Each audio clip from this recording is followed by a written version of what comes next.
From Lenin to Stalin. March 1917, a leaderless revolution. Today it seems to me that I can say that the entire first phase of the Russian Revolution was characterized by the extreme honesty of Lenin and his followers. This was the element that drove us all towards him, without distinction of nationality or political position. In Spain in early 1917, I had begun discussing the Russian Revolution with a group of militants who also spoke of occupying Barcelona and starting a new commune. One day in July we posted the program on the walls.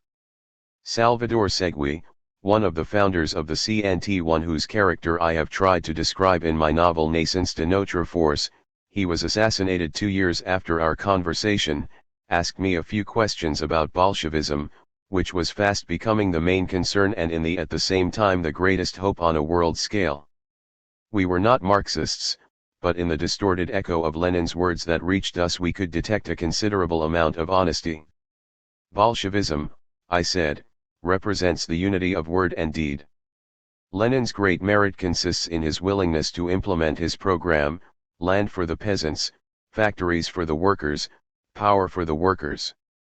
Things like this have been said often, but no one has ever seriously thought about moving from theory to practice. Lenin presents himself as a political leader who moves on this terrain. Do you mean, said Segui ironically and incredulously, that the socialists will apply their program? Such a thing has never been seen before. I explained that this was exactly what was happening in Russia. It took all the ignorance and frivolity of the Western press to imagine that the Russian Revolution could be stabilized on the basis of democratic half-measures while widespread misery intensified by extremely brutal repression, confronted the Russian people with all fundamental problems: land, peace, power. An inexorable logic impelled thousands of men to action, but these men needed a clear conception of methods and ends. Would they be able to get it? That was the point. At the decisive moment, the masses do not always find men capable of expressing their interests, their aspirations, and their vocation to power without second thoughts. The cultured classes, that is to say the landlord classes, are very well represented, have many knowledgeable guides and excellent servants, and do not hesitate to recruit these people from among the people, should the situation require it. The poorest classes lack leaders, and this is one of their greatest tragedies. The Paris Commune of 1871 waged its struggle with an incompetent, uncertain, and divided leadership, while Blanqui, the only mind he could have thought clearly for the revolutionaries, was locked up in prison. If in 1932 the German working class could have had the clear intelligence of Rosa Luxemburg and the revolutionary passion of Karl Liebknecht, would it have capitulated without a fight in the face of the rising tide of Nazism? Would we have witnessed the innumerable retreats of social democracy and the pitiful maneuvers of the communists? There are times when the people just need one man followed by a few others. I purposely speak of a man and some others because the former represents nothing unless he is supported by an active group which has faith in him and in which he has confidence, in other words, by a party. One party, one mind, one will, and history will be accomplished. Point 2. If society does not have these elements of crystallization, nothing will happen. Reformism will lead the revolution into a dead end and blood will be shed in vain. The revolutions of 1848 failed all over Europe. More recently we have witnessed certain ephemeral mystical expressions, just to use fashionable terms, even if not too full of meaning: on the one hand, the mysticism of the plan, on the other the mysticism of the leader and of violence. The plan remains plan, the importance of the executive is reduced, and the glorification of violence turns into coffee talk. At first the Russian Revolution was great in its inner needs and at the same time miserable in its inability to satisfy them. On the very day that the Petrograd textile workers launched the strike that less than a month later would lead to the fall of absolutism, the Bolshevik committee of a district of the capital spoke out against the strike. As the troops were about to mutiny, and it was this mutiny that brought about the fall of the empire, those same revolutionaries fearfully considered whether a return to work should be advised. Revolutionaries of all parties, who had spent their entire lives preparing for revolution, did not realize that it was at hand and that the road to victory was already open. Caught in the current of events, they moved with the crowd according to the mood of the moment. Suddenly there was no more empire, no government, no Tsar. The Home Secretary, a septuagenarian with a quivering lower lip, grabbed his sleeve when he met a socialist he thought he recognized in the main hall of the Tauride Palace. "What can I do for you, sir?" asked the socialist. "I am Protopopov. I beg you, have me arrested." The bourgeoisie itself, a not very numerous class in Russia and, due to its economic position, very detached from the popular masses, had ceased to exist politically. If at that time, February according to the old Russian calendar, March according to the Western calendar, a Lenin or a Trotsky had been present at the opening meeting of the Workers' and Soldiers' Council, the chaotically formed First Soviet in the subcommittee house of the Duma, if there had been the presence of a mind with clear vision and with the extraordinary audacity which one must have in times of great upheaval to be able to see things as they are and to draw the required conclusions, Russia could have saved energy as it would have had only one revolution. Soviet power was at the heart of everything. There were no others. 150,000 armed men, the whole garrison, and more than 500,000 workers listened to no other voice than that of their Soviet of deputies. But the only spokesmen for the Soviet were the socialists of the three most influential parties, the Party of Social Revolutionaries, the Menshevik Social Democrats and the Bolshevik Social Democrats, all equally moderate, that is to say frightened and unable to control events by force of intelligence. The negotiations on the question of power took on the character of a farce, despite the grandeur of the moment. All socialists had but one concern: abdicate. At 2 o'clock in the afternoon of February 27, when the fall of the old regime was already inevitable, Miljukov, the most capable politician of the liberal bourgeoisie, thought that it was still too early to form a provisional government, as no one was able to specify what developments could have occurred and that it was necessary to wait while remaining under observation. The bourgeoisie abdicated in the face of the storm. On March 1, the newly formed Executive Committee of the Soviets called on the bourgeoisie to form a government without even setting out its program.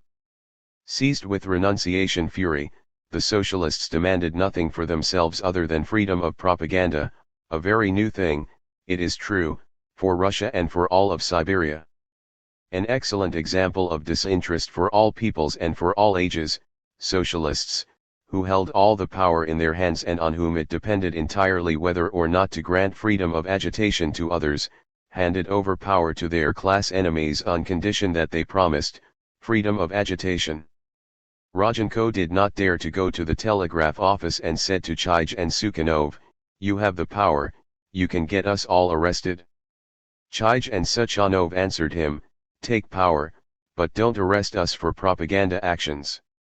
However, fearing that the bourgeoisie would not agree to assume power even under the proposed conditions, Sukhanov issued a threatening ultimatum: "The unleashed elements can be controlled by us, or by nobody.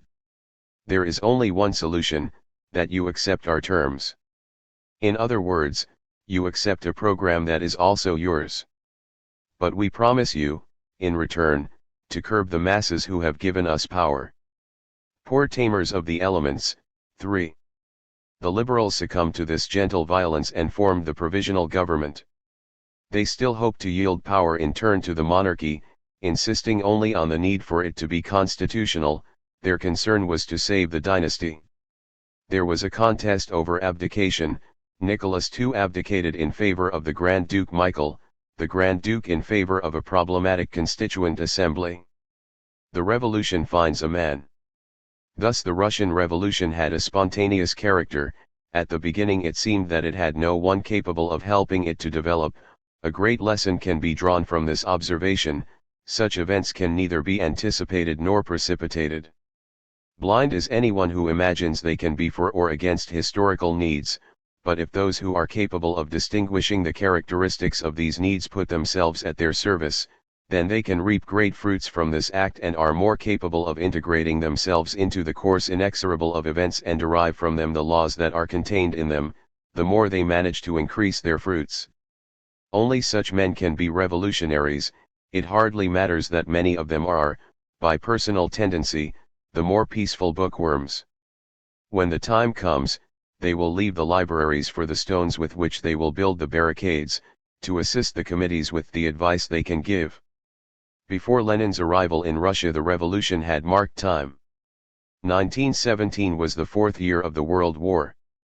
For about 1,000 days every man capable of arms in all the great European countries had been in uniform. The flower of a whole continent's youth, a whole generation of young people were mowed down. 30 million men had been mobilized. It was the age of the cannon. Europe was crossed by battle fronts, from the North Sea to the Adriatic, from the Baltic to the Mediterranean. Along these blood-soaked borders, thousands of combatants died every day. It was a war of trenches, mines, tanks, airplanes, gas, submarines and poisonous lies. At the front, soldiers met death by falling under the lead of their firing squads or on the enemy's barbed wire. Behind the lines were men who trafficked in blood and immersed themselves in insipid military communiques. 1917 was in France the year of Clemenceau, of General Nivelle and of the offensive of April 16. There was the breach of Chemin des Dames, the feudal battles of Flanders and Verdun, the tank battle of Cambrai. Serbia, northern France, Belgium, and Poland were littered with piles of corpses. Germany had declared unrestricted submarine warfare on England. Merchant ships were torpedoed, neutral ships sunk. Death ruled over the seas. We fought in Macedonia, in Mesopotamia, in Palestine, in the most remote corners of the African forest. The United States had entered the war. Negroes, Indians, Australians, Canadians, Portuguese were in arms. The blood of all races flowed and pooled in a single puddle, giving off the same stench. America milked the belligerents of whatever gold was left. The Central Powers broke the Italian front at Caporetto, the Germans and the Austrians pushed towards the Piave. Zeppelins over London. Gotha over Paris. Gotha on Venice. French planes over Stuttgart. The aviation aces of the two fronts shot down their 50th enemy aircraft. Parades, decorations. Behind the lines the gun and ammunition manufacturers on both sides were making profits. Martial law, censorship. Apprehensive women and old men. Appalling poverty, perversion, the card on bread and coal, the whole of humanity at the mercy of stupidity and hatred. Conscientious objectors were persecuted in Great Britain, defeatists in France, intellectuals, both in the Central Powers and in the Allied camp, preached war without quarter. War socialism was being introduced into the two warring sides. All science and technology was being used to destroy the living force of the human species and the achievements of civilization. Used rationally, the wealth that was dissipated in explosives would have been amply sufficient, if one could speak in utopian terms, to give comfort to all in a renewed society. It was the fourth year of the war for the division of the land between the imperialists. 4. Suddenly, in these dark years, the collapse of an empire drowns out the sound of the cannon. The Russian people demand peace for all peoples, land for the peasants, factories for the workers. The Russian people are up in arms because the war gave them arms. This people has had more deaths than any other, more oppression, more misery. This people is capable of anything. Will he have the audacity and the will that the situation requires? Will he realize his strength?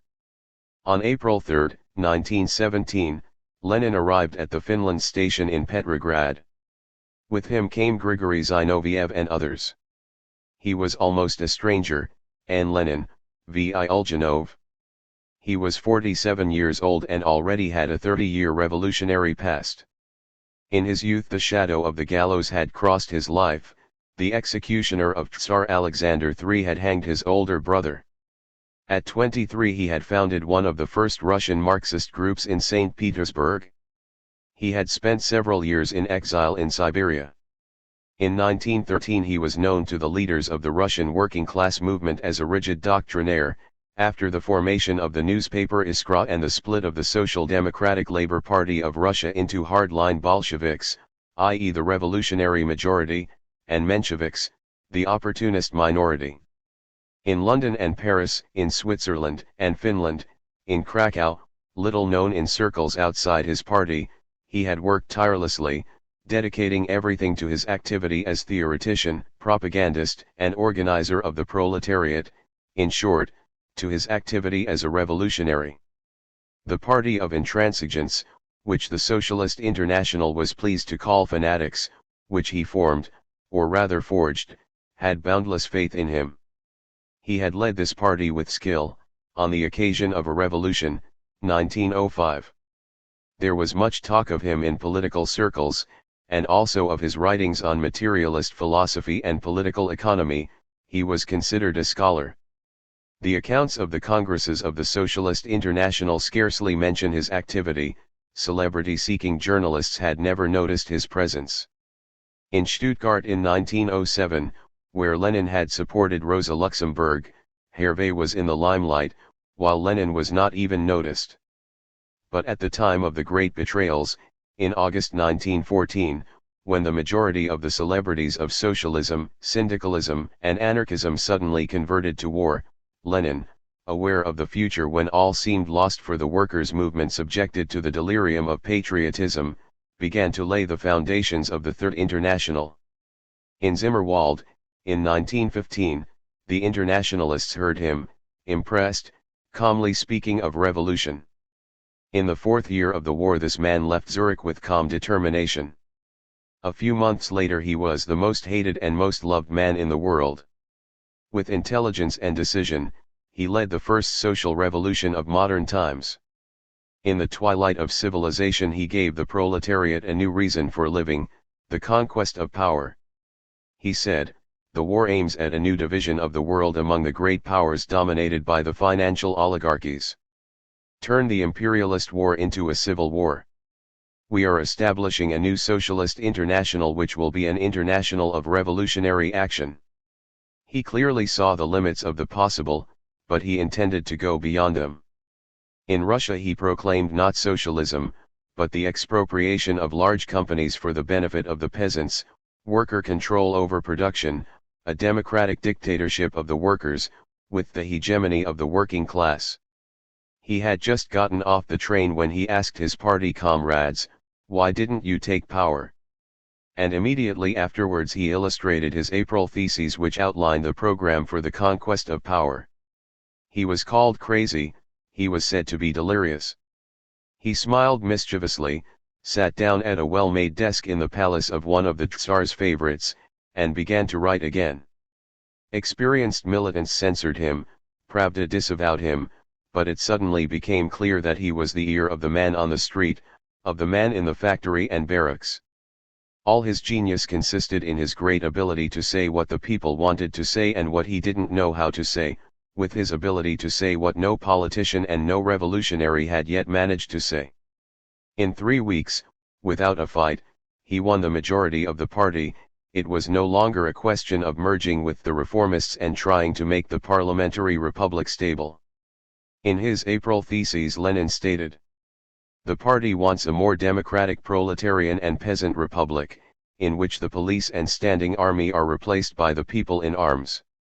The party wanted a popular autocracy in which the people had the right to elect and dismiss officials, in which legislative and executive power were vested in councils of workers and peasants' deputies, Soviets, the right of nations to self-determination, the nationalization of banks, trusts and cartels, the confiscation of land, to be handed over immediately to the peasants organized into Soviets, peace on all fronts, which was to be a workers' peace directed against all capitalists."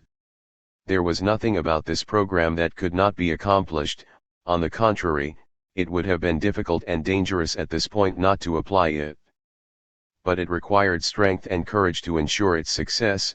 It was necessary to break with theoretical inertia and with powerful interests. Many men made large profits from warfare. Russia was tied to the Allies. The owning classes, threatened by the loss of everything, would have defended themselves, despite their weakness, they would have put up a very serious resistance. The challenge had to be accepted. Lenin's merit was that he was a revolutionary in a period of revolution. The second leader of a revolution. In a given period, when a certain idea is in the air, i.e. when the general conditions are present for its birth and development, several men begin to have a presentiment of it and to consider it at the same time. This is how the truth of a certain period begins to be realized. This occurs in the field of science, but also in that of politics, which in a certain sense is a science and an art at the same time.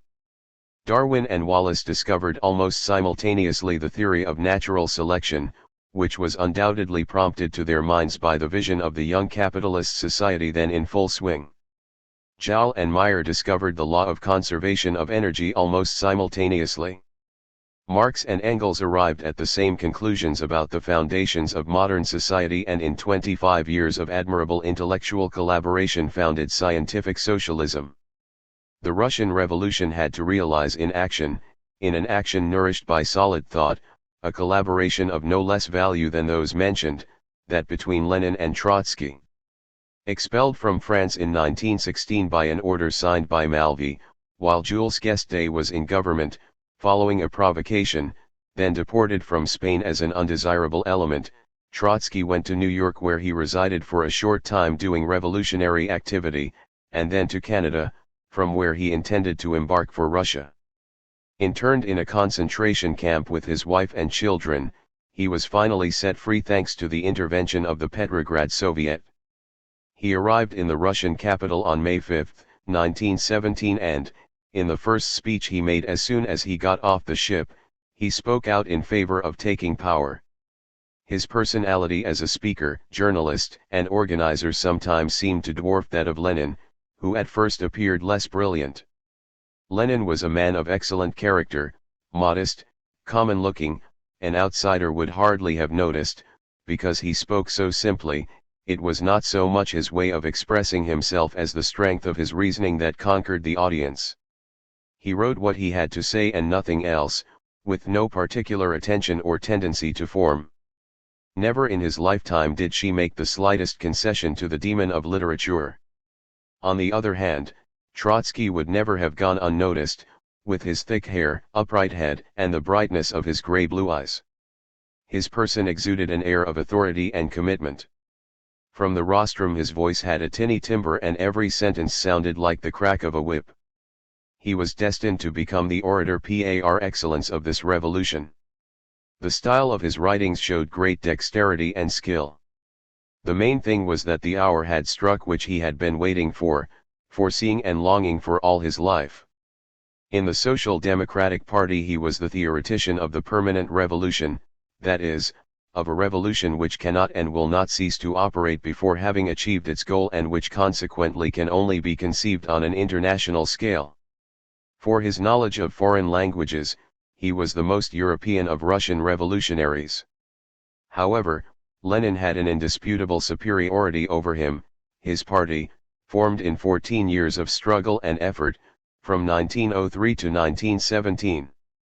We have seen that this party changed its orientation and program after Lenin's arrival in Russia. One could say that he came to share conceptions that Trotsky had known well for some time, and Trotsky adhered to it. The documents of the time were destined for years not to separate the names of the two men, who thought and acted as one, interpreting the thoughts and actions of millions of people. These were the two leaders of the revolution. All the popularity and all the hatred towards the leaders of the Russian Revolution was concentrated on them. Every day Maximus Gorky denounced these two anarchy-mongering criminals in his newspaper Novaya Zhizn. Lenin, Trotsky and their followers are already intoxicated with the poison of power, and this is proved by their shameful attitude towards freedom of speech, towards individual liberties and towards the rights for which democracy fought. Lenin and his acolytes believe they have the right to perpetrate every crime. Lenin is not an all-powerful magician, but a cynical magician who cares neither for honor nor for the life of the proletariat. Vladimir Lenin is bringing the socialist regime to Russia, full steam ahead into the quagmire. Lenin, Trotsky and all those who are heading towards disaster in the swamp of reality with them seem to be convinced that Russia can be better guided by offering it the right to dishonor itself. Thus wrote Maximus Gorky in 1917.1. When, at the beginning of the Civil War, the social revolutionaries decided to make an attempt on the lives of the leaders of Bolshevism, they thought first of all of these two leaders. They shot and wounded Lenin. Explosive charges were set up to blow up Trotsky's train, terrorists tried to ambush him at a train station, it is only by chance that he was saved by taking another route. On each occasion the documents and writings of that period highlight these two collaborators. Jacques Sadoul's Notes on the Bolshevik Revolution, John Reed's 10 Days That Shook the World, Gilboz's Authentic Portrait of Lenin give a vivid description of that period. In 1923 Andrei Morizet, just returned from Moscow, wrote a book which he entitled With Lenin and Trotsky. Trotsky, Sadoul wrote to Albert Thomas, is the dominant figure of the insurrection. He is his steel spirit, while Lenin is his theoretician. Point 2. The Provisional Government, after launching a major offensive on all fronts in June 1917, following an urgent request from the Allies who were concerned only with easing the Western Front at any cost, suddenly found itself faced with a catastrophe imminent. His shock troops were cut to pieces by machine guns, the main units were dispersed. It was no longer necessary to whip the soldiers, it had come to be done, or to shoot them, because entire regiments dissolved like snow in the sun. The men left the front taking weapons and ammunition with them and asking for the conclusion of peace. Petrograd's garrison and factory workers were in the streets, pushed by the anarchists but against the advice of the Bolsheviks who felt that the country was not yet ready for the seizure of power. Kerensky still had enough loyal Cossacks to restore order. The following day the Bolsheviks were outlawed. Lenin and Zinoviev hid in a hut near the Baltic Sea in Finland, where Lenin wrote his work on the state. Trotsky had himself arrested, running the risk of being assassinated or executed, in order to allow at least one of the two to openly proclaim their responsibilities.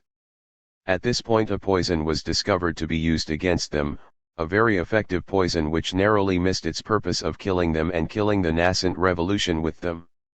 Slander, a powerful poison. During the night of July 4, 1917, a mysterious rumor spread through the corridors of the Soviet. Evidence of the betrayal of Lenin and Trotsky had been discovered. Irrefutable documents stolen from German headquarters were about to be released, coded telegrams, signed receipts. Lenin and Trotsky had received millions. Press around the world carried the news in huge headlines, the Bolsheviks are paid agents of Germany. The thread of intrigue led to Stockholm, where it was a center of German espionage. Kerensky believed that facts of extreme importance had been discovered, a letter had been published, stolen from the post, it seemed, in which a German baron congratulated the Bolsheviks on their work and foresaw the great joy that would be had in Berlin. It was remembered that Lenin, Zinoviev, and a dozen other Russian socialists had come to Russia through wartime Germany in a sealed railway carriage. In Germany Lenin had refused to see anyone, especially the Social Democrats. Liebknecht yes, however he said, and with great pleasure. Liberal Minister Pavel Milyukov spoke about the role that German gold had played in the Russian Revolution. An investigation began to be conducted, but history did not allow it to be completed or formally withdrawn. Events precipitated. A former Russian counterintelligence agent, after informing us that the agents in their investigations had forged the documents, later came to the extraordinary conclusion that not only the Bolsheviks, but also the anti-Bolsheviks, were guilty of treason. According to him the only ones not guilty of treason were the counterintelligence agents, they had limited themselves to fabricating the documents proving the treason. The counterintelligence reports on Lenin's activity before his return to Russia, wrote this Mr. Ustinov, on his relations with the German headquarters and on the fact that he had received German gold were so convincing as to call for his immediate hanging. Kerensky did nothing about it because he too was a well-known traitor. I mention these facts because slander had a curious history throughout the Russian Revolution and because it has reappeared today in identical forms. The legend of German gold faded rapidly in 1917, slander played no part in the social struggles of the glory years, however, it was to reappear 10 years later, in 1927-28, to soar to dizzying heights. The March to Power. In September 1917, General Kornilov's putsch failed miserably and the situation changed radically. Reality, stronger than the slanderous legends based on documents fabricated in the Secret Service offices, proved who the revolutionaries really were and who the talkers, forgers, and counter-revolutionaries were. The Kerensky government clearly demonstrated that it was nothing more than a ghost government, tossed between two dictatorships in perspective, either the generals, who in the reactionary camp were the only ones endowed with strength and ability, because in periods of social instability any secondary figure in the able to understand the advantages of resorting to authoritarian solutions for financial groups, would have resumed their activity and the revolution would have given way to Bonapartism, or the workers, peasants, and soldiers, the Soviets, the Bolsheviks would have conquered power by force, having no other alternative. What compromise could have been found between the military dictatorship and the dictatorship of the proletariat?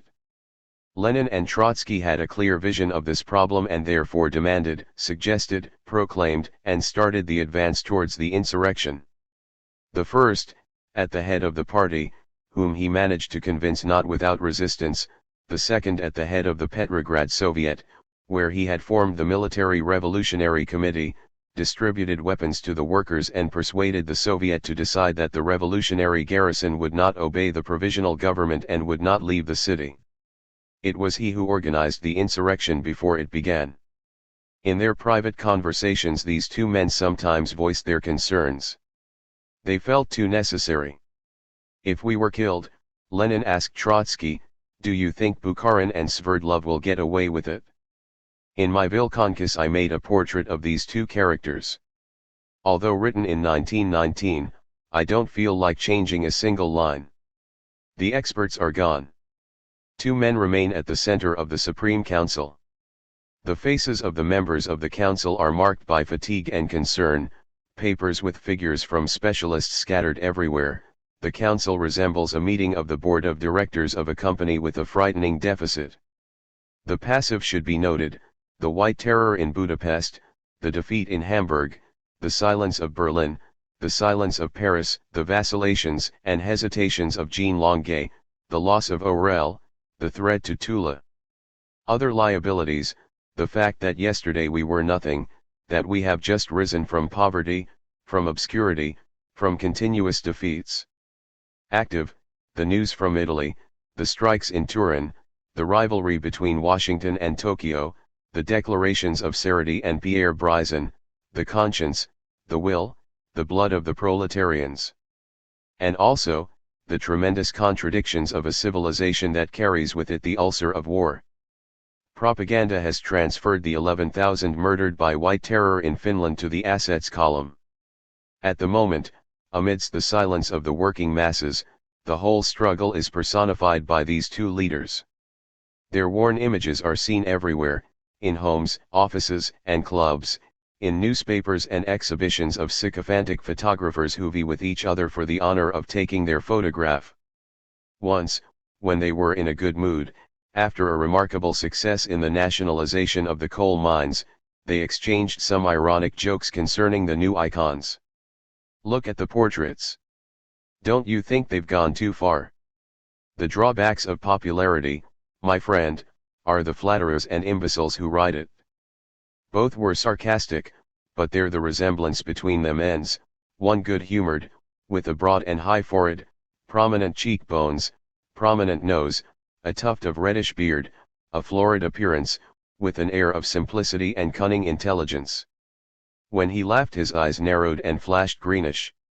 He had a broad forehead, a large mouth, a youthful expression which revealed Asian characters mixed with European characters. The other was Jewish.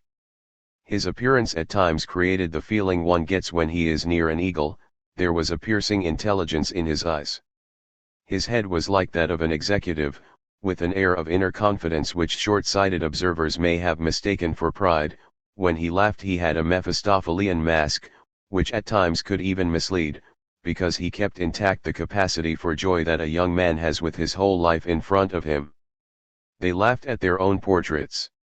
"I only hope," said one of them, "that we can live long enough to stop printing things like this."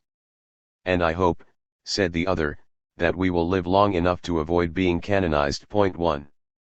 But Lenin and Trotsky were not leaders, in the sense that this word took on from the moment characters like Mussolini, Hitler, Ghazi, and Stalin appeared on the scene. Their popularity was neither manufactured nor imposed, it grew spontaneously on the basis of the trust they enjoyed. Their actions and words were discussed everywhere. They responded to enemies with a shrug of the shoulders. Instead, they explained their position to the workers and sometimes found themselves in the minority.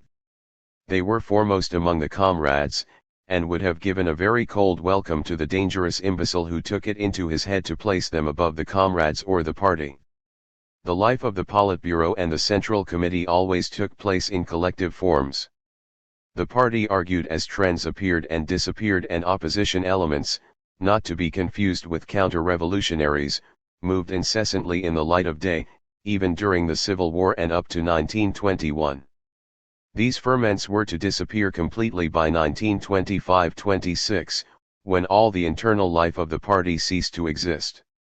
Lenin invited old opponents such as Menshevik leaders Martov and Dan to address the Central Executive Committee of the Soviets. Anarchist elements were part of this committee, and the left social revolutionaries held power for several months at the beginning of the regime and were eliminated only after an attempted uprising and shooting in the streets of Moscow in July 1918. Nobody dreamed of fighting for a totalitarian state, men fought and died for a new kind of freedom. Bolshevism triumphed by proclaiming to the masses and the world an unprecedented democracy of free workers. The first Soviet constitution written by Sverdlov guaranteed every freedom to the workers. For example, nobody thought of abolishing the freedom of the press the day after the victorious insurrection. The aim of the Bolsheviks was to snatch the monopoly of the press from the bourgeoisie. To this end it was necessary to suppress the reactionary press which, above all, specialized in slanderous campaigns, but, as Trotsky said, every group of citizens must have the printing houses and newspapers at its disposal. So Lenin formulated a proposal that any group of citizens supported by 10,000 or 15,000 workers should have the right to publish a newspaper if they wished. The victory of November 7, 1917. We cannot fail to underline the fact that over the last 10 years terms such as leaders, parties, Soviets, masses have completely changed their meaning and are now indicating exactly the opposite of what they meant during the great years of hope and victory. All the history of the early days has been laboriously redone and counterfeited, and the process is not over yet. At the time of the November insurrection, the leaders were nothing more than militants in the front ranks. Among the most respected and among the most authoritative, the Bolshevik Party was the political organization that expressed popular sentiment better than the others.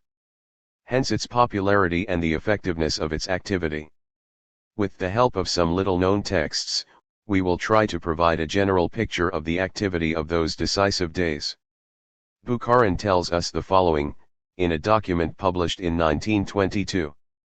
Petersburg during the Democratic Conference. Try to imagine the Winter Palace. There was Kerensky, returning from Moscow after the unfortunate experiment of a government conference in that city, in which the workers received him by declaring a general strike which was so successful that the waiters of the Metropole Hotel refused to serve the delegates. But first I want to tell a small episode from the life of our party at that time, which is still half secret. Lenin was in hiding. Our Central Committee met immediately before the Democratic Conference convened by Kerensky. Our tactics were absolutely clear: agitation and propaganda among the masses and preparation for the imminent insurrection. I had just arrived when Milyudin approached me and said, "Comrade Bukharin, we received a note just now. The note read, 'You are scoundrels and traitors if you do not immediately send the Bolsheviks into the workshops and factories, and if you do not immediately surround and arrest the scoundrels of the Democratic Conference.'" The whole letter was written in this style and was full of threats. We were all astonished, Until then no one had dared to ask the question so abruptly, no one knew what to do. A decision was finally made, and it was perhaps the only time in the history of our party that the Central Committee unanimously decided to burn a letter from Lenin. This episode has never been made public. In those days we were on the right of Lenin, who, as you know, is not always in favor of moderation and untimeliness and is capable of sharp left turns and mistakes.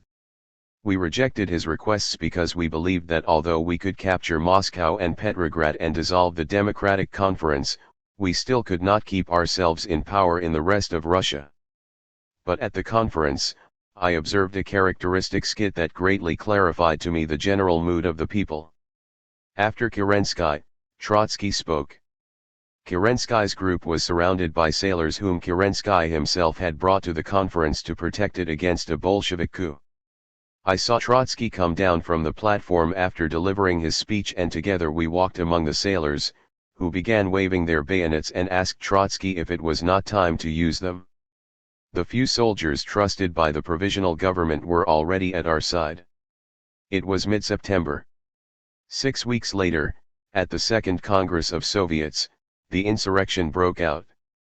In Petrograd it triumphed with ease, while in Moscow it won after suffering and bloodshed. In several places there had been spontaneous uprisings even before, especially in Kazan and Tashkent, where the Soviets and soldiers had not waited for instructions. For some time Kronstadt and the Baltic Fleet had been obeying only themselves. Kronstadt was under strong Bolshevik and anarchist influence, the navy obeyed the directives of the party. Antonovo Vzinko, now Consul General of the Soviet government in Barcelona, tells us about the capture of the Winter Palace. I'm going at full speed to the local headquarters. We pass via Milyonaja, disorganized shooting is going on around the palace, while several soldiers have already surrendered. It's dark. Bullets whiz everywhere. Machine guns make themselves felt. A crowd of sailors, soldiers, and Red Guards burst into the street, but then retreat as the cadets begin shooting behind the log barricades. Finally the cannon begins to rumble. Still more hits. It is the Peter and Paul fortress, on the other side of the Neva. Shouldn't we better ask them to surrender?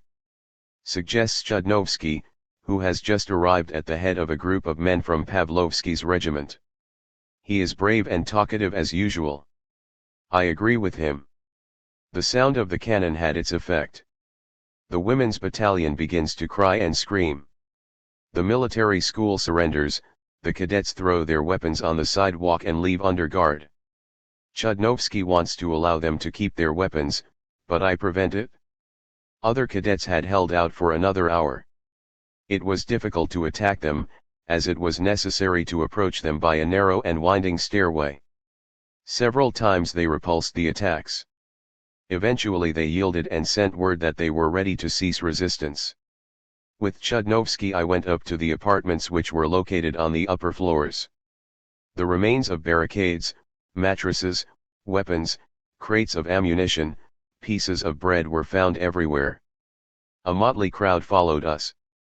We overran the upper floors as the cadets surrendered.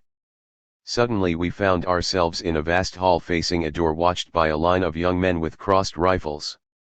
They hesitated a moment. Chudnovsky and I came close to this last defense of the provisional government. They looked petrified. With some difficulty we wrested their weapons from their hands. Is the provisional government here? He's here, one of the cadets replied obsequiously and then whispered, I'm with you. It is the last bourgeois government of old Russia. These 13 men, because Kerensky had escaped that morning to seek help, were nothing more than pale shadows sitting around a table. We arrested them. The mob wanted to kill them on the spot, but we escorted them to the Peter and Paul fortress. On board the cruiser Aurora, anchored in the Neva a few hundred meters away, the revolutionaries awaited orders to open fire at will. They had already fired a few blank shots, on the palace. We were about to give the order that would have been fatal for the ministers of democracy and for the palace, says Flerovsky, but we decided to wait another quarter of an hour because we instinctively felt that the situation could change. We weren't wrong. The last few minutes were running out when another messenger from the Winter Palace arrived. The palace has been taken. This time our joy was double, because we had been on the verge of opening fire and this unknown sailor, no one bothered to identify him, had saved the palace. With a friend of mine I immediately went to Smolny. The sailors had got me a car. They had just commandeered 5 cars from nearby civilians and officials. The streets of Petersburg were calm and silent. Not even a sign of the insurrection. At the crossroads revolutionary sentinels warmed themselves around the fires. They let us go without disturbing us. We noticed crowded cars with their lights on. In short, there were no traces of the revolution. In Smolny the Congress delegates were walking away after the first session of the Executive Committee of the Soviet Republic, which had been set up with extraordinary speed. It was all over. I got back on board and went to sleep. The following day we decided to purify the atmosphere by showing the bourgeois thug our revolutionary bayonets. Patrols of sailors set out for the center of the city with orders to disperse any gathering.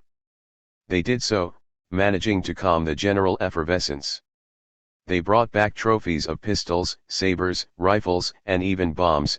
They also brought suspicious elements, officers, drunks, overly bourgeois-looking gentlemen, soldiers from the assault battalions. They were all treated with the utmost courtesy. After being questioned briefly they were released. The soldiers were advised, with great irony, to go back to their mother. The drunks were fed before being sent upstairs to sleep. This friendly reception meant that the building was soon filled with drunks. Then the sailors thought of another means which, in the autumn season, was quite drastic and which consisted in making them take a bath in the river. After that the alcohol fumes immediately disappeared and we were soon rid of all the drunks. On October 26, November 8, Jacques Sadoul wrote to the deputy Albert Thomas in Champagne-sur-Marne as follows. My dear Thomas. It is the day of the insurrection. This morning, on my way to the embassy, I saw the corpse of General Tumanov, who worked in the Ministry of War, which had been thrown out of the Moicha. The soldiers had arrested him last night and bayoneted him to death. Amid loud laughter they had put him on a cart in a ridiculous position and carried him to the morgue. This is good news for the Bolsheviks. The Winter Palace was bombed and then looted. All works of art, tapestries, paintings were destroyed with savage fury. The women's battalion that defended the building was taken prisoner and locked up in barracks, where the poor girls are said to have been raped by everyone. Many are middle-class girls. Most of the members of the provisional government have been arrested. Kerensky fled. The army is in the hands of the revolutionaries. What Sadoul says about the looting of the Winter Palace is absolutely false. Perhaps some members of the women's battalion were not treated with the respect due to the unarmed enemy, but overall, there were practically no excesses. We quote from the same letter. I see the great leaders again. I get to know Lenin and Trotsky. Break at 1 in the morning. I managed to have a long interview with Trotsky.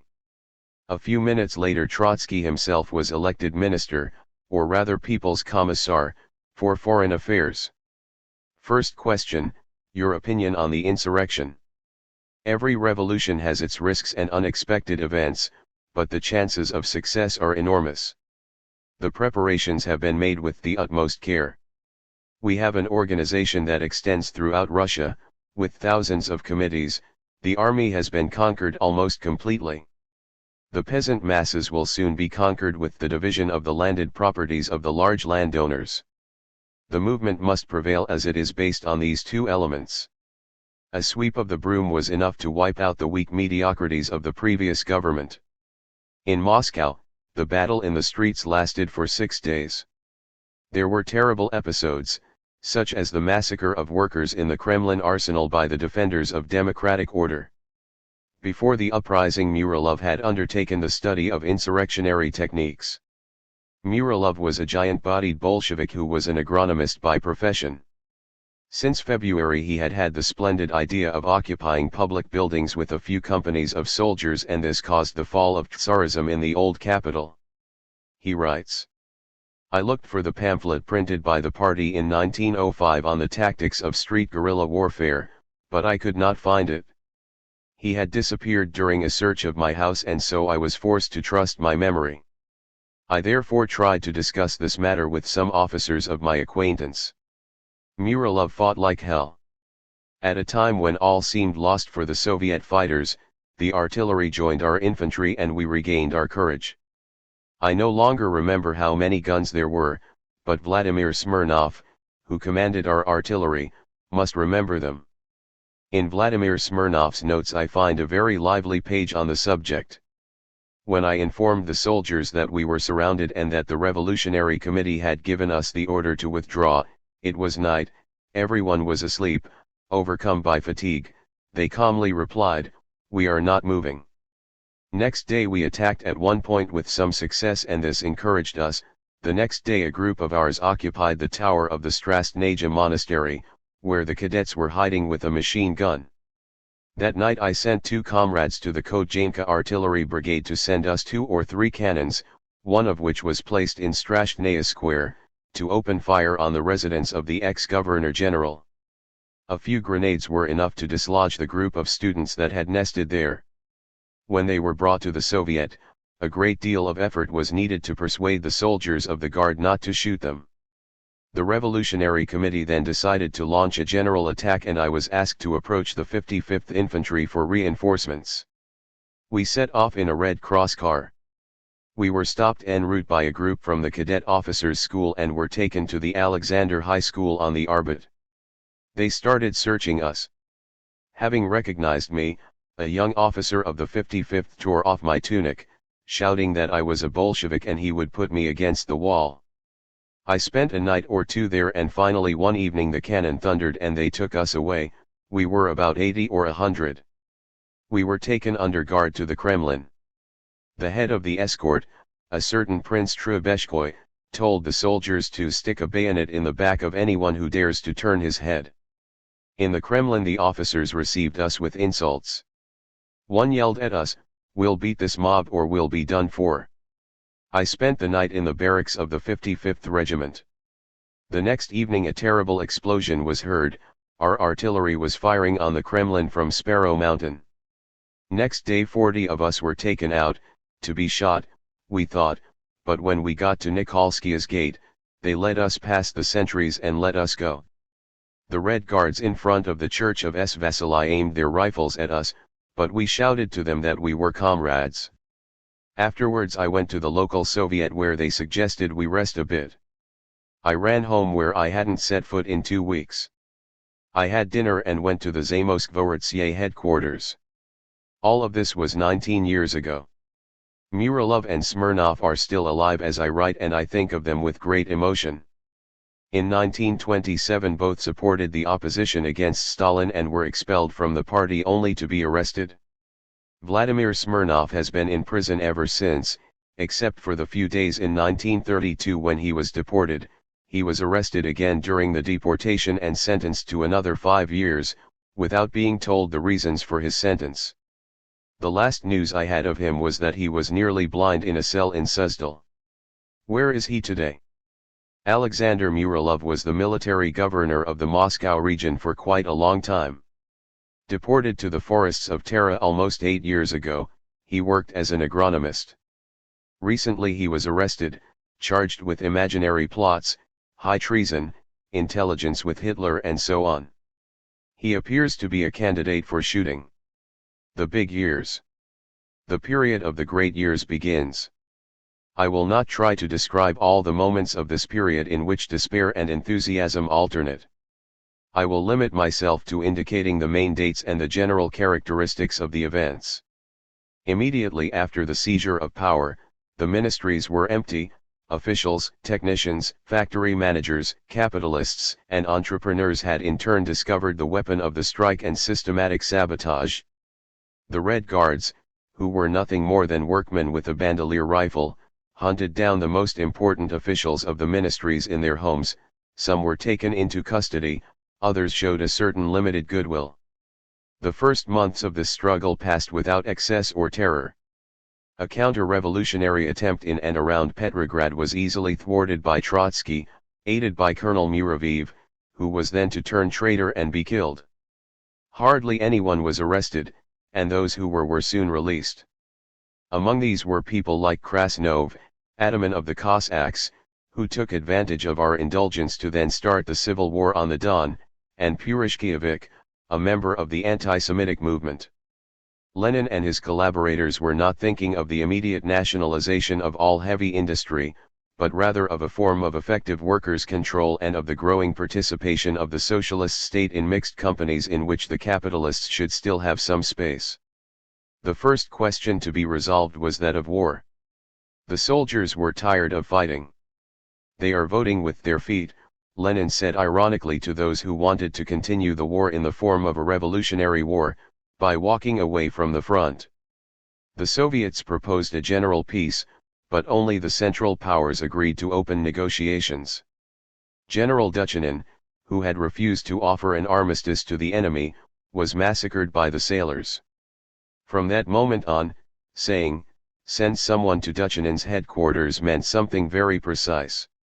The Central Powers accepted in principle a peace without annexations and without reparations, but at the negotiations of Brest-Litovsk Trotsky and Joff were faced with the request to approve numerous annexations and to give them the name of liberations, advanced by Count Chernin, von Kohlmann, and General Hoffmann.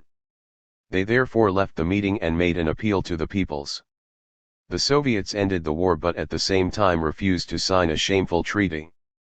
Trotsky had favored this solution as a means of probing the revolutionary possibilities in Germany. He thought that the enemy, on a social level, was no longer capable of undertaking the offensive against the Russian people. He was wrong, although the Austrians were of the same opinion. William II put an end to the controversy by ordering the advance. Lenin therefore requested the Central Committee to sign a less favorable peace, which sacrificed revolution in Finland and the Ukraine. "We have to make territorial sacrifices," he said, "to gain time." Central Committee member Sokhonikov signed the Treaty of Brest-Litovsk without even bothering to read it. The Allies regarded the separate peace as a betrayal, but Lenin and Trotsky would have been willing to accept help from France and England to defend the fledgling republic. "Accept arms from the imperialist bandits," Lenin wrote quickly on a piece of paper. In Russia, with this act, national sentiment was struck, which was very strong among the middle classes. This caused the strengthening of the side that we faced in the Civil War. The Civil War began in the South with the formation of small national armies, called the White Armies, which rallied around the banner of the counter-revolution. The eastward movement of Czechoslovak troops through the Volga regions prompted the Allies to use these armies together with the social revolutionaries to overthrow the Soviet regime. There were plots of officers in large cities. A white insurrection managed to win at Yaroslav and hold control of the area for some time. The summer of 1918 was terrible: famine and cholera in Petrograd, plots, assassinations, revolts by the social revolutionaries. Despite the fact that they were still in government, Dora Kaplan fired several shots at Lenin as he left a factory meeting. Lenin insisted that the bomber not be killed, although her execution was announced. I have reason to believe that it did not take place and that Dora Kaplan was still alive many years after the assassination attempt. Then began the Red Terror. It was partially implemented by the People's Commissars, to legalize and control the terror that spontaneously erupted everywhere. Hundreds of hostages, counter-revolutionaries, officers, well-known members of the bourgeoisie were shot. The Russian Revolution had its September days, its Fouquier-Tinvilles, its Carriers, its Jean Lebon, its Fouches, and the latter in particular had a brilliant future ahead of them. The same historical situation, in two different countries and 125 years apart, produced the same effects and the same result, which consisted in concentrating all the energies of the revolution in a situation that was almost desperate. The first troops of the Red Army retreated at every opportunity. Kazan, key to the Volga, is lost. Trotsky, Ivan Smirnov and a group of militants arrive in a special train in the middle of this ruin. Followed only by the train crew, they join the troops in the Battle of Sviazhsky and turn it into a decisive victory. The following day Trotsky storms into the port of Kazan in a gunboat and sets fire to the White Fleet. The tide of war changes. Troop morale is high. Trotsky signs this order. The soldiers of the Workers' and Peasants' Red Army are not a bunch of cowards. They want to fight for the freedom and welfare of the working people. If they retreat or fight poorly, the commanders and commissars are to blame. We hereby notify you that if a unit withdraws, the political commissar will be the first to be shot. Then the commander will follow. The brave soldiers will be rewarded according to their merits and will receive commands of departments. Cowards, traitors, and profiteers will not escape our bullets. I personally take responsibility for this before the Red Army.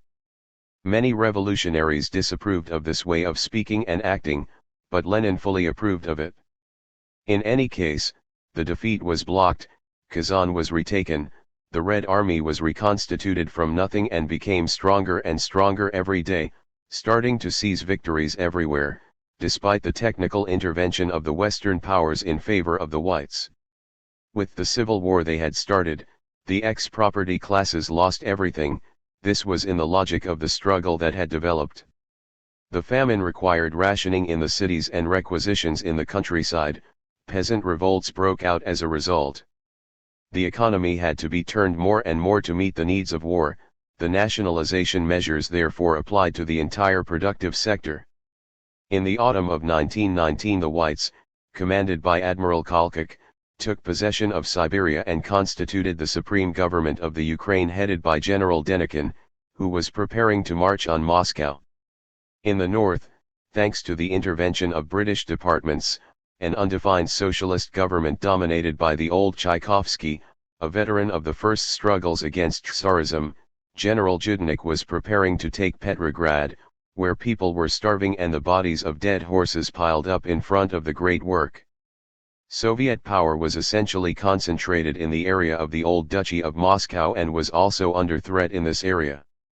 In a month, a real miracle occurred. Judenik is crushed right under the walls of Petrograd, where Trotsky had built barricades. North of the Orel, Denikin is defeated and his army, continuously attacked in the rear by Makhno, with his anarchist units, disintegrates and in the most complete confusion embarks at Novorossiysk. A department of the Red Army under the command of Ivan Smirnov rejects the whites towards the Urals, while the Red guerrillas begin their ruthless activity in Siberia. A few months later, Admiral Kolchak was handed over to the Red forces by Allied officers who were trying to save his skin and shot one night near Irkutsk, together with one of his ministers. Their bodies were thrown into the Angara, in a hole dug in the ice. In 1920 the British embarked at Arkhangelo. The French had already embarked at Odessa a year earlier. A revolutionary committee chaired by Ivan Smirnov organizes Soviet Siberia. Dzerzhinsky, head of the Cheka, the extraordinary commission which had been the organ of terror, was suggesting the abolition of the death penalty when Joseph Pilsudski, the former terrorist member of the Polish Socialist Party, decides that the time has come to hurl his troops against Kiev. The Poles enter Kiev just as the work of the Second Congress of the Communist International is about to open, but at that moment the Red Army numbers almost 2 million men. The country seeks peace, but national sentiment is so strong that old generals like Polivanov and Brusilov appeal to ex-officers to take up arms. Trotsky's train is everywhere on the front and the Poles are pushed back from Kiev. Lenin proposes launching an offensive against Warsaw to transform Poland into a Soviet state and thus circumvent the Treaty of Versailles, the fatal consequences of which he had just denounced. A revolutionary committee for Poland is formed, headed by Marklevsky and Dzerzhinsky. The Sixth Army, under the direction of Dujachevskij and Smilga, advances on Warsaw, despite the objections raised by Trotsky, who considers such a large operation too risky. The workers and peasants of Poland do not rise up, and this proves once again that the revolution cannot be exported to a foreign country at the point of bayonets. Pilsudski, with the support of Zhechkand, wins the Battle of Warsaw. Russia loses a common border area with Germany and Germany loses an opportunity to make a revolution. These immense efforts had increased tension within the party. The whole system rested on party discipline, on rationing in the cities and on requisitions in the countryside.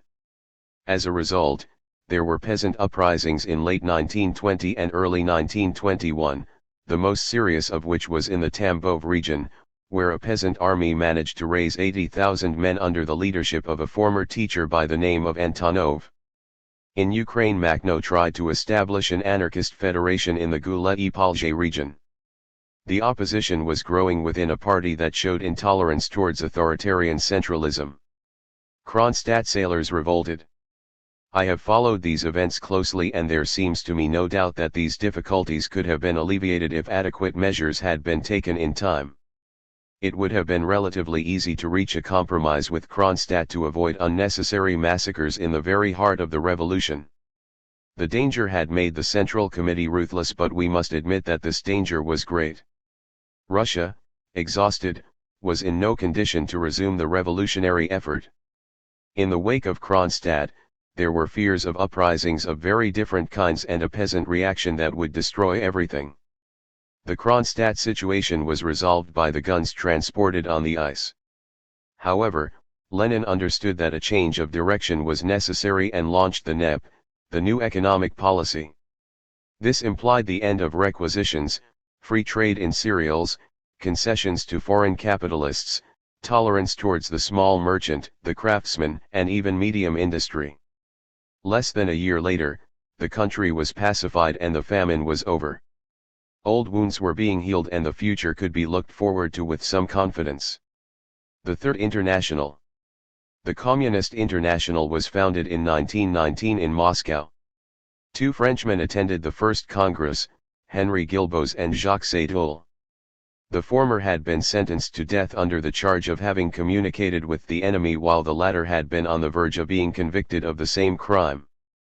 The Spartacist League sent the German Eberlein to argue for the need to postpone the decision to found the International, considered premature by Rosa Luxemburg and her group. Rosa had recently been assassinated in Berlin together with Karl Liebknecht. Turkey was represented by Subki, who was soon to be assassinated by the Kemalists. I am today the only surviving member of the first group of functionaries of the Communist International. I was working in the 2nd district of Petrograd when Zinoviev sent for me. That evening a group of militia I had lectured escorted me into complete darkness to prevent me from being robbed of the pound of bread I had with me. In one of the empty halls of the Smolny Institute I met a tall man of indefinite age wearing a worn soldier's jacket. I was wearing a magnificent Austrian officer's tunic. Clothes were starting to run out. He had a broad forehead and wore glasses. I noticed something ascetic in him and at the same time a smiling but serious look. He introduced himself. Vladimir Mazin, Liechtenstadt, former maximalist, 10 years at Schlüsselburg. And you?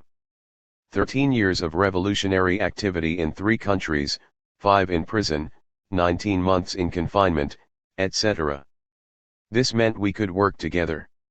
Now that we were in power, we were surrounded by draft revolutionaries who would have been happy to turn against us at the first sign of a change in the weather. Such people already occupied many offices, each asking for his own small share of power, the special ration of herring and tobacco, and at the first opportunity a motor car. So our exchange of references was not useless. The executive committee of the Communist International existed only on paper. Zinoviev was present at every opportunity, consulting Lenin from time to time, but far more often it was Radek and Bukharin who made brief appearances in our office. Mazin and I were to act as emissaries, officials, secretaries, editors, translators, printers, organizers, managers, members of the college, and so on.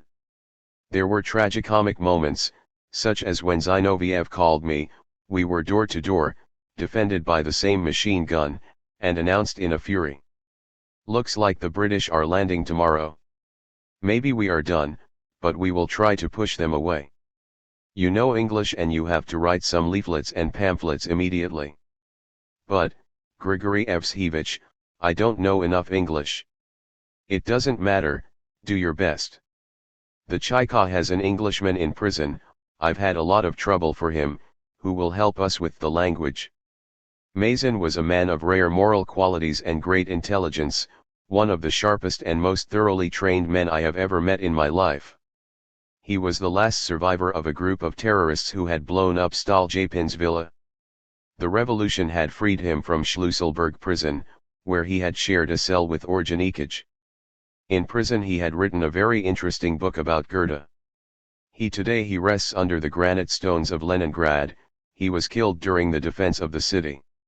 He told me, we had to assume the right to decide on the life and death of others, we must therefore lead by example. And he gave it. The early days of the International were the days of heroic cohesion. We fed on hopes, which we believed blindly. Revolution was brewing throughout Europe. Manuelski, returning from France, it is true that he had understood nothing of what he had seen, showed us that demobilization had marked the beginning of a revolution, a conclusion he drew from a splendid demonstration which he had witnessed. Riedel, now dead and so I can give his name, was less optimistic returning from Italy. There the revolution was in the hearts of men and in the nature of things, but he had not found his leaders. Only one man dared to affirm the possibility, the anarchist Malatesta. The socialists feared it. Mussolini and his gangs had offered their services. Would they have been accepted? Shablin, who was later to be assassinated in Bulgaria, wrote confidently, "We will seize power when we want it." The Soviets conquered power in Munich and Budapest. In Vienna Dr. Bettelheim embarked on an adventure which was soon to be disavowed. The dead mingled with the living. Levin was sentenced to death in Munich. Tibor Samuelij, they had talked to him in Moscow a short time before, blew his brains out escaping the defeat of Red Hungary, which in reality had been more duped than defeated by old Clemenceau, who had persuaded Bellakun to halt a victorious offensive. Korvin was hanged in Budapest. Muna arrived from Czechoslovakia to report that the lid was about to blow. Bellakun, on his return from Vienna, was called an imbecile by Lenin 20 times in a single meeting for his ineptitude in trying to organize a putsch in Berlin. He went to the Crimea where he staged the most heinous and pointless massacres of our revolution. The Finn Rakia, who was soon to be shot by his party comrades, discreetly came and went from one border to another. The American John Reed, with an athletic appearance and cheerful disposition, was released from prison in Finland only to die in 1921. Then came the great flowering, I would almost say fashion, of the International. There were so many who joined it, now that they felt it was becoming a center of power, that the Russians decided to take precautions against the entry of politicians, opportunists, and adventurers. The precautions were the 21 conditions for joining which they did split the French Socialist Party in Tours, the Independent Social Democratic Party of Germany in Halle, the Italian Socialist Party in Livorno. Blending in with the revolutionaries, politicians made their appearance in the Kremlin. Marcel Kakin, who until yesterday had been a patriot to the bitter end, and who basically had remained so, suddenly converted to militant nationalism. Frossard came with him, to pretend he had come to his senses. The brilliant Bordiga denounced Lenin's opportunism at every opportunity, and in the evenings he led small processions of singing students in front of the hotel where the delegates stayed. The Indian Manbendranath Roy came looking for topics and tools for agitation in India and seems to have found happiness in the arms of a slender and beautiful Mexican girl herself, but extraordinarily blonde. The Hungarian Rudniansky was then to be charged with treason. He is now, as far as I know, in the Solovietsky Islands. Among the Italians there was the old Lazzari together with Sarati and Angelica Balabanov, who represented the tradition of Italian socialism, the young Terracini of the New Order. Among the English, Sylvia Pankhurst, Gallagher, and later Newbold. The Dutch, Wijnkoop, Sneevliet. Among the French Raymond Lefebvre, poet and thinker, who thought of revolution or death. The anarchist Lepidot, a stubborn young man. Vergeet, which came from metal workers. Rosmer, silent and serious in his work, who immediately inspired trust and devotion. Fernand Laureat, 40 years old, but a revolutionary since the days of the war. Boris Suvarin, impetuous, determined, undisciplined, always asking embarrassing questions. Among the Germans, Paul Levi, who looked like a young Marxist statesman. Angel Pestana brought us the adhesion of the Spanish CNT. Later a severe-looking young Catalan teacher arrived in Moscow. It was Joaquin Morin. With him came a young man with gold-rimmed glasses named Andres Nin, Vujovic, bold and astute, who at 25 was already an old professional revolutionary, easily crossed all the borders of Europe. The Russians at the Congress were, Lenin, with his extraordinary simplicity, Trotsky, with an upright posture, dressed in a white tunic, who attended the sessions between one trip and another, Karl Radek, mischievous, flighty, Simeon, the most satanic of the participants in the discussion, Zinoviev, inexhaustible chairman of meetings, his hair long and tousled, Bukharin, in which erudition became amusing and almost juvenile. The Third International of the early days, for which men fought and died, which filled prisons with martyrs, was in reality a great moral and political force, not only because as a result of the war the workers' revolution was on the rise in Europe and close to victory in several countries, but because he brought together a crowd of passionate, sincere, and devoted minds, determined to live or die for communism. Charlatans and little adventurers were isolated cases. Where are all these men today? Lazari, Saradi, laureate died, Paul Levi, expelled from the party, committed suicide during a fit of madness. Lefebvre, Lepidit, Vergit are dead. 1 Terracini has been in prison in Italy for many years. Roy, expelled from the party, is now in prison in India. Balabanov, expelled, is a militant in the socialist movement. Bordiga, expelled, enjoys a very limited freedom in Italy. Remaining faithful to their convictions, Rosmer, Souverin, and with them Pierre Minot and Jacques Menel, French communists of the first hour, were expelled a long time ago. Vujovic is in prison in Russia in Verkhny Uralsk, and all Russians have suffered his fate. Joaquin Morin, founder of the Spanish POUM, expelled and slandered by the official Communist Party, was shot by Spanish fascists, expelled and banned from the USSR. Andres Nin, Minister of Justice in the Catalan Generalitat II, is denounced daily by the local communist press as an agent of international fascism. Sylvia Pankhurst and Newbold were expelled. The same fate befell the indefatigable Sneevliet. The Communist International squandered its forces, despised its great talents, dispersed, persecuted, drove out the men who had come from every corner of the world to offer their services. There. NEP extension. And the opposition. In a few years the NEP extension. It restored a semblance of prosperity to Russia, but for many of us this prosperity was something unpleasant and often unsettling. Socialist power retained all the instruments of government and maneuvered them skillfully, with its staff made up of workers and revolutionary intellectuals. Eventually 7/8 of industrial production was nationalized.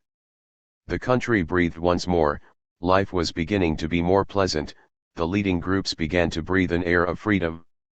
Writers enjoyed a tolerance that today would seem inconceivable and which made possible the creation of true masterpieces. Kamenev, chairman of the Moscow Soviet and of the Supreme Labor and Defense Council, spoke of authorizing the publication of a newspaper independent of the party. The general level of wages exceeded that of the pre-war period. In consumption it was however still slightly lower than the pre-war level. A feeling of constant anxiety pervaded us communists. We had accepted all the necessities of the revolution, including the harshest and most unpleasant. We had seen the best of us go to die, we had subjected ourselves to the harshest discipline and its constrictive aspects, waiting to reap the rewards. Then, immediately after the deaths of Kronstadt, the darkest point of our past, Lenin gave the signal to retreat by saying, "We must learn from the bourgeoisie. We must learn to trade, we will sell everything except alcohol and icons." 1. And almost all of us agreed that he was right because the regime that had existed up to that moment, with its requisitions and the total nationalization of the distribution sector, the result of war and not premeditation, obviously could not continue. And now the cities took on a foreign aspect, we felt ourselves sinking into the quagmire, a paralyzing and corrupting quagmire. Money lubricated and soiled the mechanism, just as it did under capitalism. 1.5 million unemployed people received benefits. But these were inadequate subsidies, in the big cities. Bars were open until 3 in the morning in the heart of the cities. We gambled, we got drunk, we flowed all the filth of the old days. We knew that much of the money thus squandered had been stolen from us, we also knew that the state was being cheated out of this money by corrupt officials and brokers.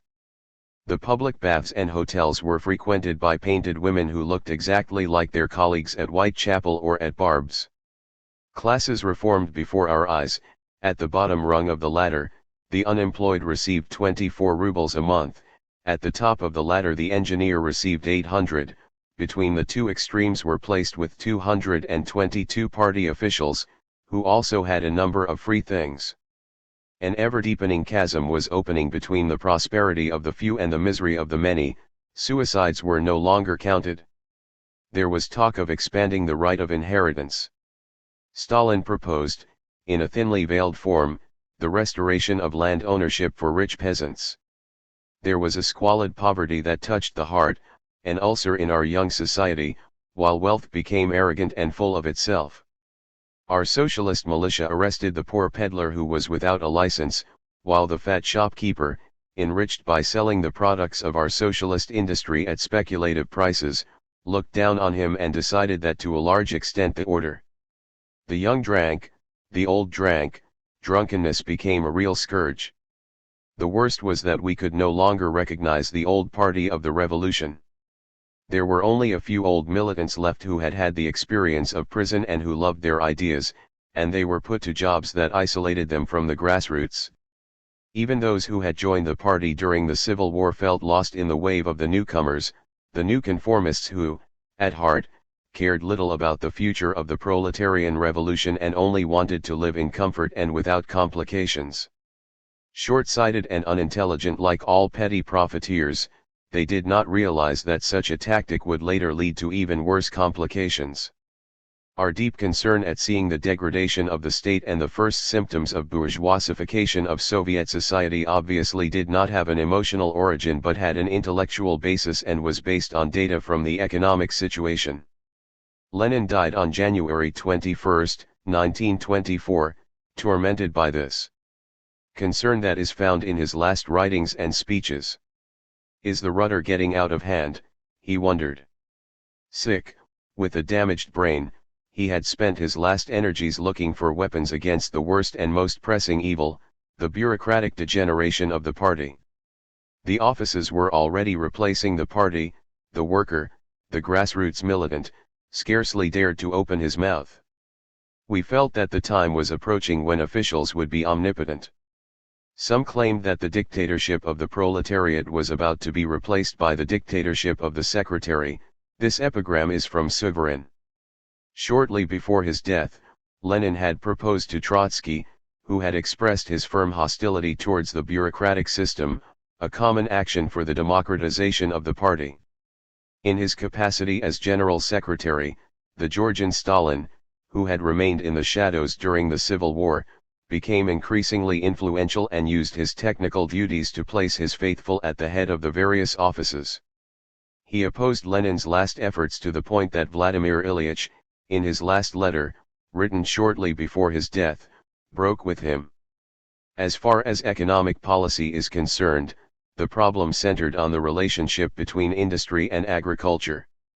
The latter was recovering at a faster pace than industry. The farmer accumulated reserves of cereals because he was offered too low a price for their sale, and the low price of wheat in turn caused high prices of industrial products, which were offered in quantities much lower than the demand.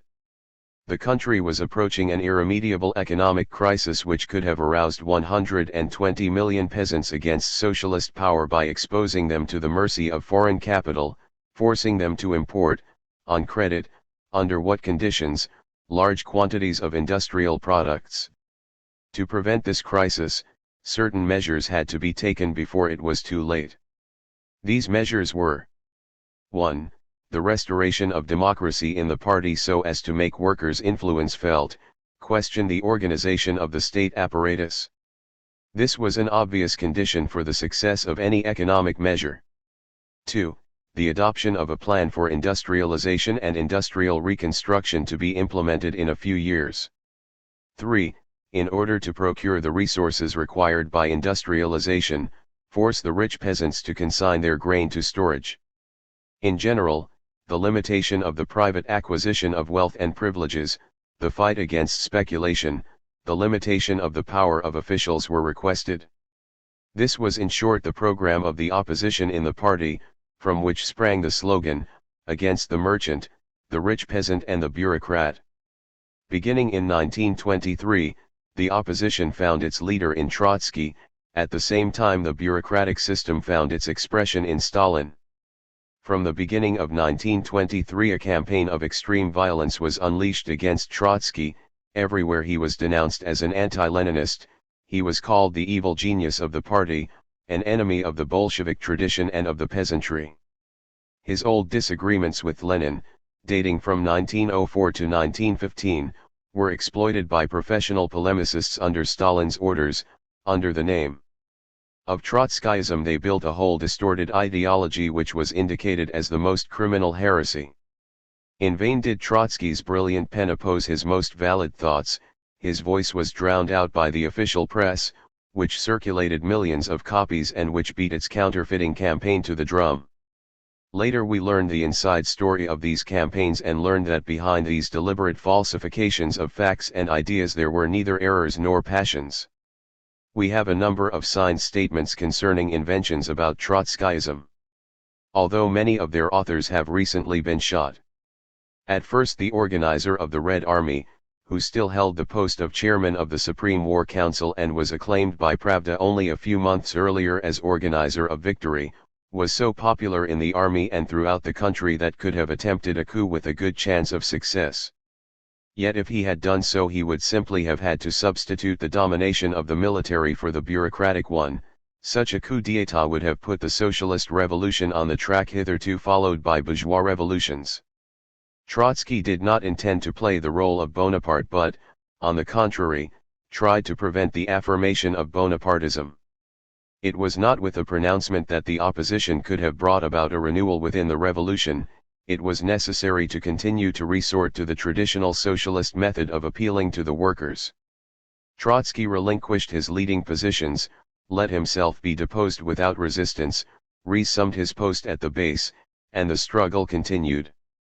Ultimately everything depended on the international situation. After the failure of the revolution in Germany in 1923, Chemnitz Conference, Hamburg insurrection, violent repression of the workers' government of Saxony, dictatorship of General von Seeckt, a wave of depression swept over Russia and the bureaucracy had a free hand for 3 years. Zinoviev. At that time Grigory Zinoviev was a member of the Politburo, of which he was the leading member. After him came Kamina, and Stalin came in third place. Lenin's fellow worker since 1907, theorist, orator and popular figure, with tousled hair, clean-shaven face, slovenly appearance, studied gestures, a low voice that could grow shrill when he wanted to be sure he was listened to, a language without breaks. Zinoviev was president of the Petrograd Soviet, a city which he later renamed Leningrad by decree, and was president of the Communist International since its foundation. The drama that developed within him after Lenin's death was based on a deep conviction, a certain ambition and a remarkable mediocrity of character. His ability as an agitator destined him to be the indefatigable second to someone greater than himself in character and thinking power. 20 years of daily work had made him the mouthpiece, the factotum, the propagandist of Lenin. Now that Vladimir Ilyich was dead, he considered himself destined to succeed him. In the International he was a man with maneuvers conducted in the shadows. In Russia he was the exponent of repression. In ideological struggles, he introduced intrigue and disloyalty in increasing doses. He gradually introduced repression into the party. Nevertheless, he could not prevent the defeats of the Communist International. Of the incompetence of his leadership there is no doubt, from returning to his discredit. From 1923 to 1925 he joined Stalin to keep Trotsky out of his rightful place due to his enormous popularity and Lenin's own indications. He began to whisper to himself that Lenin had left some kind of will which had been hidden by the Central Committee. It was not long before the text of this document passed from hand to hand. In it Lenin gave a further demonstration of his perspicacity. All of his judgments regarding his collaborators have proved to be true. The October episode concerning Zinoviev and Kamina obviously did not have an accidental character. He says, Bukharin is a man of remarkable theoretical abilities but somewhat inclined to scholasticism. Comrade Trotsky is distinguished not only by his outstanding abilities, personally he is undoubtedly the most capable man in the present Central Committee, but also by his extreme self-confidence and tendency to be attracted by the purely administrative aspect of things. These two qualities of the most capable leaders of the present Central Committee can, unwittingly, lead to a split. Stalin is too rude, and this defect, which can be tolerated in relations between us communists, becomes unbearable when it is a defect of a comrade who holds the position of General Secretary. Therefore I propose to the comrades that they find a way to remove Stalin from this task and to entrust it to someone else who differs from Stalin for the better, i.e. be more patient, more loyal, more cordial and more attentive to comrades, less volatile, etc. This circumstance might seem insignificant, but I think that from the point of view of the relations between Stalin and Trotsky which I have specified, it is by no means a negligible element and can acquire decisive importance. From Lenin's testament. Lenin wrote this document on January 4, 1923, i.e. less than a year before his death. In other confidential notes, he sharply attacked Ordenikij's brutality and gave a severe assessment of the Soviet state. It is a Tsarist bourgeois car, with a socialist tinge. He regarded Pyatakov as one of the best administrators, albeit with considerable reservations about his political abilities. From then on, Stalin displayed a consummate ability to intrigue and manipulate party levers. At first, the fight against Trotskyism created a huge astonishment in the country. The revolution, which was accustomed to healthy if brusque manners, did not expect this deluge of lies, of thinly veiled slanders, this rupture between its leaders who up to that moment had appeared admirably united. The party did not expect this sudden introduction of an iron fist into its internal life. Stalin made it appear that he wanted to play the part of the conciliator, that he was against expulsions and bloodshed, thereby making the unpopularity of this campaign fall on Zinoviev's shoulders. At the same time he maneuvered to make Zinoviev and Kamina appear responsible for the failure of the agricultural policy which had led to the enrichment of a minority of peasants and to an extreme shortage of grain in state warehouses. He let Zinoviev take responsibility for the defeats of the International. In the corridors of the Kremlin he could be heard saying that the branches of the Communist International were full of professional buffoons, tricksters, and politicians, and that if he were in charge of the sector he would immediately cut off the credit of those people who can no longer be useful to the cause of the revolution. Meanwhile Stalin completes the work of conquest.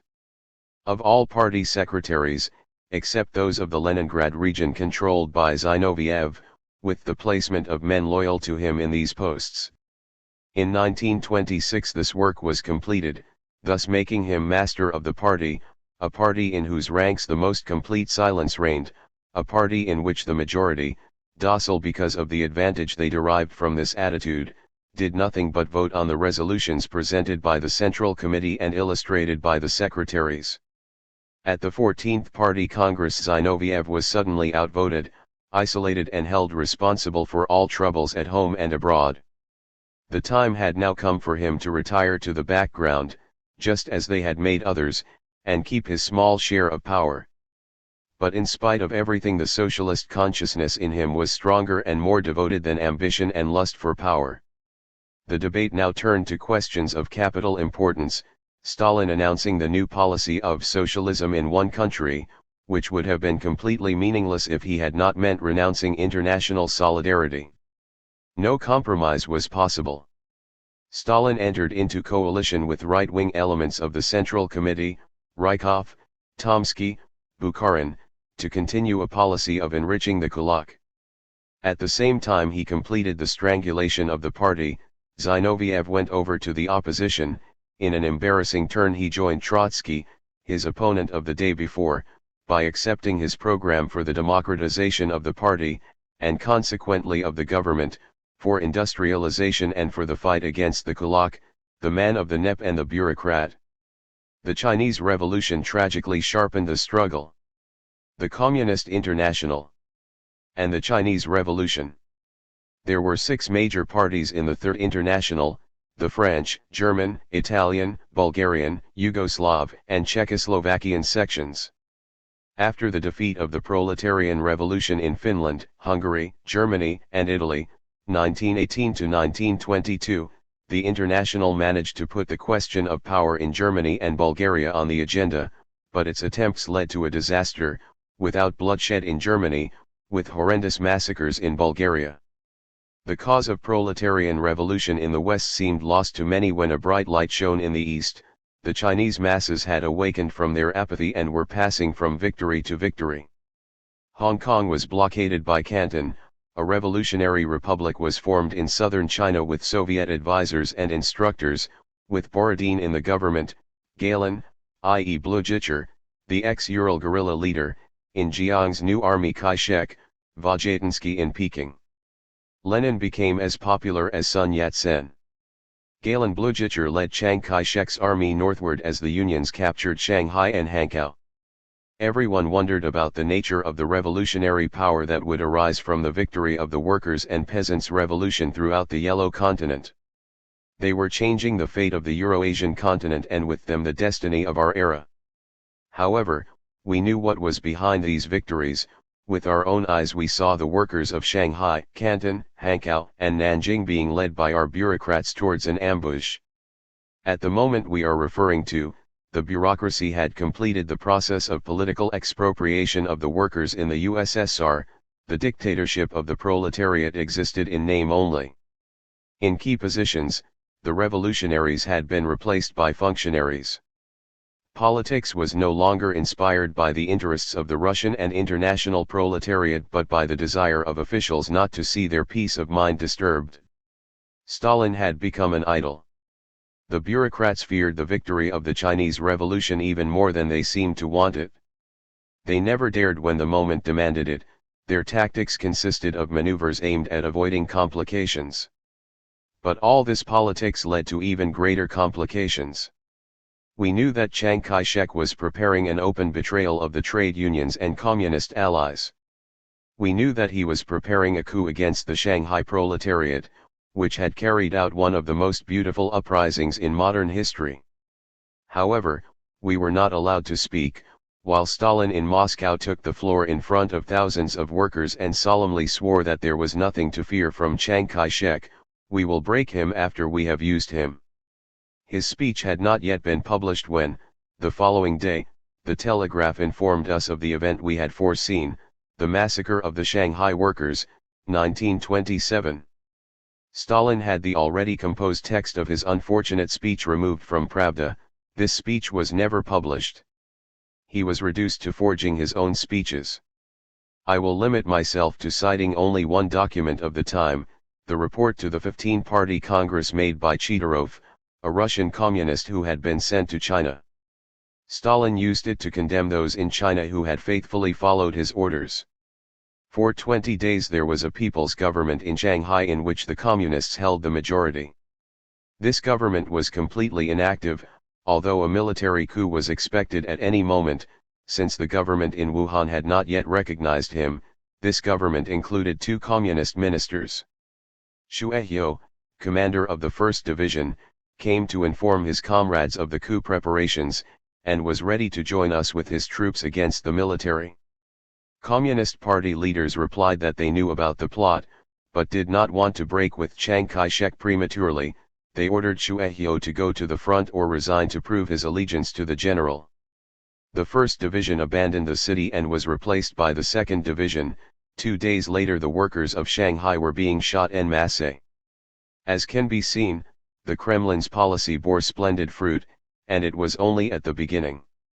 During the period when the revolutionary forces had reached the highest level of combativeness, the Communist Party of China, Red, Communist International, incessantly and systematically beat a retreat.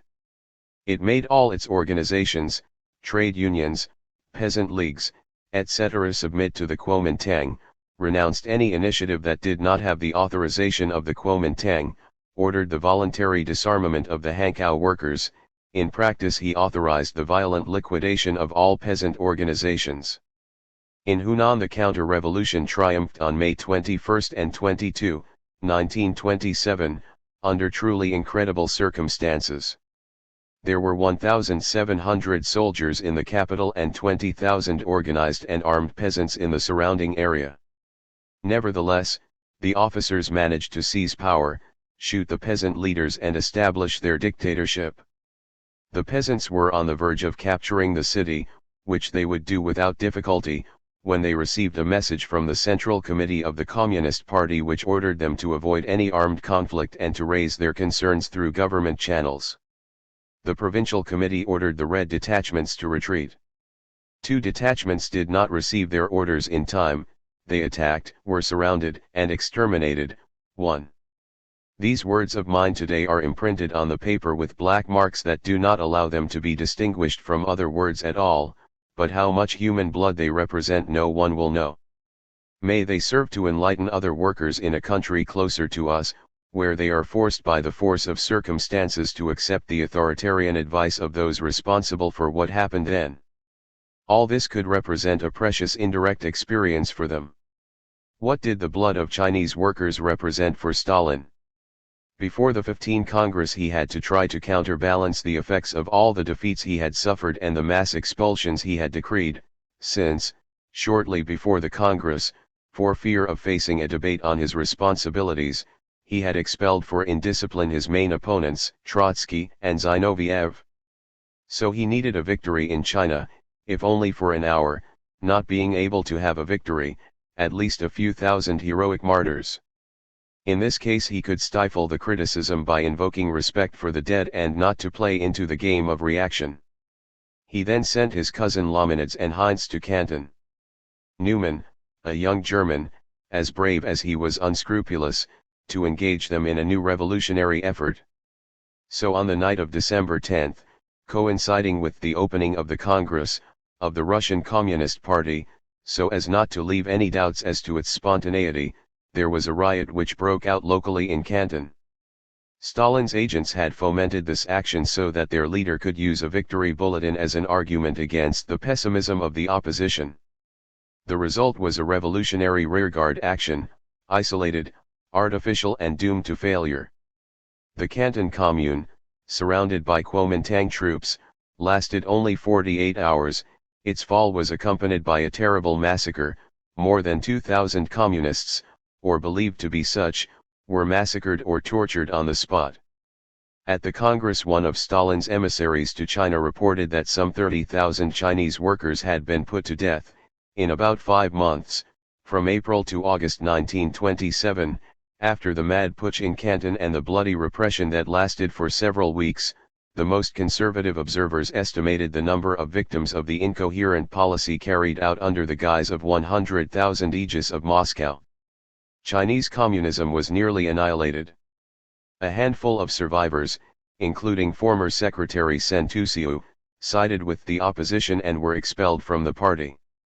Thus ended the cycle of aberrations and adventures from which, at the cost of 100,000 human lives, Stalin emerged forever disqualified as theoretician and strategist of the revolution. Point 2.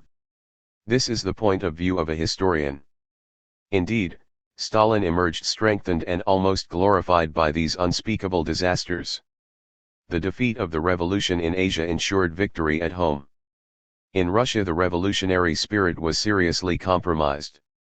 More than ever, the theory of socialism in one country presented itself as valid, because the revolution had been defeated everywhere. No more complications. Followers wanted a quiet life, no more adventures. What a punch this Georgian has! Long live the Iron Fist! The underlings were not treated so favorably by fate. Lomanids, a cousin of Stalin who became an opponent after these events, blew his brains out in Sverdlovsk in 1935 as he was about to be arrested.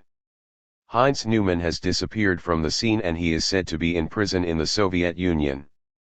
He had allowed himself some critical remarks and he knew too much. Several unknown young men shot together with Zinoviev were his companions. In Paris, Berlin, London, Guatemala City, everywhere the central committees of the communist parties, designated and subsidized by Stalin, telegraphed their approval of everything: friendship with Chiang Kai-shek, the expulsions, the Canton events, the eternal infallibility of the executive policy of the Communist International, all this absurd and bloody business.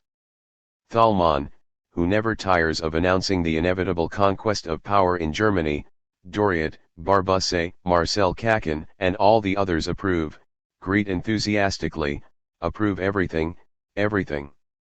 Dissensions in the Central Committee. The last meetings of the Central Committee before the expulsion of the leaders of the opposition, end of October 1927, were very stormy. These meetings recall the session of the convention in which Robespierre failed to get his voice heard. Here are some significant passages from the official accounts where the insults were obviously toned down. Trotsky, with this apparatus, with this regime, the proletarian vanguard is under pressure. The clamors grow louder. The orator's voice is barely audible, from new bureaucrats, including workers' bureaucrats, riots, boos, from administrators, small bosses, new owners, privileged intellectuals of the city and the countryside. Vorosilov, Zinoviev, he is unworthy. Skripnik, the platform of the Central Committee cannot be used to launch such infamies. 1. Skvortsov-Spanov, it's Menshevik Dan disguised as a Bolshevik. Trotsky, the pressure of all those elements who begin to throw their fist at the proletariat saying, we are no longer in 1918. It is not the zigzags to the left that are decisive, but our policy as a whole, the choice of cadres, the support of the masses. It is impossible to resist the enriched peasant while the proletarian sections are stifled. These things are incompatible. The clamors increase, whistles are heard. Voices, gravedigger of the revolution. Shame. Down. Down with the scoundrel. Renegade. Trotsky, the zigzags on the left will meet the resistance of the majority. Today you say get rich, but tomorrow, noises, clamors, we will get nothing from the rich peasants, following the bureaucrats, the bourgeoisie will catch its breath. Noises, clamors, cries of, down. Vorosilov, enough, it's a shame.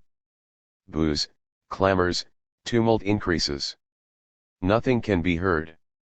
The chairman rings the bell, boos. Voices shouting, get him off the platform. The chairman adjourns the sitting. Comrade Trotsky reads on, but can't not understand a word of his speech.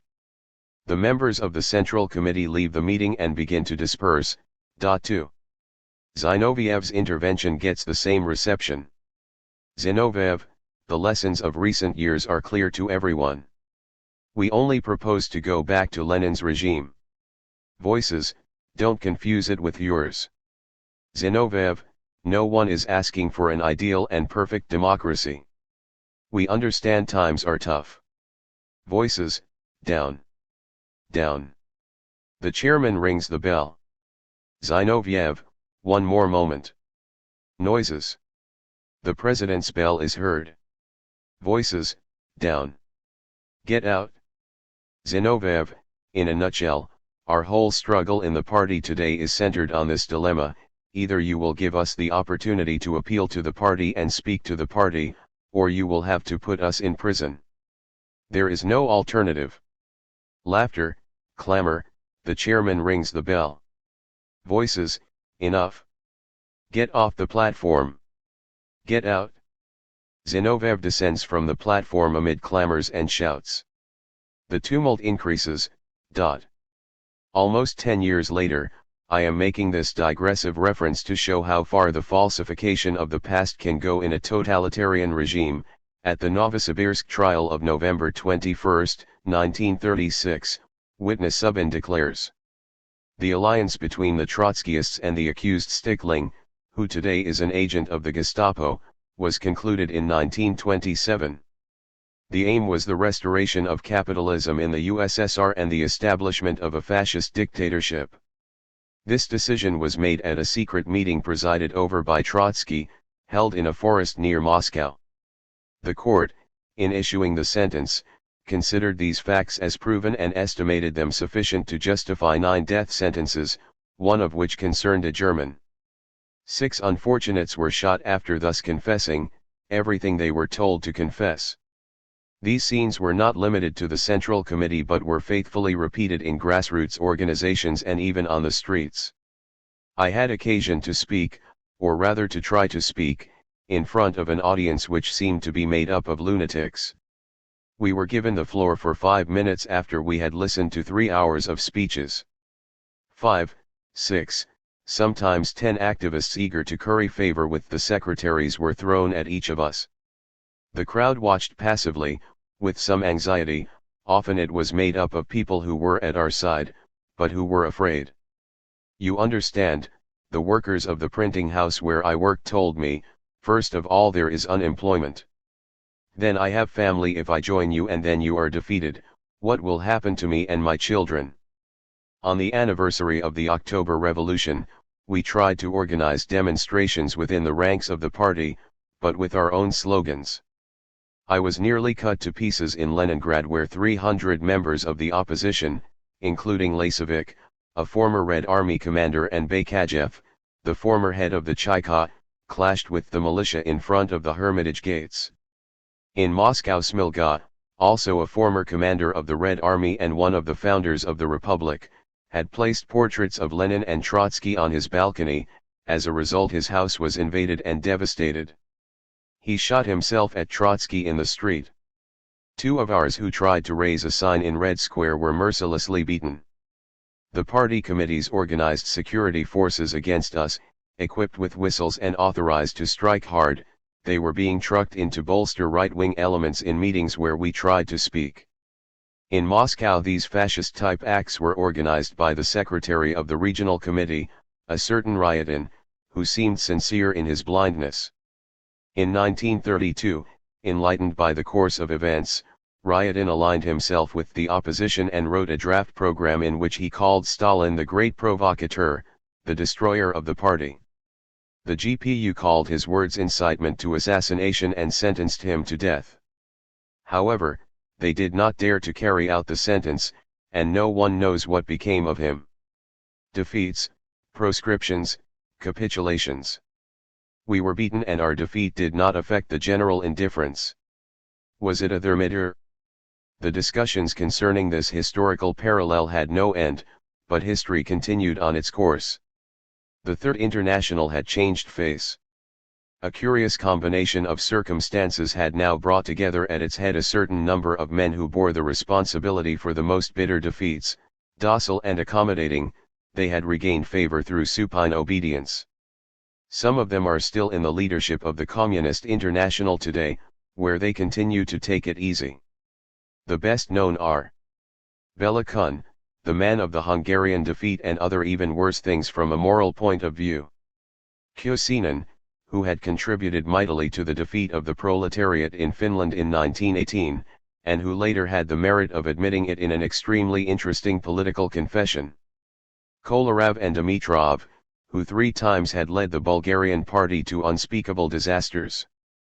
And until recently, Heinz Neumann, who came of age during the defeats in Germany and who demonstrated his great abilities in the Canton catastrophe. The government and the press had undergone the same changes. In Georgia, the Mensheviks had come to power and were persecuting the old Bolsheviks. While the men who had fought in 1917 were expelled from the party and were soon to be deported, the newcomers, who had been counter-revolutionaries during the Civil War, were making glittering careers with their zeal to approve the new leader. Zaslavsky, who had been one of those who had called Lenin the German agent, occupied a position of great importance in Pravda.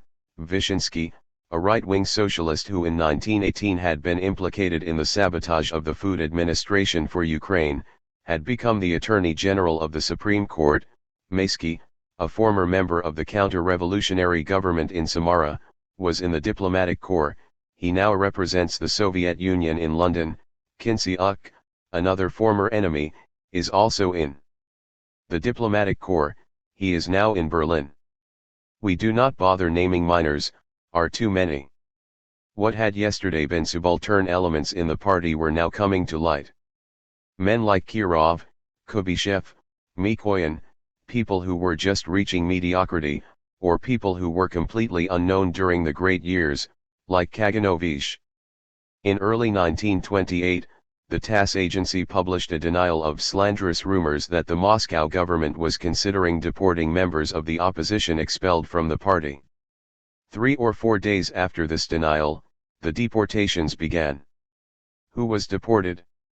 The first group included Trotsky, Karl Radek, Preobrazhensky and Serebryakov, former secretaries of the Central Committee, Ivan Smirnov, Beloborodov, one of the effective leaders of the revolution in the Urals, where he had signed the death warrant for the Romanovs, Muralov, Vladimir Smirnov, and Timofey Sapronov, all three heroes of the Moscow uprising, Smilga, one of the best leaders of the civil war, Rakovsky, who supported the revolution in Ukraine during the most difficult years.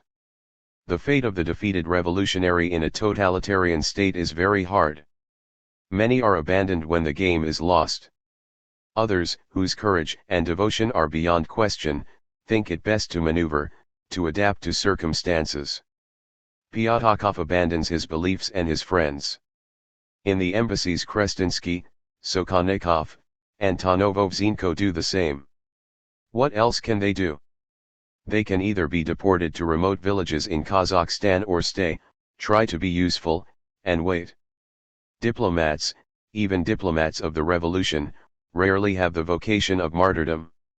They condemned their thoughts and acts of opposition, asked for forgiveness and stooped as much as was necessary. Are they opportunists? No. These old Bolsheviks have no private life, nothing beyond their political activity.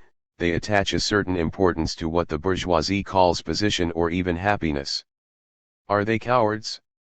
They have almost 10 years of intolerable life behind them, which could have ended tragically. Their attitude combines great courage with absolute devotion, and not only in words or gestures, a courage that does not hesitate to present itself as pusillanimity, a devotion that does not hesitate to suffer the worst humiliations, and to these qualities they combine an extreme intellectual and moral deficiency. Too attached to the party, they fear seeing reality as it presents itself. The party is finished, they withdraw before they really have to realize it. They do not realize that, by lowering themselves, they make the revolution fall. They fail to see that it is better to stand upright and proud in error than to set an example of such abasement, even for the best of causes. They try to maneuver, in the belief that the main thing is to remain in the party until the day when decisive struggles will spontaneously break out which will make its transformation possible. From his exile Radek tries again their capitulation by writing. All Zinoviev's tactical calculations consist in this: a new wave must inevitably pass over the party. When all this has happened, we will be in exile while he will be in the party. But, Zinoviev will eventually be disillusioned. What will be decisive is the correctness of the political conception, the trust it has earned. The crime of Zinoviev and Kamina is that they did not understand that one cannot disarm, even if there is a favorable change in the party. Radek wrote well, but a few months later, he did exactly what Zinoviev and Kamina had done. Radek was a man with an unusual flexibility of mind. At first glance he seemed cynical and witty. He possessed absolute devotion to the party, that is, to the working class of which the party is the political organization. He had engaged in revolutionary activity in Russia, in Poland, in Austria, in Germany. He had passed through many prisons, he had escaped countless dangers. Before becoming Lenin's collaborator, he had been Rosa Luxemburg's fighting partner in Berlin, Bremen, and elsewhere. He was in Berlin with Rosa and Karl Liebknecht when there was the Spartacist insurrection which he rightly, but in vain, had advised against. Arrested together with Karl and Rosa, he managed to escape death only by chance. They had not realized the importance of the prisoner. A bullet grazed him in the prison of Moabit where his friend Leonidisco, Jogi Ches, had just been killed. And now he was in prison again, but this time in the USSR. After his capitulation, he met some more steadfast opposition comrades at a small railway station in Siberia. They were surrounded by GPU agents leading them to their destination. We have received the news of this political meeting. There he is. Radek, the situation in the country is extremely serious. That of the Central Committee is catastrophic. The right and the center are preparing to throw each other in jail. The right is strong, he can double or triple his 16 votes. Moscow is without bread. The discontent of the working masses can turn against the Soviet system. We are faced with peasant uprisings. All this forces us to return to the party at any cost. And what is your attitude towards Lev Davidovich Trotsky? Radek, complete breakdown. He is revising Lenin's doctrine. Will you ask for the abolition of Article 58? The article of the penal code under which members of the opposition were exiled. Radek, never. With regard to those who will follow us, its application must be suspended. For those who organize discontent among the masses, we will keep Article 58. We ourselves were responsible for our deportation and imprisonment.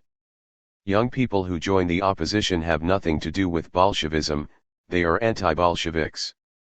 Radek added that the platform of the opposition had become that of the party. The proof, the 5-year plan. The GPU agents interrupted our discussion and pushed Radek into the car, reproaching him for agitating against the expulsion of Trotsky. Until they let him into the car, Radek shouted over and over again. Me to agitate against the expulsion of Trotsky? He.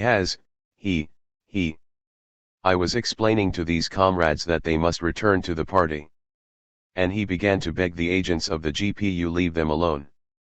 Give them time to repent. Don't let them embitter. Without saying a word, the officers pushed him into the car. The train began to move. Without a word, the GPU agents continued to push Radek for 9 years, until they pushed him into the cell he now occupies, just a few floors from the execution cell. Around the same time, I was expelled from the party to which I had belonged for 8 years. Since I could not be reproached with infractions of discipline, the Control Commission asked me if I approved the decisions of the 15th Congress concerning the expulsion of the opposition. I replied that on this question, as in all others, I submitted to the discipline of the party, but at the same time I affirmed that I did not approve of the decision. I also said that I considered it an extremely serious mistake that would be difficult to fix. The commission was made up of 10 people, amazement was visible on their faces. A worker got up who doubted that she had heard correctly and asked me in a persuasive voice, "You said, comrade, that the party congress made a mistake? Do you think party congresses can make mistakes?" I explained that it is human to err, that the great workers' parties, as was well known, had accumulated errors and absurdities and that in the end they had degenerated. Every word I said increased my heresy. I was expelled instantly. A few days later, around midnight, 2 young dudes knocked on my door, one of them was in uniform and the other in civilian clothes. They got hold of my correspondence with Barbusset and a text by Lenin, which aroused their suspicions, and asked me to follow them. I spent 6 weeks in a cell in an old Leningrad prison, in the company of a city engineer accused of having sold a few cubic meters of ice from the Neva on his own account, and a mad mystic suspected of espionage because he was Polish. He was a poor devil, incredibly dirty, who spent his time kneeling on the concrete in prayer. He had been caught selling crosses near a cemetery and it had seemed extremely serious. The boy who brought us bland tea in the morning disappeared one night. He had been shot. One of the occupants of a nearby cell jumped from the 5th floor. He was a shopkeeper accused of defrauding the tax authorities. He must have been pretty weak of nerves. Overall the stay was bearable. My foreign friends managed to get me out, but after my life it didn't become easy, because being expelled from the party meant becoming a public enemy. Obviously it seemed that everyone understood that neither the books nor the articles of a public enemy can be published, and that his smallest movements, his correspondence, his words, and his reports must be monitored. One should not have helped him to earn a living, but, on the contrary, had to hinder him to some extent.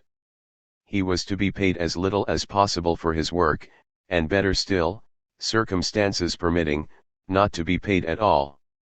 During the famine, the organized writers had their rations of cheese, honey, sausages, and other foodstuffs which were secretly given by the party committees, while none at all or as little as possible was to be given to this dangerous nonconformist. It can well be understood that his wife, his sister-in-law, his brother-in-law, his father-in-law, his cousins and, if they are seen together, his second cousins, will have all possible and imaginable troubles, even serious ones. So over the years I accumulated a deep understanding of how a totalitarian state works. Until the day when, this time on the street, two citizens with an appearance that could not be misunderstood asked me to follow them. This time times were less good and I didn't have to get out of prison so soon, but this is another story, which has an absolutely secondary interest. From Lenin to Stalin. Everything had changed. The goals, from international social revolution to socialism in one country. The political system, from the workers' democracy of the Soviets, the aim of the revolution, to the dictatorship of the General Secretary, the officials, and the GPU. The party, from an organization of revolutionary Marxists, free in life and thought and spontaneously subject to discipline, to a hierarchy of offices, to the passive obedience of careerists. The Third International, from a powerful organization of propaganda and struggle, to the opportunistic servility of the central committees, appointed to approve everything, without shame or disgust. The defeats, from the heroism of the German and Hungarian defeats in which Gustav Landauer, Levin, Liebknecht, Rosa Luxemburg, Jogi Ces, Otto Corvin found their death, to the painful background of the Canton Commune. The leaders, the great militants of October, are in exile or in prison. From Lenin to Stalin. The ideology, Lenin had said, we will witness the progressive extinction of the state.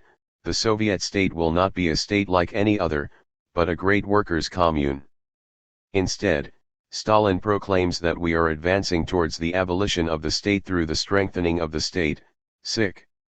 The working condition, the egalitarianism of Soviet society is transformed to allow for the formation of an increasingly privileged minority compared to the dispossessed masses deprived of all rights. The moral, from the austere and sometimes inflexible honesty of heroic Bolshevism, we gradually move towards an unspeakable transformism and an incredible hypocrisy. Everything has changed, everything is changing, but it will take some time before we can fully understand reality. We are still blinded by too much attachment to the regime, by the many illusions about men, by the great affection for the country, for the homeland, for the dead, too many great memories. Sometimes it happens that moral criteria take on a greater value than judgments based on political and economic considerations. Politics and the economy, due to their extremely complex aspect, mean that statistics and deceptive buzzwords can have weight in the formation of judgments. Even with a broad knowledge of things, exact knowledge of these factors is often impossible. Injustice, indignity, cheating on those who were only yesterday comrades, human degradation, and the inclusion of the police in party-level discussions all reveal what the truth is. Those who say, politics comes first, let them throw us in jail, what is important is that you carry out a right policy, they are deeply wrong. It is not true, it is absolutely not true that the end justifies the means. Justice is not made of iniquity, the world and men are not transformed with chains, with loudspeakers that shout falsehoods and with low sectors of intellectuals paid to fill people's heads with lies. Each end requires its own means and each end is reached with the means congenial to it. Although the socialist revolution may, in times of crisis, be forced to make use of the old weapons left over from bourgeois society, it must then find its own weapons, and can only move forward by improving the material and moral conditions of the masses. More personal well-being, more freedom, less lies, more dignity, more respect for humanity. A socialism that sets out on completely different tracks paves the way for a kind of counter-revolution, discredits itself and risks suicide. 1928 had plunged us headlong into this kind of socialism. The fundamental economic factors that have determined this evolution are clearly visible. Not that it was fatal, on the contrary, the Russian experience is very valuable because it shows that the economy can be controlled, but at the same time one cannot escape the consequences of a given policy. Let us consider the relationship of cause and effect. The party offices, starting with the Politburo, which represents a real directory, had spent years before deciding on industrialization. For years they had let the kulaks, i.e. the rich peasants, get rich. In order to avoid any collapse in the face of the opposition in the changes it was about to make, and in order to maintain power, the Politburo rejected the idea of industrialization and deported those who favored the collection of a forced loan by wealthy peasants, a suggestion that offered obvious advantages. Politburo members beheaded the old party, but soon after the government ran out of food resources. Why would the peasants have to sell grain under such disadvantageous conditions? So there was a shortage of bread in the cities. The army was also without bread. Stalin found himself at an impasse. Grain that cannot be bought from the peasants must be taken by force. The Politburo ordered the requisitions based on an unorthodox interpretation of Article 107 of the Penal Code, which referred to cases in which foodstuffs were hidden. The peasants began to hide the grain. Agricultural enterprises sowed less. What was the use of sowing if the harvest was destined to be requisitioned?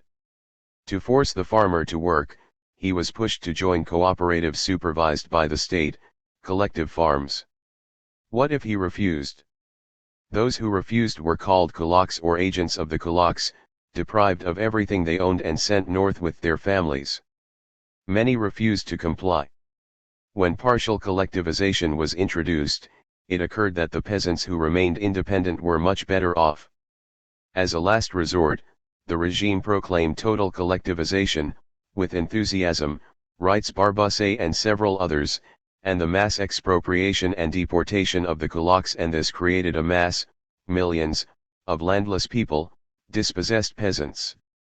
To prevent the total collapse of agriculture, accelerated industrialization was needed. The 5-year plan, revised and adjusted so as to promise a productive result that 6 months earlier had been considered out of the question, had to be implemented with enthusiasm. And so it went on. But the first consequence of the agricultural crisis, which in some places degenerated into a thinly veiled civil war, was to starve the cities. Ration cards were printed quickly. From then on the workers received such meager rations as to be almost ridiculous.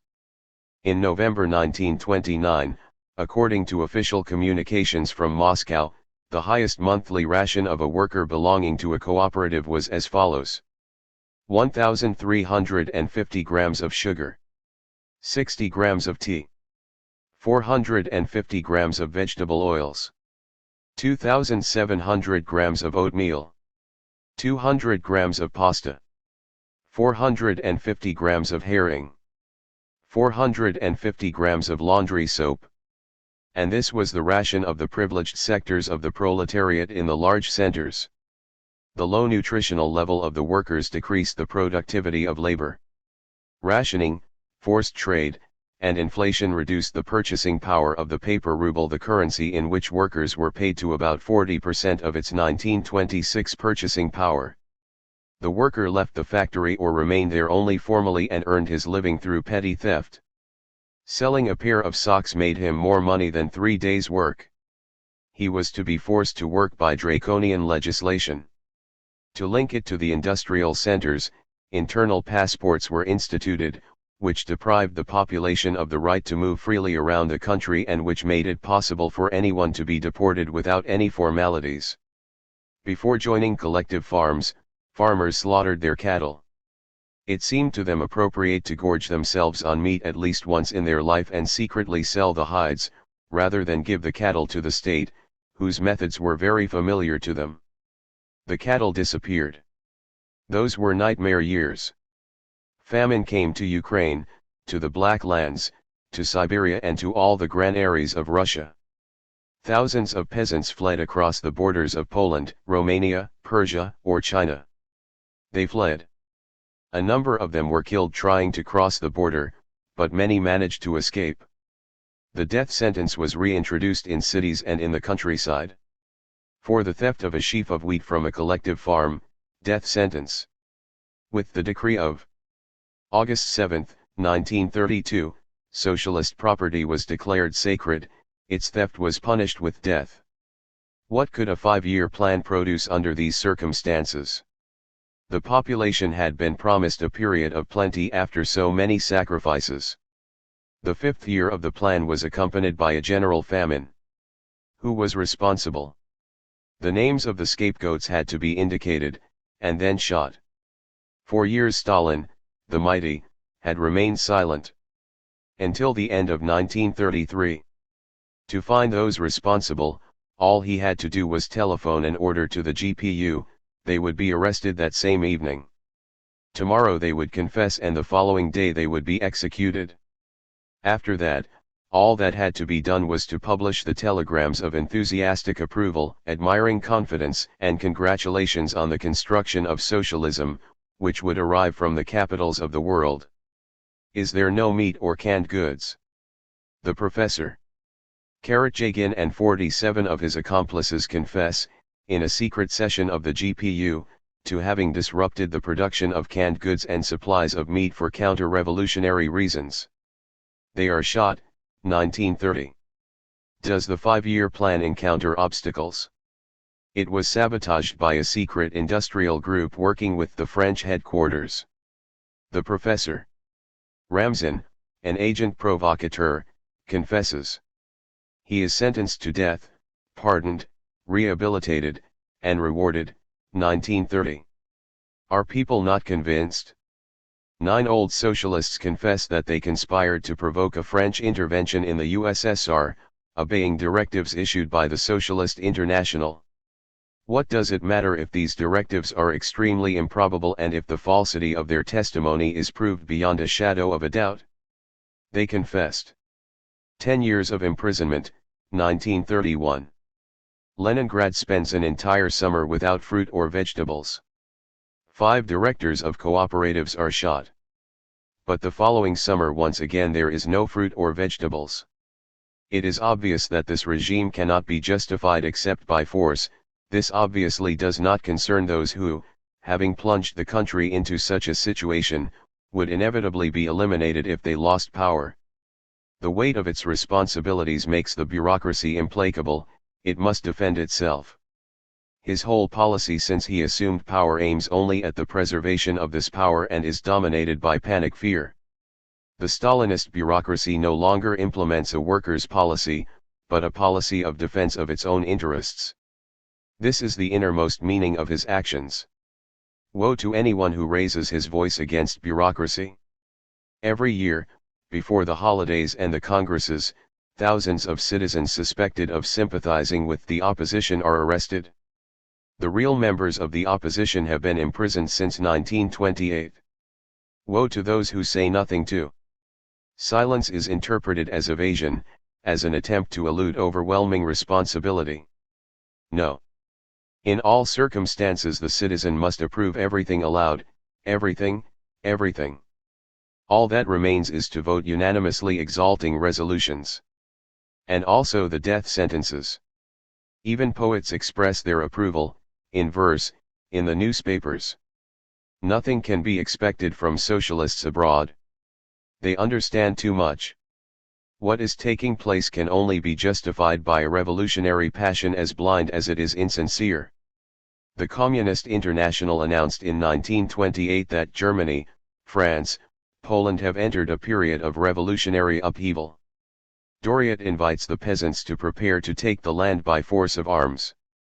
In Germany, where the Nazi tide is growing, The official doctrine of the Communist International is that fascism will be defeated if the corpse of social democracy is passed over. When in 1932 the Nazis secure a plebiscite in Prussia to overthrow the Social Democratic cabinet of Otto Braun, the Communist Party of Germany, following a personal recommendation from Stalin, allies itself with the Nazis. This political act is called Red Plebiscite by the Rotfani. I lived through the events I am describing, but I would like to cite a few unpublished or little-known statements whose authenticity I can guarantee. Point 1. I am sure that no one will contest a single line of them. Industrialization and collectivization. Life in a collective farm. The members of the collective farm have not received their pay for 2 months in which they carried out work transporting timber and fodder. 50% of the income from the collective farm goes to the collective farm fund, the remaining 50% is destined to pay taxes and rents. What remains for the workers? Nobody knows.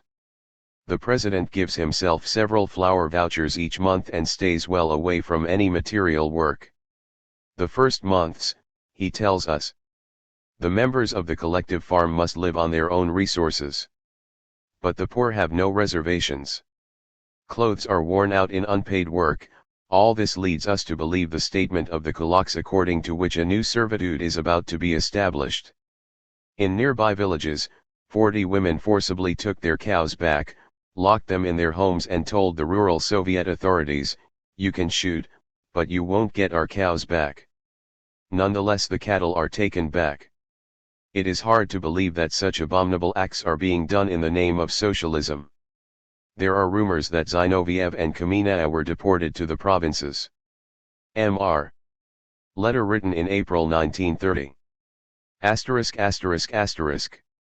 In March 1930 Stalin authorized a certain number of peasants to leave the collective farms and blamed it on the local authorities who would become intoxicated with success.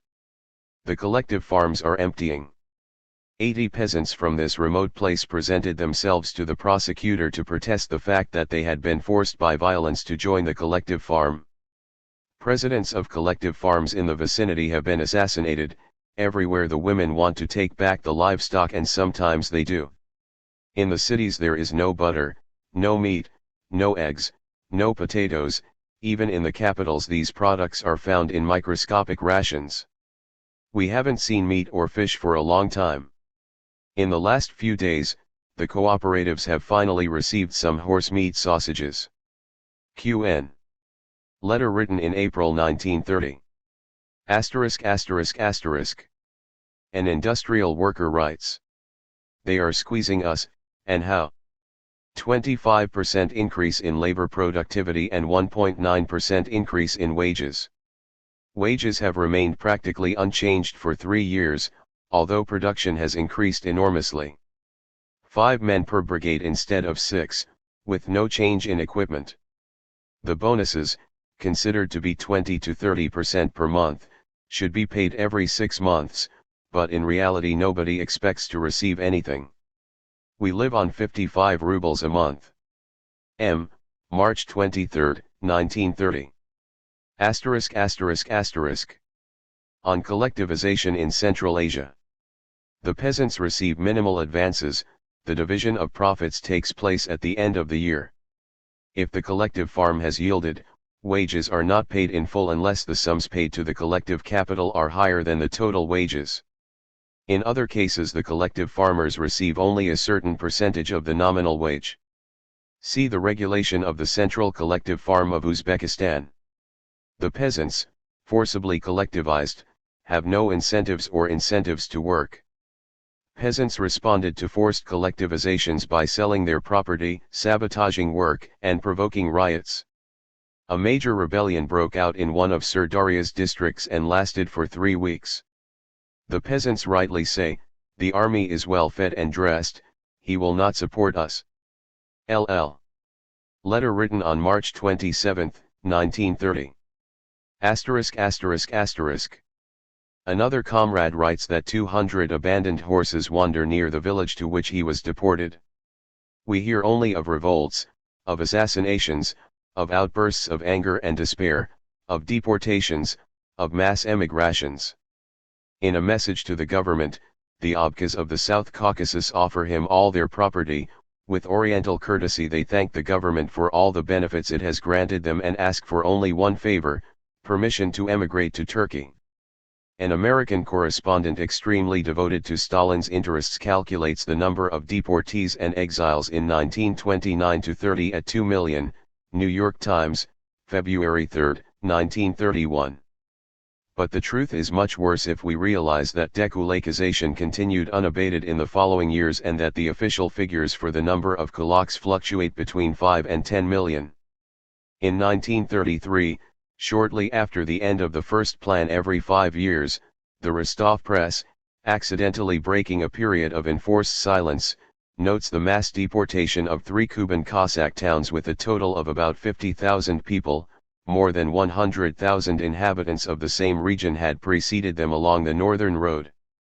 We can therefore assume that at least 5 million peasants, without distinction of sex or age, have been taken away from their homes, thrown into a condition of incredible poverty or entrusted to death. 2. An exile in Siberia writes. I want to tell what I saw during the expulsion of the kulaks in only one region. We first saw 3,000 deported kulaks arrive. Many were small or medium peasants, some had received decorations for bravery in the Civil War, but of course these decorations had been stripped from them. According to the plan they would have had to cut wood, but nothing had been arranged for their accommodation. The overcrowding in the barracks soon caused a typhus epidemic. In the forests it was even worse. They were sent to the woods with their wives, I don't know why, in the dead of winter, without warm clothes. They were preparing for a general uprising under the direction of ex-soldiers. We managed to prevent this new calamity by persuading the leaders of the camp to approve the order according to which the deportees had to go to the forests. This all closely resembles sabotage on an enormous scale. A friend who has gone through many collective farms tells me that nothing remains of the old villages and that the return to individual ownership would no longer be possible without terrible upheavals. About 15% of farmers are strongly in favor of collective farms. These are young communists who do everything, working beyond human possibilities. The other peasants go to the collective farms because they cannot do otherwise, but they are careful not to enter empty-handed. From now on, they say, we are farmers of the state. Just like the workers. Letter written on August 5, 1931. Even poor farmers are treated as enemies. Purges are carried out in peasant assemblies. A neighboring Soviet has just announced the expulsion of 20 poor peasants, some of them sincerely devoted to the regime. All condemned as agents of the kulaks. Their crime is that they have not always been silent, that they have said that their conditions have worsened and that they have asked if there would be another 5-year plan. The one who supplied the news says that this question played into the hands of the kulaks. 3. This great drama of the Russian countryside is described in a remarkable literary document, written by an official apologist, the novel Virgin Lands by Michael Siolokov. 4. To prevent the mistakes and crimes of the bureaucratic regime from being imputed to socialism, we must make a small ideological digression at this point. Socialism does not require that peasants be treated this way, on the contrary, it condemns this way of acting. The socialist policy towards the peasant is very different, and the proletarian parties of the future will be able to use the Russian experience as an example not to follow. Nevertheless, it is not impossible that a fascist bureaucracy in the service of financial capital, driven by circumstances to face a situation of famine, could apply Stalinist methods towards small peasant enterprises. Lenin never tired of repeating, "Don't force the peasants." The state founded by the Bolsheviks is called the state of workers and peasants. This is the official designation. While sanctioning the struggle against the rural bourgeoisie and against any other bourgeoisie, Lenin recommended that this bourgeoisie not be expropriated immediately after the conquest of power. This recommendation was accepted by the Second Congress of the Communist International. 5. Lenin wrote. Engels underlined the fact that the socialists did not think of expropriating the small farmers, but rather of trying to show them by example the advantages of a socialized and mechanized agriculture. Elsewhere, in one of his key speeches on the NEP, he introduced the concept of a conciliatory policy towards the rural population. The essential principle of our dictatorship is to maintain the alliance of the proletariat with the peasantry, so that the proletariat can retain its power. 6. Trotsky, in his Revolution Betrayed 7, underlines the role played by improvisation, whether due to ineptitude or the force of circumstances, in the course of collectivization. A few months before full collectivization, the Politburo predicted that the process would take many years. Since his exile in Constantinople, Trotsky has never ceased to protest decisively against what he considered a fatal economic adventure.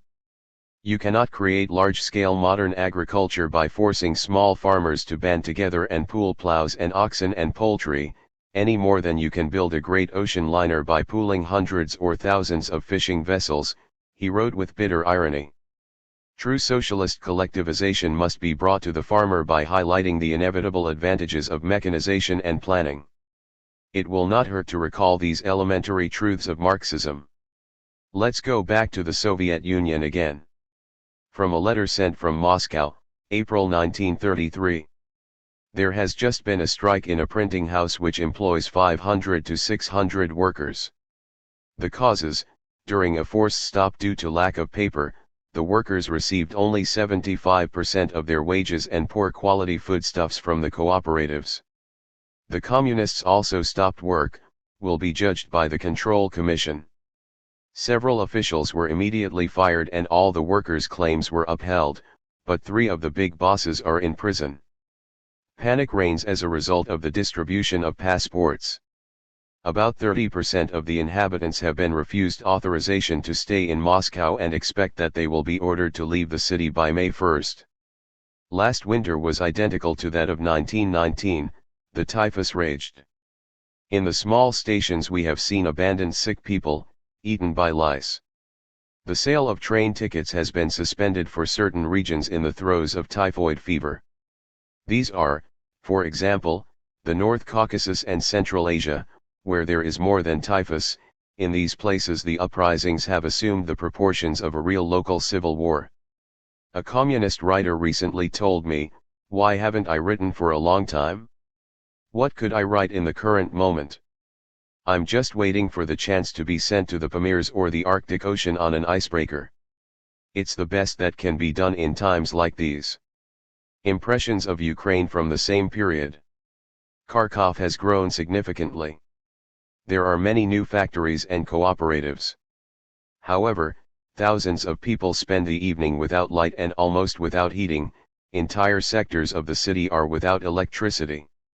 The cinemas are closed, the houses are in darkness, and all this goes on for weeks. No oil, no candles, complete darkness. Only the bureaucrats, the damned lucky ones, own ugly oil lamps. There is no oil, although Baku's oil production has increased. There is no electricity, although the Dnipro power station has been completed. All of this is extremely depressing. The same happens in other cities. People live stupefied, in a state of bestial despair. The contrast between production and consumption is incredible. With more cars, we don't live better, but worse.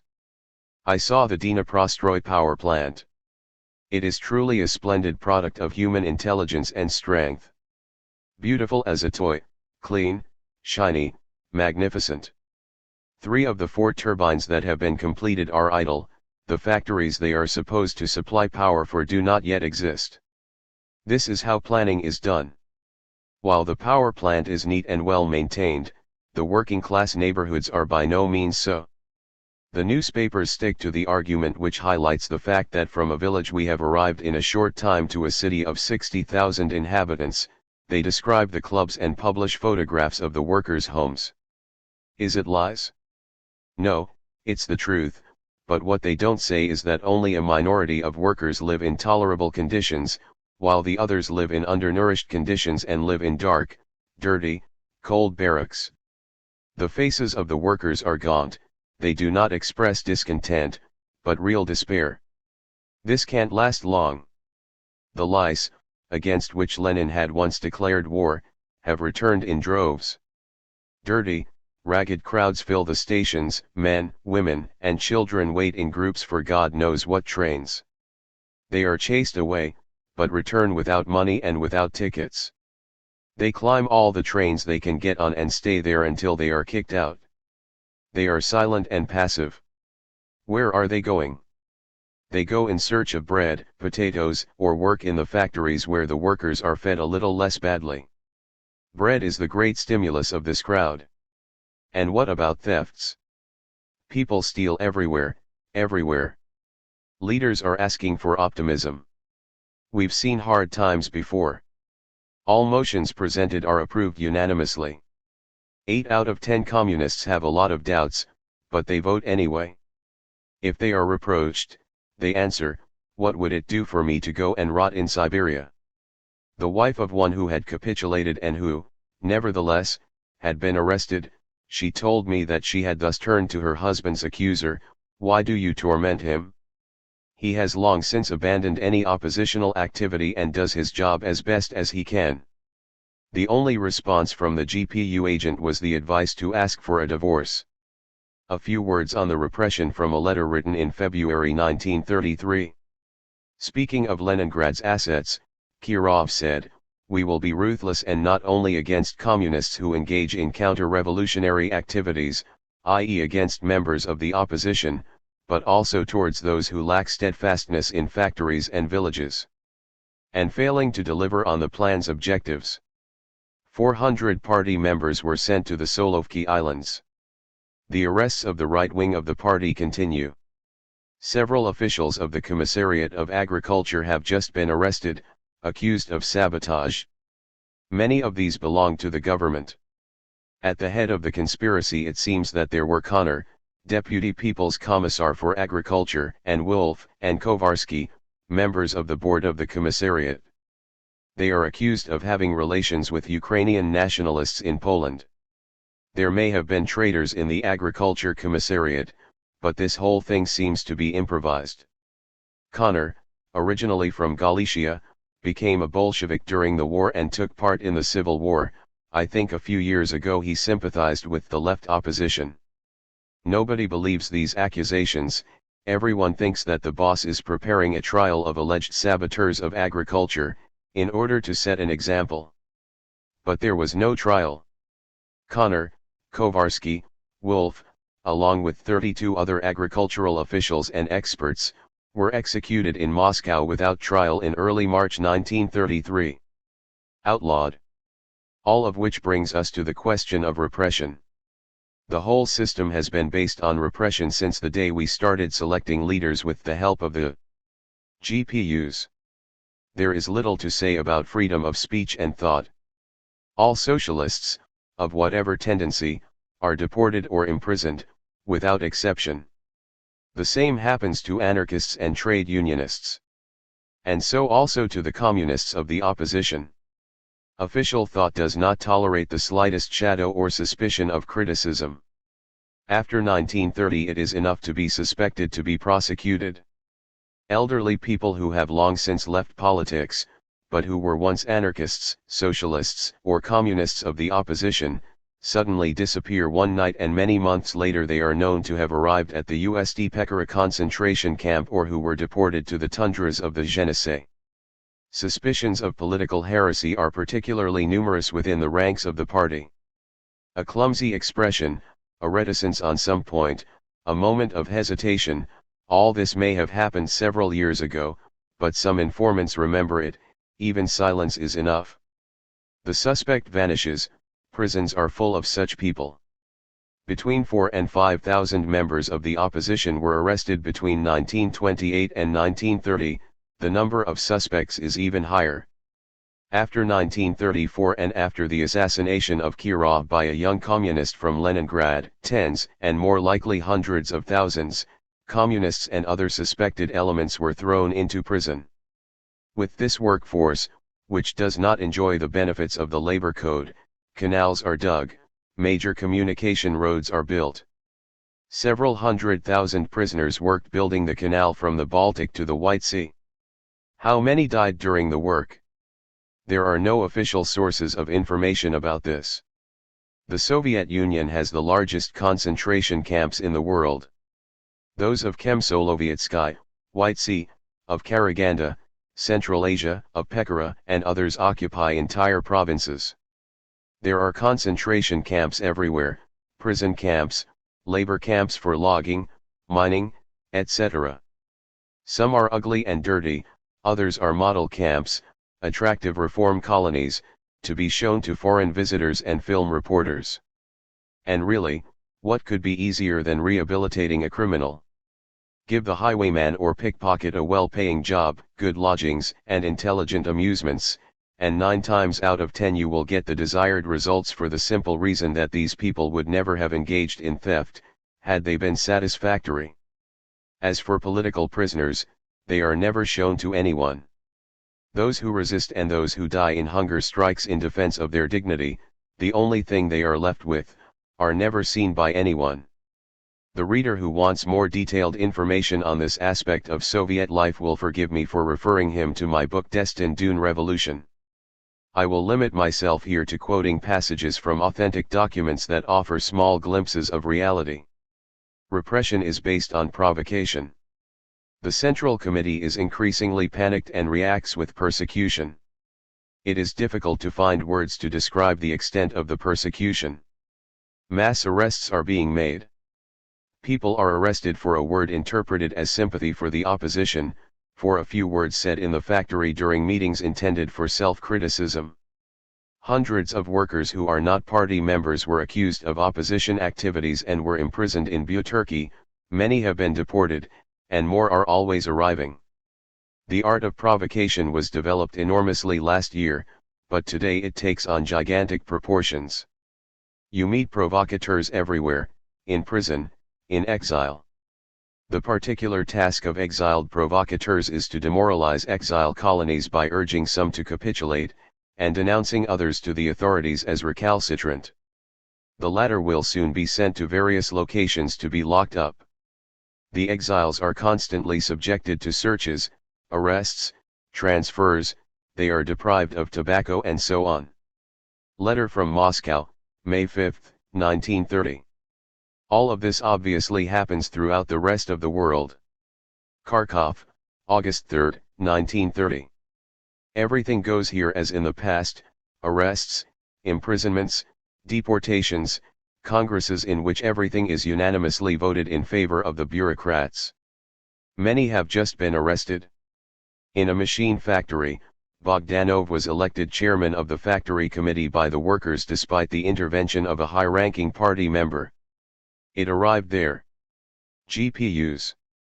And, making use of Article 58, settled the matter. From a letter sent from Central Asia, August 1930. Our little fathers, law. GPUs. Get ready for the 16. Party Congress, continuous night visits, searches, arrests, transfers. Avogan, who had been deported to Bokhara, has now been sent to solitary confinement in Verkhny Uralsk. Jov has instead arrived in Bokhara. In Rubtsov, 5 out of 10 of our comrades were imprisoned, 3 exiles were arrested in Krylorda in mid-July, 6 were arrested in Kazalinsk. Such news comes from Bjsk, Kansk, Simkent, Orenburg, Alma-Ata, Omsk, Tomsk, Slavgorod. Provocation lurks at every step. Nobody has work. We have to get by on the 15 rubles that are granted to us by GPUs. While the bare minimum for living is 60 rubles. We resist. When they want to kill exiles, they transfer them from one point of the country to another, they deprive them of work, they torment them continuously. Shortly before the Congress, a number of members of the opposition considered too tough were transferred to the most filthy places. Nina Stern was transferred from Uralsk to Karatub, where she is in danger of literally starving to death and where there have been cases of the plague. One of ours, arriving at Turikul, found there a whole colony of comrades. Some had just capitulated, because resistance had become physically impossible. We are like mice that cats play with, but that is no reason to be impressed and to imagine that the cat is the strongest thing in the world. He relented after 2 years of exile. They had broken him, he told us. I am disabled, he writes. I have frayed nerves, a stomach ulcer and scurvy, caught in prison.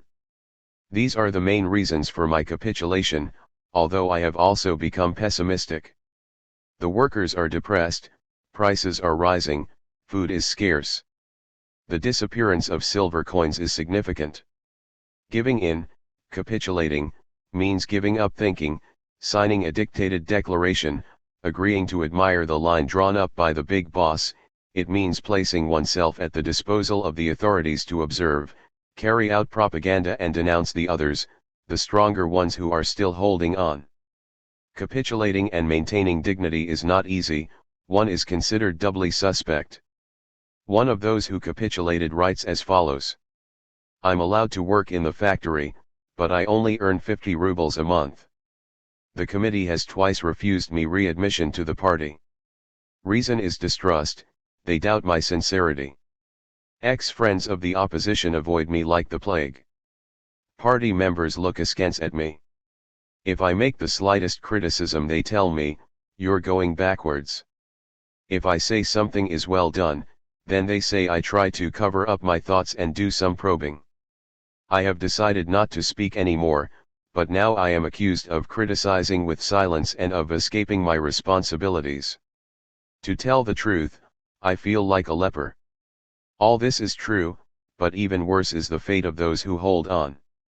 The exiles lack everything, they are literally exposed to cold and hunger. V wrote to me yesterday, they want to make us submit with hunger, but we won't capitulate. We do collections, but it's extremely dangerous. November 1932. Katya Kh. She was at Karjair with a 1-year-old. In all the letters she implored her companions not to starve her baby. After completing the 3-year exile, she was sent to Central Asia with a convoy of criminals and given 50 kopecks a day for her maintenance. I must tell you that a pound of bread costs between 2 and 3 rubles. The same picture everywhere, the situation among the exiles is appalling. Many are sick. Salnsafe is in prison and has scurvy. He has served his sentence, but they are not releasing him yet.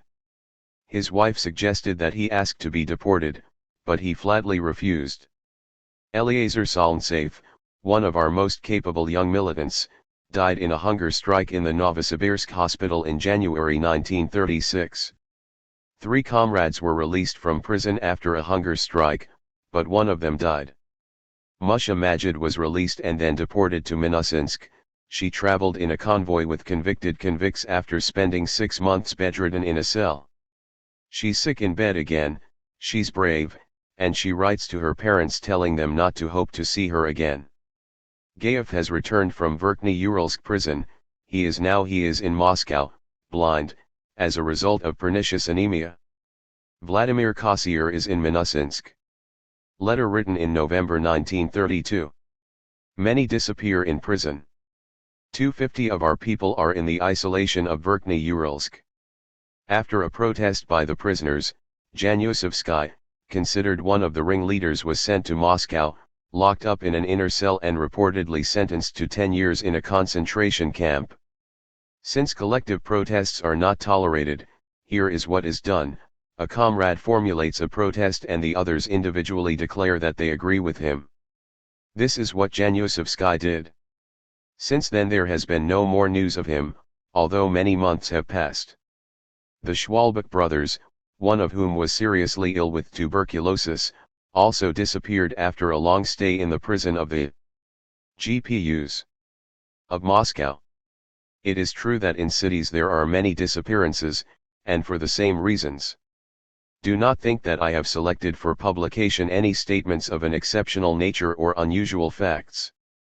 I took a few lines more or less at random from a bundle of documents that I own, among those that seem to me more characteristic for their representativeness. Anyone who knows at least a little about Russian life will support me.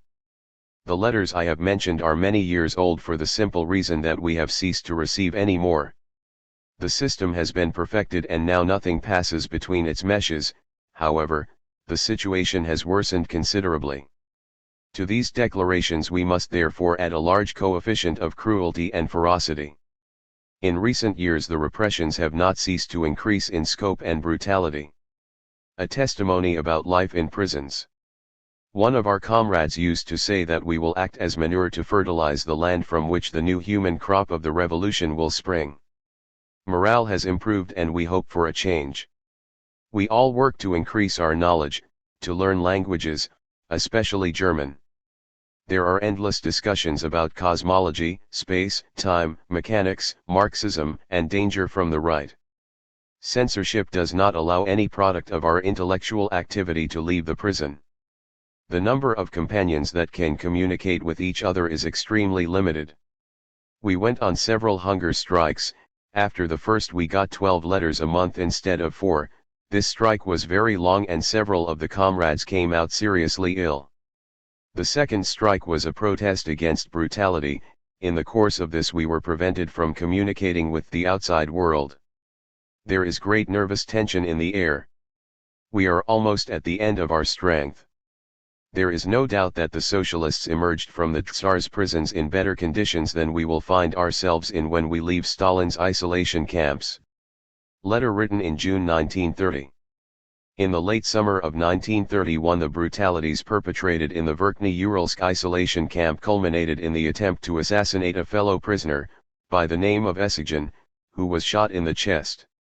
30 members of the opposition went on hunger strike for 18 days. Camp leaders tried to force-feed them. 30 prisoners developed scurvy. A delegation of 12 Bolshevik-Leninist inmates invited to confer with the camp leaders was made to disappear by being sent to an unknown destination. In 1933 a large hunger strike in the prisons met with some success. The strike was carried out in protest against the automatic doubling of sentences. There.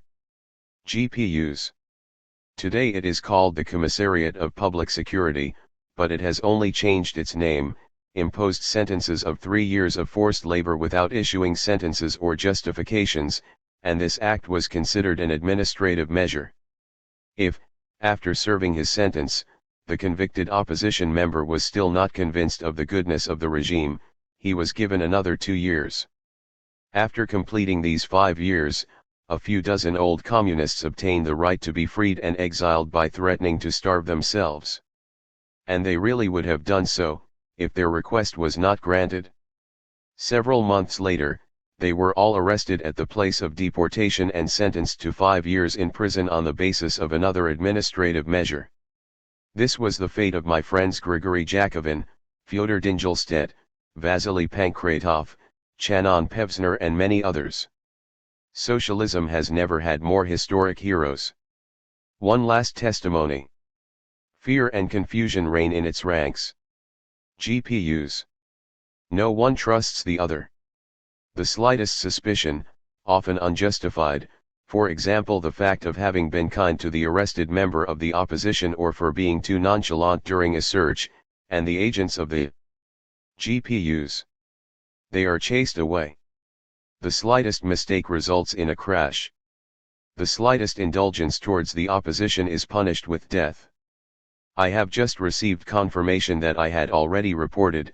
I learned from reliable sources of the shooting of a warder of the Tomsk prison, who agreed to deliver a letter to Sosnovsky. I haven't talked about the suicides, the murders, the secret executions. There would be too much to say. I've abbreviated the testimonials I've reported, but I can prove everything I've written. Memories.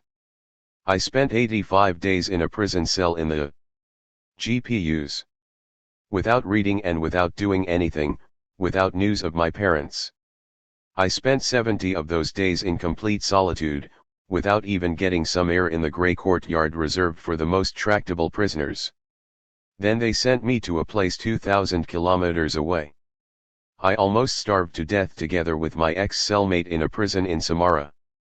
He was a right-wing communist, former secretary of a certain province, who had participated in the civil war. I, on the other hand, was a left-wing communist, with a quite different past. I lived in an old semi-ruined house, but pleasant enough, built on a hill, with the back facing the plain. The steppe stretched endlessly to Karakum, Altai, Kamchatka. The horizon was as beautiful as the sea. You could see the ruins of a poor suburban neighborhood. Above me, the sky of an unforgettable purity. Around me people were hungry, alcoholics, sick with malaria. Good people, overall. All incredibly poor. I was 5 minutes walk from the city, with its 3 cinemas. The place would not have been completely uninhabitable and would have revealed delightful aspects like any corner of Russia, were it not for the regime of police control with all that it entailed.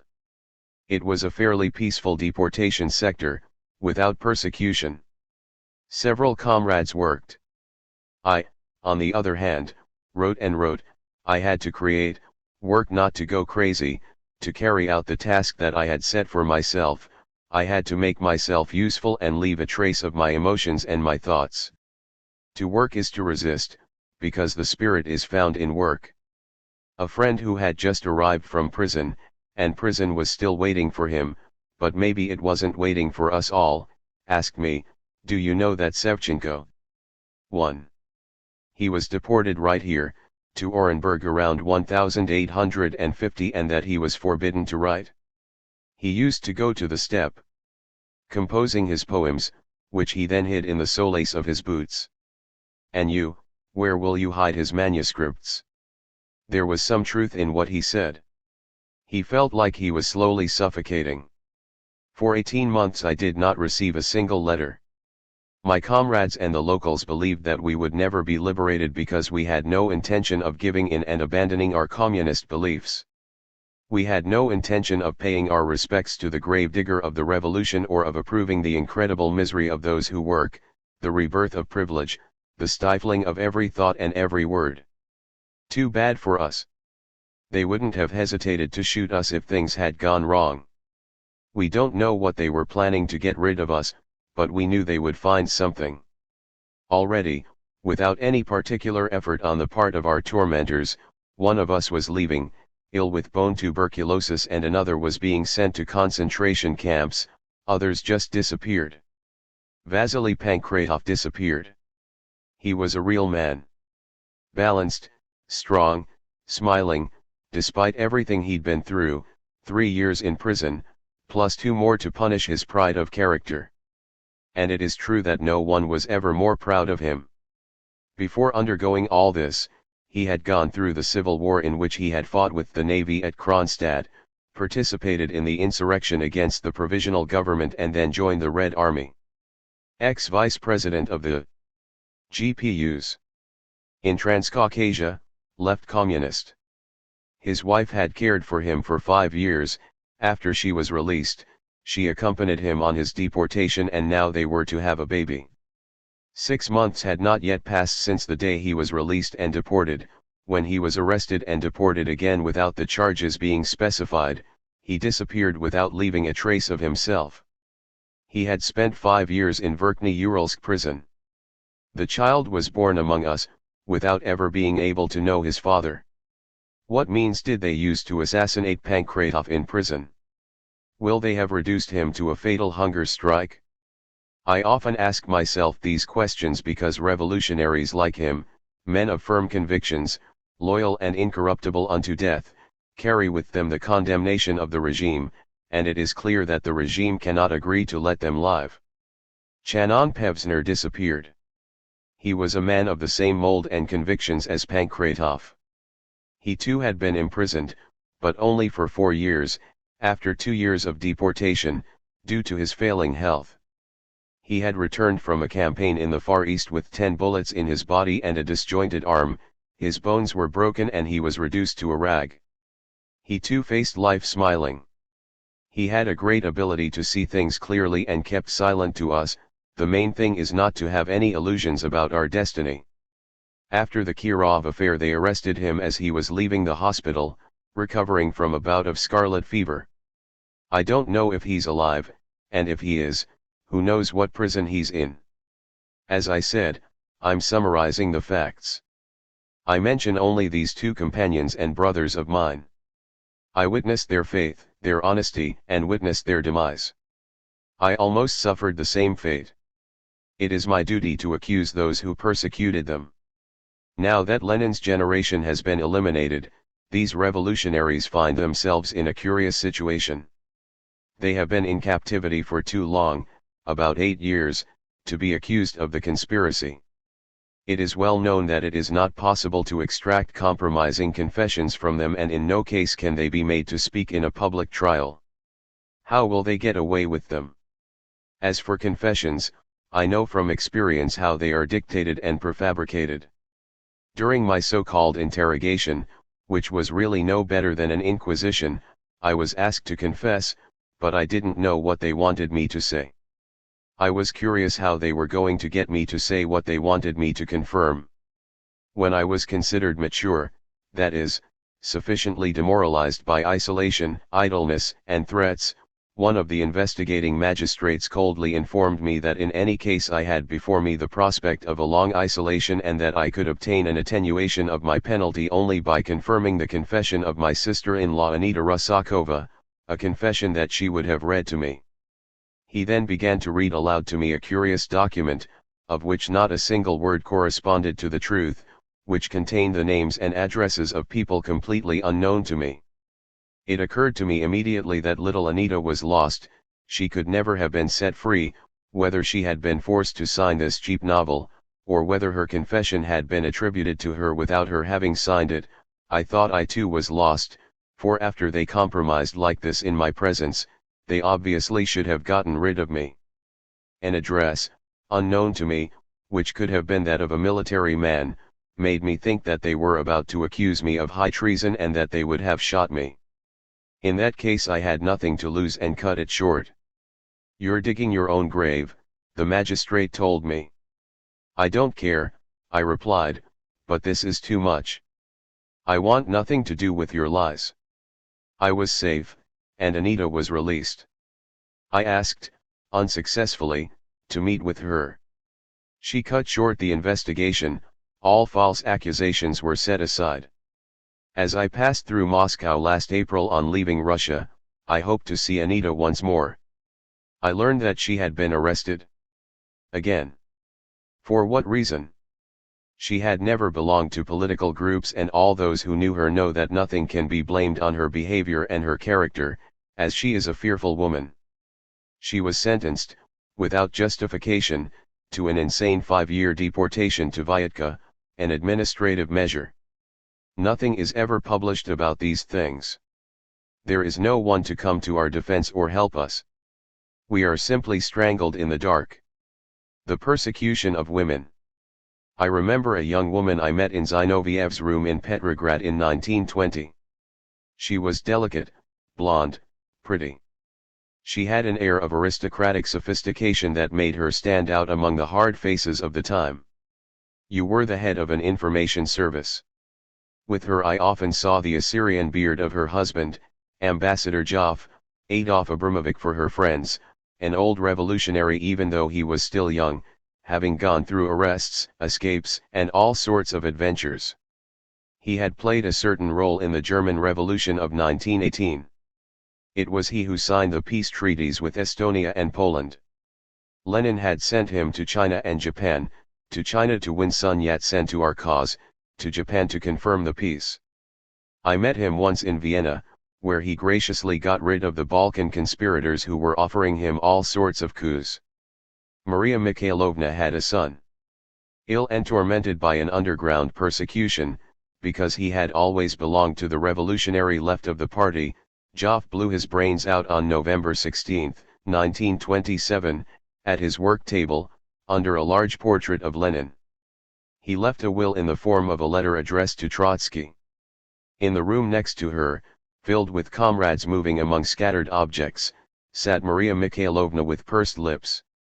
Before killing himself, Joff had written, "More than 30 years ago I embraced a philosophy which affirms that human life has meaning only to the extent that it is placed at the service of something infinite, which for us is humanity. I lived according to this creed, to work for the good of humanity. Even in the years of captivity. No longer able to fight, he was driven by the disease to suicide. My death is a protest against those who have pushed the party into a situation where it can no longer fight back against shame and dishonor. A few months later, the wife of this great servant of the revolution, who had been put to work in a state publishing house in the children's publications sector, attended a party meeting where the names of all those she was fond of and whose ideas he shared were covered in mud. She took the floor. 2 days later she was arrested and deported to Alma-Ata, then to Bukhara. After 3 years she was deported again for another 3 years. She proved unflinching in her belief in revolutionary principles and in her memoirs.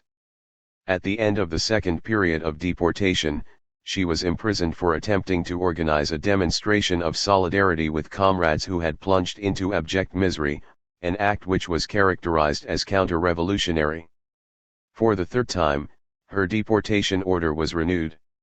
Meanwhile her son had died of deprivation. The day after the opening of the Zinoviev case, intelligence agencies reported the news of Maria Joff's suicide.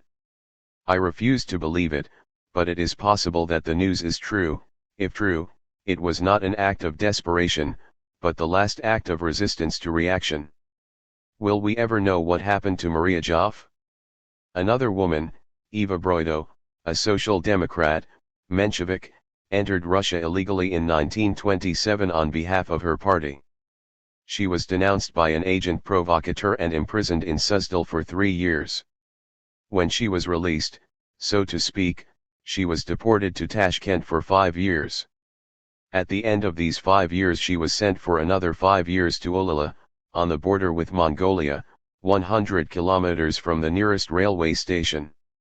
Eva Broido is almost 60 years old. She has been a militant socialist since 1890 and she has seen the inside of many prisons under the Tsar. In 1904 you took part in the struggles of the deportees of Yakutsk, and you were sentenced to many years of hard labor.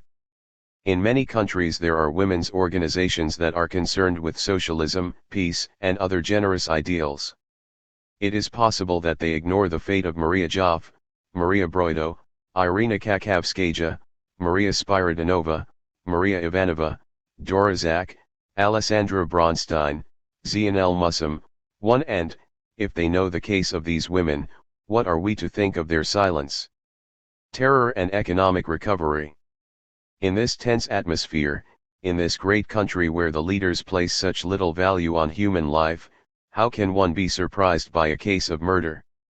Kirov, a member of the Politburo and Stalin's representative in Leningrad, was assassinated on December 1, 1934 by a young communist by the name of Leonid Nikolayev. The terrorist explained his act in a written statement that was never published or read in public trials. 4 of his young communist comrades were shot after a secret trial. 116 people were also shot who had nothing to do with this crime and who had been arrested before it was committed. The world reacted with apparent emotion. The intellectuals friends of the Soviet Union either approved or remained silent without suspecting that, with their silence, they were preparing for a bitter awakening. Liberal and literate academics, the defenders of culture, did not open their mouths. How can they now feel justified in defending the life of a Edgar André or a Thalmann? A crude attempt has been made to implicate Trotsky in this individual act of terror. The heads of the Leningrad GPU were severely reprimanded for having known about the preparations for the crime without preventing it. All of this constitutes an official admission that it was a provocation. Suddenly Stalin made all his people responsible for moral complicity. Party opponents, even though they had now been silenced. Zinoviev, Kamina, Bakajev, Fedorov, Yevdokimov received heavy sentences and suffered the confiscation of their assets, i.e. their personal archives, correspondence with Lenin and political documents, and this was undoubtedly one of the purposes of the trial. Their fellow political believers were sent by the thousands to concentration camps. Men who had hitherto been known to profess revolutionary views were being deported en masse. Trotskyists who had been deported after being released from prison were re-imprisoned. The purge of the population of Leningrad through imprisonment and deportation came to include 80,000 to 100,000 victims. And all this was happening in 1935, which was a year of economic recovery. If the bureaucracy had not been aware of its unpopularity, if he hadn't had a guilty conscience in front of the people, the police regime would have been relaxed in a year like that. But bureaucracy is always dominated by fear. Faced with the destruction of at least half of the cattle and more than half of the horses, Stalin began to understand and changed his policy. Collective farms were allowed to trade on their own. Little by little, as part of the collective farm, the small peasant property was restored, which included a piece of land, a cow, and a horse. The collective farms were promised the right to get rich. Wheat reappeared on the market. At the beginning of 1935, rationing was abolished, bread is freely sold by the state at a price of 50 kopecki a pound, black bread. Now wages, although still low, have a real value inasmuch as they have an equivalent in goods. The worker who earns 100 rubles a month actually manages to have 200 pounds of black bread and can live. Millions of workers don't earn more.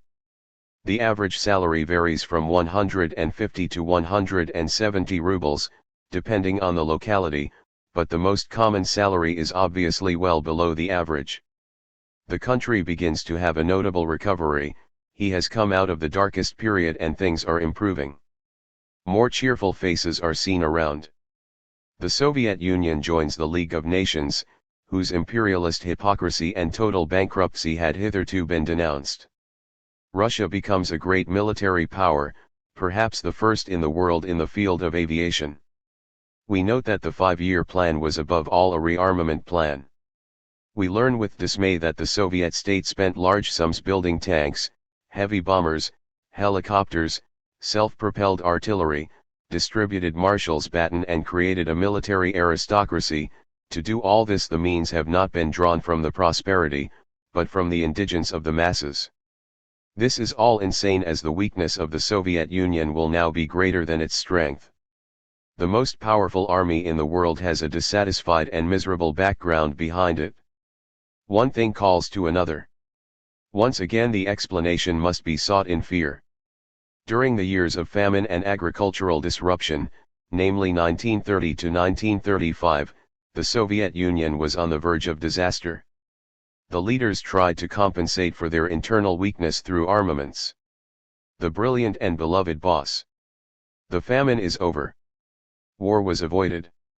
The Soviet regime retains the friendship of the French. The Soviet Union strengthens the League of Nations.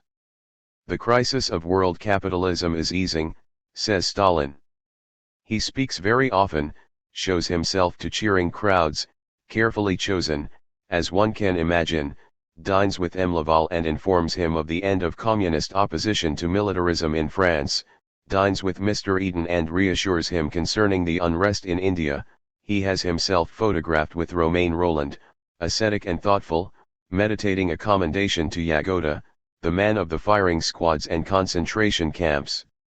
Stalin proclaims the happiness of the people, distributes decorations, photographs, watches and has himself photographed kissing girls of all races in Asia. He is the father of peoples. Poets, writers, orators, tractor drivers, Turkoman shepherds, Mongolian farmers, Georgian aviators, Uzbek school children, all compete to find words of praise for him. The widows of dead airmen thank him. All the press is full of praise for the beloved leader, the wisest and greatest of all time.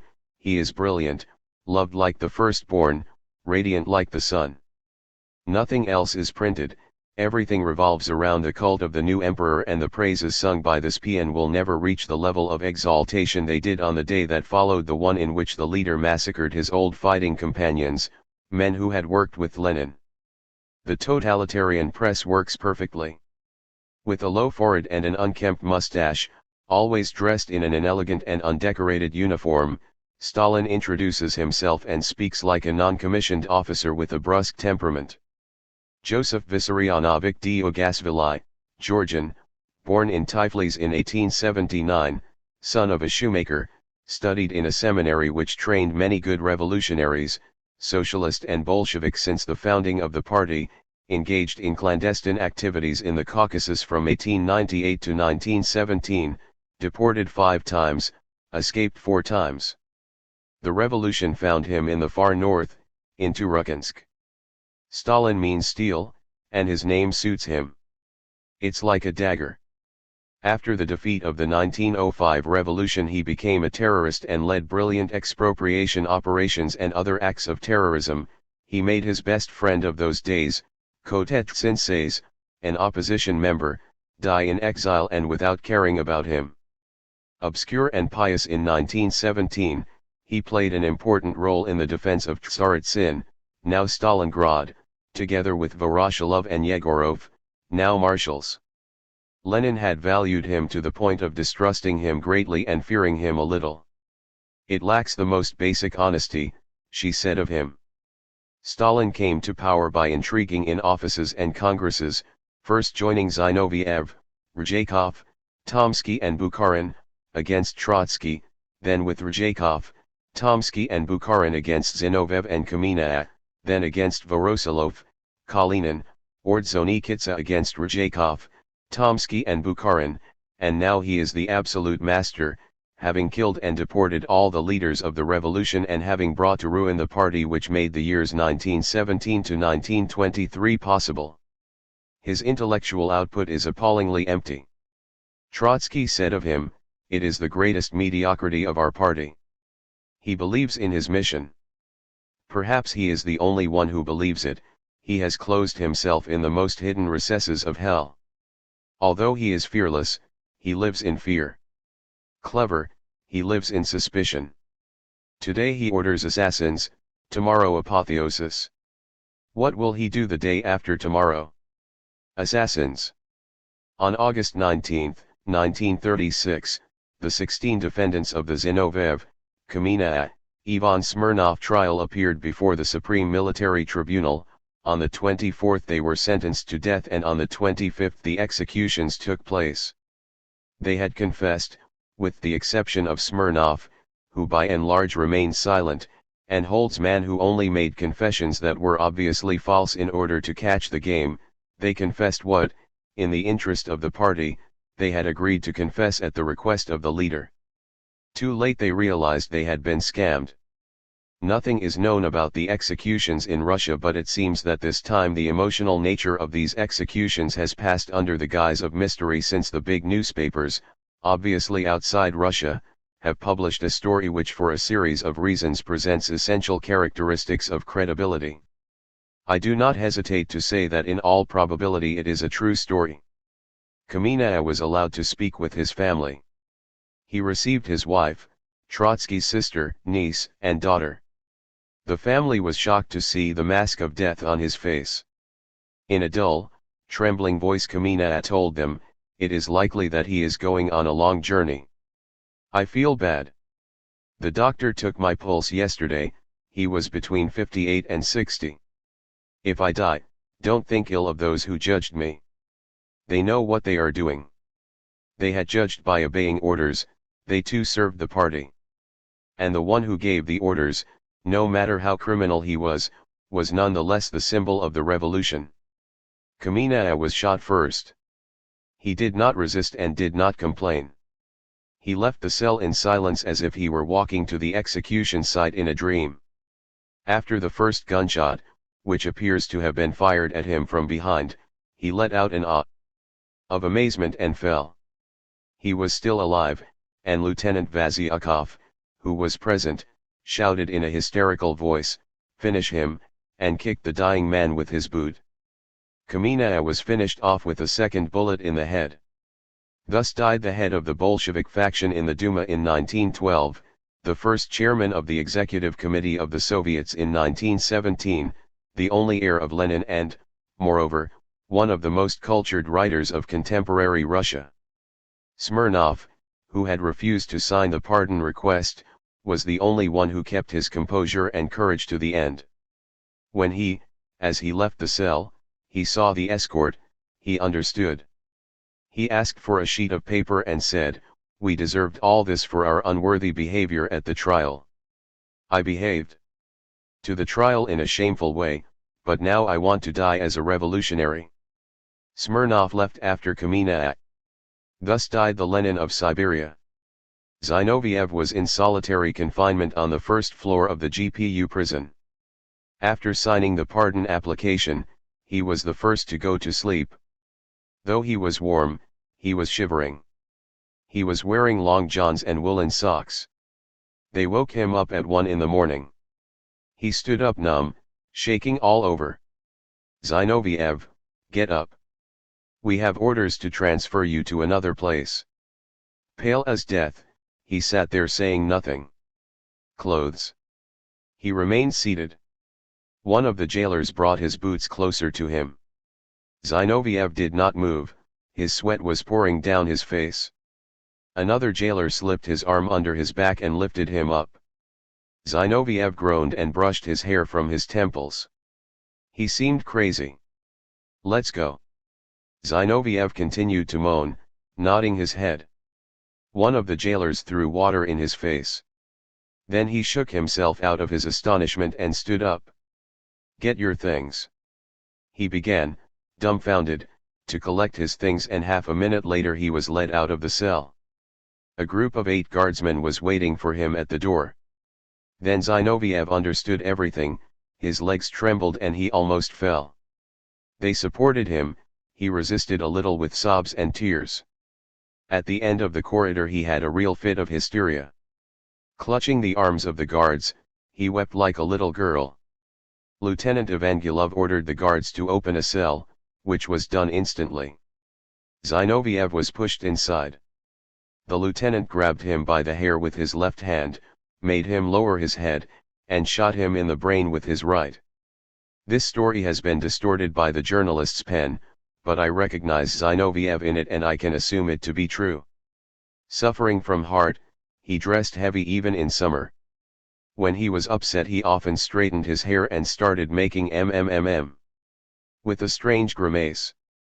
When he got high-pitched, his voice became effeminate. Seeing that he was about to be assassinated, the agitator made a last effort and shouted to his executioners, "Think what you are doing. You are killing the revolution, the party of Lenin." On the verge of death, the officer could not allow Zinoviev to speak a minute longer. He showed initiative, and with that it is possible that he earned the Order of Lenin. This was the death of Vladimir Ilyitch's oldest collaborator, his companion in illegality in 1917, president of the Petrograd Soviet during the Civil War and the Red Terror, first president of the Communist International. His brother Radim Jaslovskij, a young anarchist, had been killed in Ukraine in 1920 by Voroshilov soldiers. Confessions of terrorism, of conspiracy, of complicity with Trotsky, his ex-adversary, only managed to confuse Westerners ignorant of Russian affairs. However, these things are by no means a mystery to anyone who has lived a certain time in the atmosphere of the Bolshevik Party. These confessions are no different from the prefabricated capitulations to which many members of the opposition have submitted over the past 10 years, always on behalf of the party. These confessions are made out of devotion, but there is also an element of calculation in them. Smilga, one of the members of the opposition who had capitulated, and who had been in prison in 1933, once said, "Today we must retreat, surrender, and when the masses awaken, we will put ourselves at their head." Zinoviev often said the same thing: "We must remain in the party, even at the cost of crawling in the mud, in order for there still to be the day of the great awakening of the working masses and to avoid acting outside the party, playing into the hands of the counter-revolution." The only thing true in their confessions was their hatred for the leader, who had to be openly extolled, because to the world he was the embodiment of the party, the sacred party.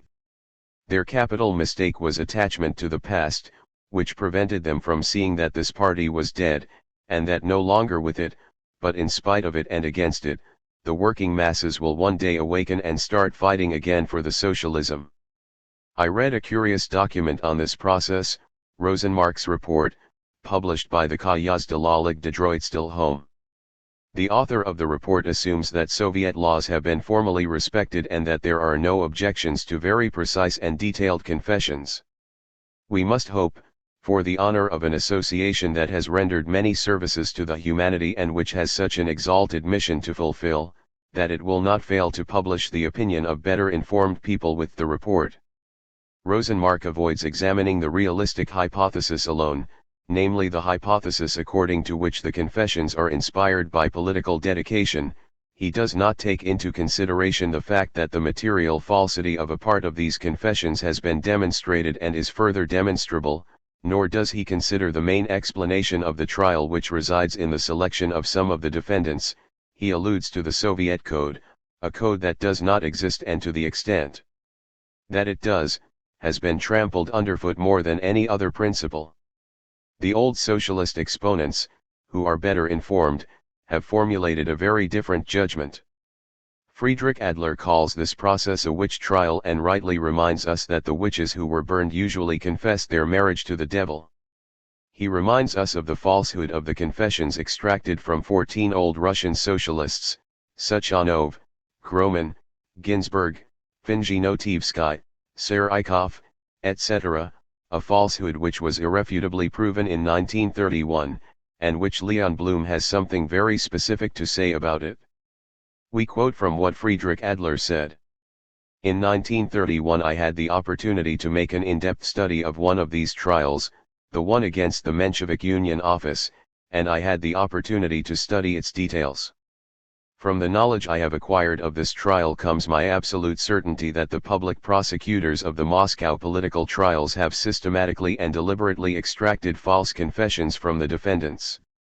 At the heart of this process, as decisive evidence, was a visit that our comrade Abramovich was supposed to make to Russia. The defendants gave full confessions as to the particulars of the meetings and conversations they had with Abramovich in Russia in the summer of 1928, but it is more than certain to me that all these statements were made with the knowledge that they were not true.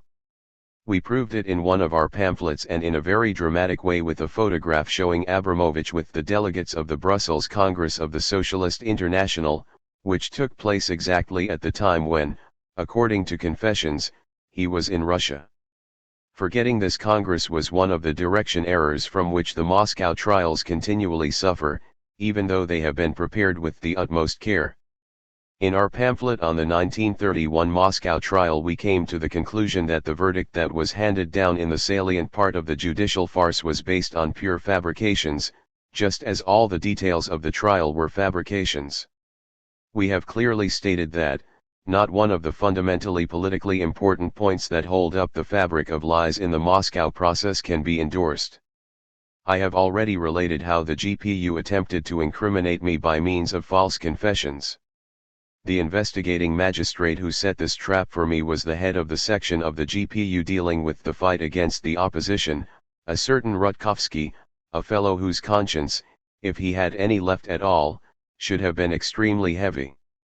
In this regard, I could relate other facts of which I have had direct experience, but it will certainly be better to recall an incident which is known to almost everyone who has lived in Moscow since 1928. In the course of the preparations for the trial of the industrial group of the provocateur Ramzan, the engineer Palchinsky, a well-known figure in Russian society, Kerensky's ex-accomplice, one of the organizers of the Kropotkin Museum in Moscow, a man of inflexible character, was killed during the preliminary investigation. He was said to have slapped the investigating magistrate. One of the accused in a related case, whom I do not name here because he may still be alive, although his suicide has been reported, was visited by his wife after conviction. "Why did you tell so many lies about yourself?" she asked him. "It was necessary," she replied. The Social Democrat Bronstein, the old socialists Bazarov and Cherevinin, pioneers of the Russian workers' movement, categorically refused to play the part that the GPU wanted to impose on them. They were sentenced to prison without trial. In dealing with the more flexible defendants of the 1931 Menshevik trial, great use was made of the war danger argument. At a time when war was imminent, would they, as devoted socialists, have refused to sacrifice their conscience? Ikov, The only one of them who was really affiliated with the Menshevik party, capitulated as a result of the arrest of his son who, as far as the GPU had let him believe, had surrendered. In the Verkhny Udalsk prison, the historian Suchanov, one of the victims of this frame-up, who had made all the confessions that were required of him, revealed to his fellow prisoners the background of the farce. These revelations of his were made in reaction to the fact that he had been imprisoned, despite the services he had rendered and the tacit or formal promises he had received. Sukhanov went on a series of long hunger strikes. He was finally taken away and sent off to an unknown destination, 1934. It is not known if he is still alive. Let's go back to the most recent process. There is nothing about this process that can stand up to close scrutiny. Let us think, for example, of the confessions of Holtzman who, with calm and dignity, refused at the last moment to sign the pardon request and who used the last words he could say to express his contempt for the agents provocateurs who were sitting on him next to. He confessed to having had meetings in Copenhagen with Leon Sedov, Trotsky's son, while it is very easy to prove that Sedov never set foot there. In particular, the meetings would have taken place at the Bristol Hotel in Copenhagen, while the building in which the hotel was located had been demolished several years earlier. Isn't it clear that this was Holtzman's way of saying to the whole world, at the cost of his life, it's all a bunch of lies? In this way he unmasked Yagoda, the High Commissioner of the GPU who had supervised the whole affair, and behind Yagoda was the low-browed dictator. As I have already said, not one of the factual or political issues in this process can stand up to criticism. Not a single point would have resisted a free debate based on the contradictory. Everything rests on the lies of the defendants, who once again agreed, out of attachment to the party, to sacrifice their conscience and dignity, defendants who consider their lives guaranteed by precedents, by Soviet law and by the services they have rendered to their leader, their enemy, in the party, but not in the eyes of the world. The only episode in which we are likely to be dealing with petty Gestapo officials doing a favor to a GPU agent provocateur or a victim of agents provocateurs, Alberg, by allowing him to obtain a Honduran passport, was engineered, as can be fully proved by the Soviet diplomatic authorities in Prague and other cities. Overall, the method consists in choosing, from a large number of accused, only those who are willing to cooperate and in placing them before judges who are in reality nothing more than executors appointed by the party and charged with applying the instructions of the party to the letter. Official documents show that in reality there were 53 accused. The following cases are confidential, as the official indictment says. 1. Gavin. 2. Gerdik. 3. Karev. 4. Konstantin. 5. Matron. 6. P. Alberg. 7. Radin. 8. Safonova. 9. Favolovic. 10. Schmidt. 11. Esterman. But until today, 5 months after the execution of the 16, they are reserved to the most total mystery. And why would this be the case, if not for the fact that it is impossible to bring to public trial defendants who may become accusers and must therefore be disposed of in obscurity? In addition, the prosecution hints at the following, nearly all of whom were held in prison and in the most tragic obscurity. 1. Historian Anisef. 2. Arkuz, official of the Ministry of Finance. 3. Sharav, one of the founders of the party. 4. J. Syatskin, ex-leader of the Youth Communist International. 5. Slojapnikov, old Bolshevik. 6. Stjekhold, one of the organizers of the Red Army. 7. Dritse's sister, later shot. 8. Esmont, old Bolshevik, who has already served in the government, in prison since 1932. 9. Fedorov or Fedotov. 10. Friedland, well-known historian. 11. Friedman. 12. Fertjashev. 13. Gajevskij, fighter in the Civil War. 14. Grunstein, sentenced to hard labor under the Tsar, one of the organizers of the Red Army. 15. Hertzberg, old party member. 16, Yakovlev. 17, Yitzhak. 18, Lenin. 19, Yudin. 20, Kuklin, one of the founders of the party and one of the architects of Soviet power in Petrograd. 21, Kunt. 22, Lifshitz. 23, Medvedev, old Bolshevik of the workers' opposition. 24, Mukhin. 25, Okudjava, old Georgian revolutionary. 26, Uglanov, ex-secretary of the Central Committee. 27, Pyatakov, ex-member of the Central Committee, member of the government. 28, Putna, military attaché in London. 29, Karl Radek. 30, Ryadin, ex-secretary of the Moscow Committee. 31, Serebryakov, ex-secretary of the Central Committee. 32, Slojepkov, ex-director of Pravda. 33, Smilga, one of the leaders of the October 1917 insurrection. 34, Sokolnikov, one of the leaders of the revolution. 35, Jan Sten, ex-director of the Stalinist left. 36, Tomsky, founder and leader of Russian trade unions, who committed suicide during his trial. 37, the historic Seidel. 38, 39, Bukharin and Ryzhikov, who were later to be exonerated due to lack of evidence. 40, 41, Bogdan and Lominidze, who both committed suicide. Why haven't these been brought to trial yet? Will they ever be brought to trial, unless it's a sham trial held behind closed doors? One thing is certain, despite the fact that the Russian trials are conducted in half-light, despite the fact that the rights of the defense are flouted, and despite the totalitarian press, it would be impossible to pass through these hateful fabrications a revolutionary determined to speak, and therefore the debate would make the regime lose face. Yagoda, head of the GPU, was removed from his post for having engineered Zinoviev's trial too clumsily. Thousands of arrests were made, just before the trial and during the trial itself, especially in government circles.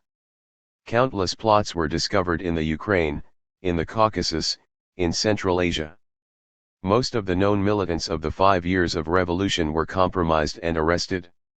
The entire generation of October was compromised. A new trial was officially announced for November, a trial which did not take place, the plot not being complete yet. There was only the Novosibirsk bloody comedy. A German, Stickling, and 8 Russians, obeying the directives of the Gestapo and the Trotskyists, carefully kept in a mysterious background, confessed to having organized a sabotage action in the Kemerovo mine in order to discredit our dear people's Commissar Orjonikij, and, according to Trotsky's wishes, they had moved with the aim of favoring the advent of fascism in the USSR. This fantastic offshoot of a policeman's uncontrolled raving served to justify the execution of 6 unfortunate men, prepare the downfall of several of the best revolutionaries, and cause another incident with Germany. Posledny Novosti, organ of the Russian émigrés in Paris, which certainly cannot be suspected of sympathy for the Trotskyists, wrote the following in this regard. A witch can confess what you want her to confess, that she soared into the air on a broomstick to an amorous rendezvous with the devil and caused a hailstorm because the devil commanded her to. What we wonder is just what they are succeeded in extracting such confessions. November 25, 1936. 3 men whose names were mentioned several times in the hearings were the real targets of the monstrous Novosibirsk judicial farce: Pyatakov, Drobnis, Muralov. They had to be eliminated at any cost. Pyatakov had played a major role in the Sovietization of Ukraine immediately after the revolution. After capitulating to Stalin, he was put in charge of the State Bank and then, as Undersecretary of State, in charge of heavy industry. He was one of the most capable leaders of Soviet heavy industry. Drobnis, a Ukrainian revolutionary who had been part of the government several times, had also capitulated to Stalin. It seems that he confessed, but we don't know what. Muralov, a great figure whose name I have mentioned several times in these pages, was in Siberia since 1928 and has never capitulated. In June 1928, from Tara, the distant place of deportation on the Irtis, he wrote these words to Trotsky. "I capitulate? I'll rather die, but I'll never capitulate. They can torture and quarter me, but I won't capitulate. Even if I'm left alone, I won't capitulate. Formally we are people without a party, we will carry out any task they give us, we will put our modest knowledge and our great revolutionary experience to good use as best we can and, at the same time, we will educate others, who very often are ignorant. But they will not make us liars, nor push us into passivity. They will not be able to do this, unless the Irtis River changes its course, flowing from the Arctic Ocean towards its headwaters. There is also the possibility of a mixed trial, about 20 Germans, all Gestapo agents who will obviously make full confession of their crimes, and a few selected communists with whom an agreement has been concluded, in the interests of the revolution, of course. Pierre Berland, the Moscow correspondent of the Temps, thinks it is very probable that this trial will not be public and quite probable that the accused will not be shot. 1 Nonetheless they will disappear. There is talk of trying Radek, Putna, hitherto considered one of the best strategists of the Red Army, Primakov and Schmidt, military leaders and both heroes of the Civil War. Dmitry Schmidt, a former Jewish worker, is the legendary leader of the Red Cavalry Corps which he himself formed to fight pogrom promoters. Arkus, director of the State Bank, Sokhonikov, collaborator of Lenin, ex-ambassador in London, considered one of the most beautiful minds of the leadership group, Galina Serebryakova. Famous writer, Serebryakov, Uglanov, of the right opposition, former People's Commissar for Labor. It would be a provisional choice among hundreds of political prisoners that the regime wishes to get rid of.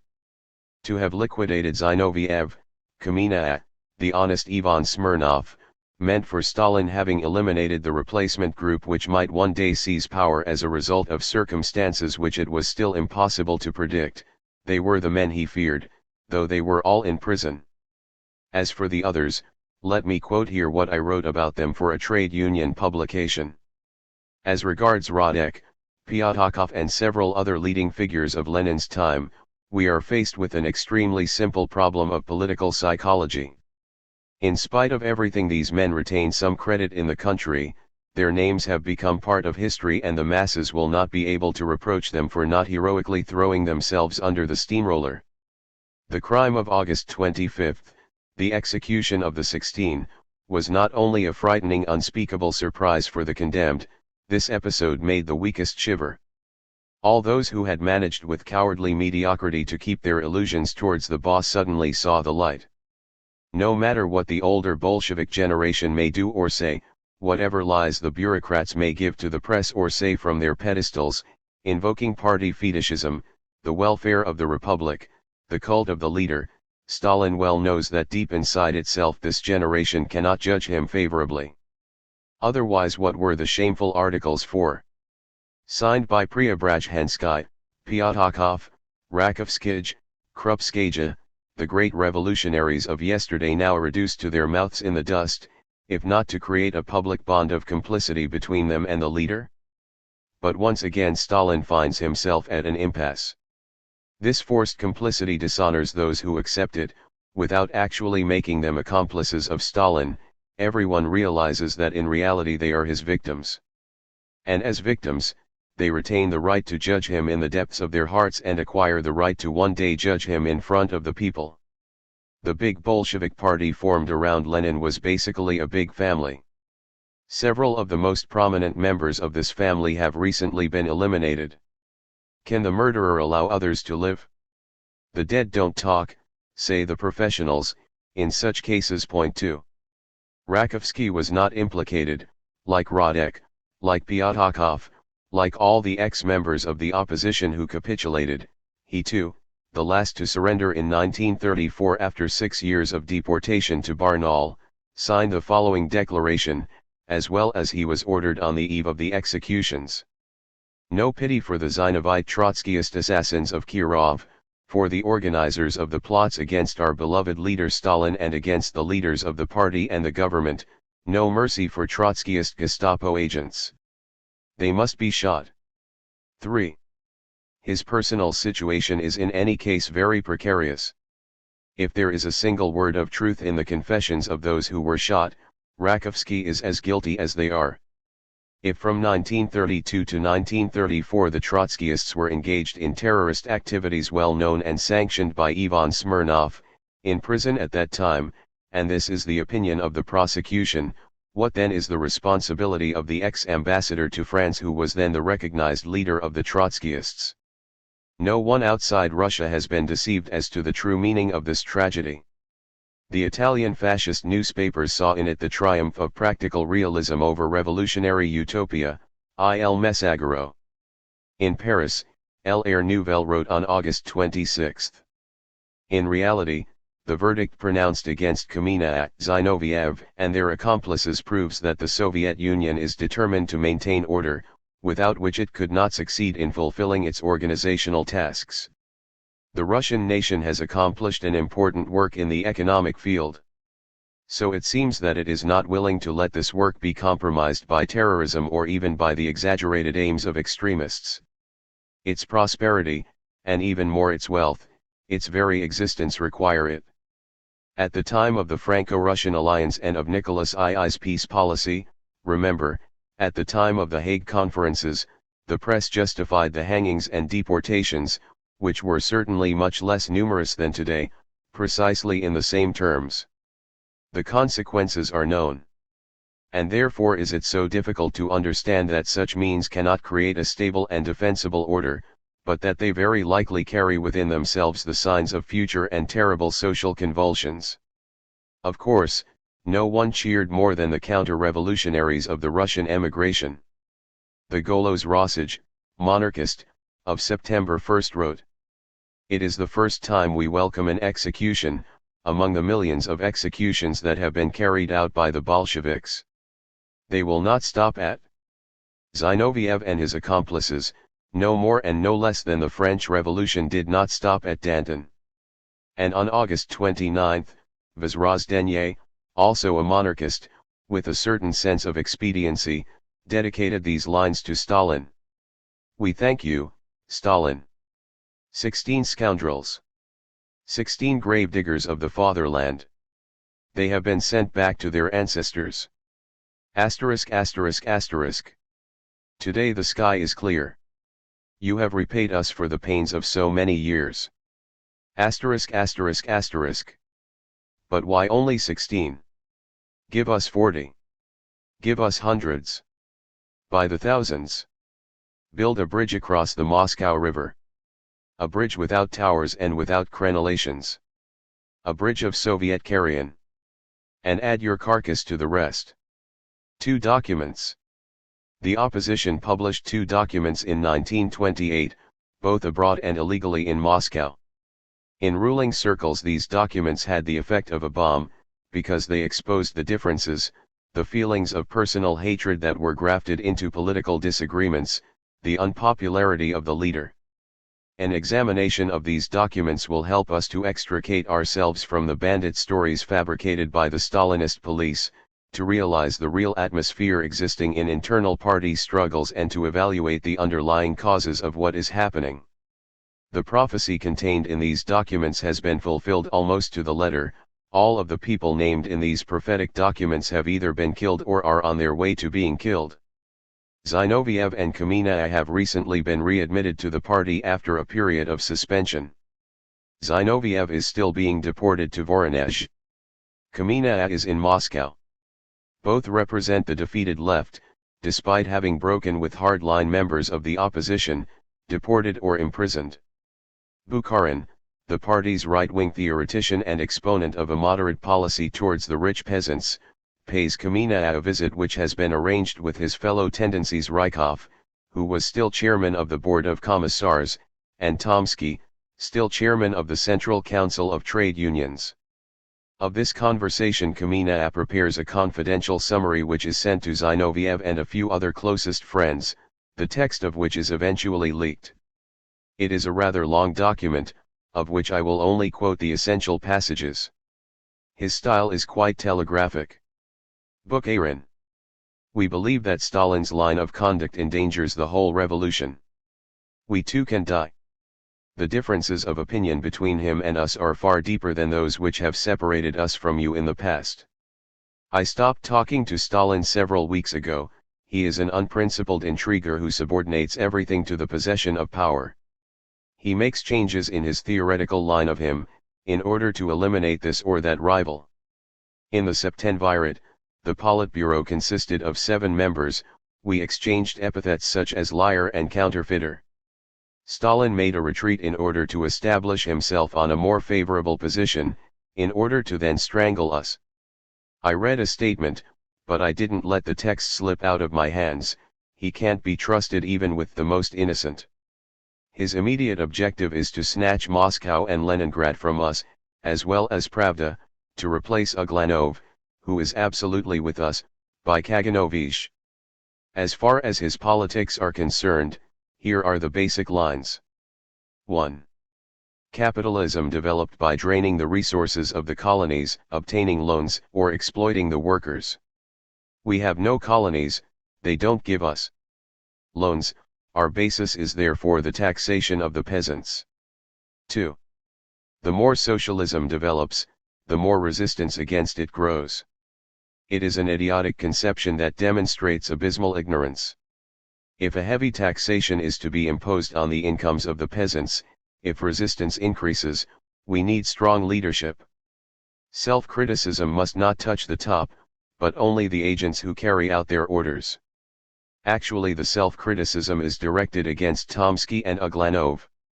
The result, a police dictatorship.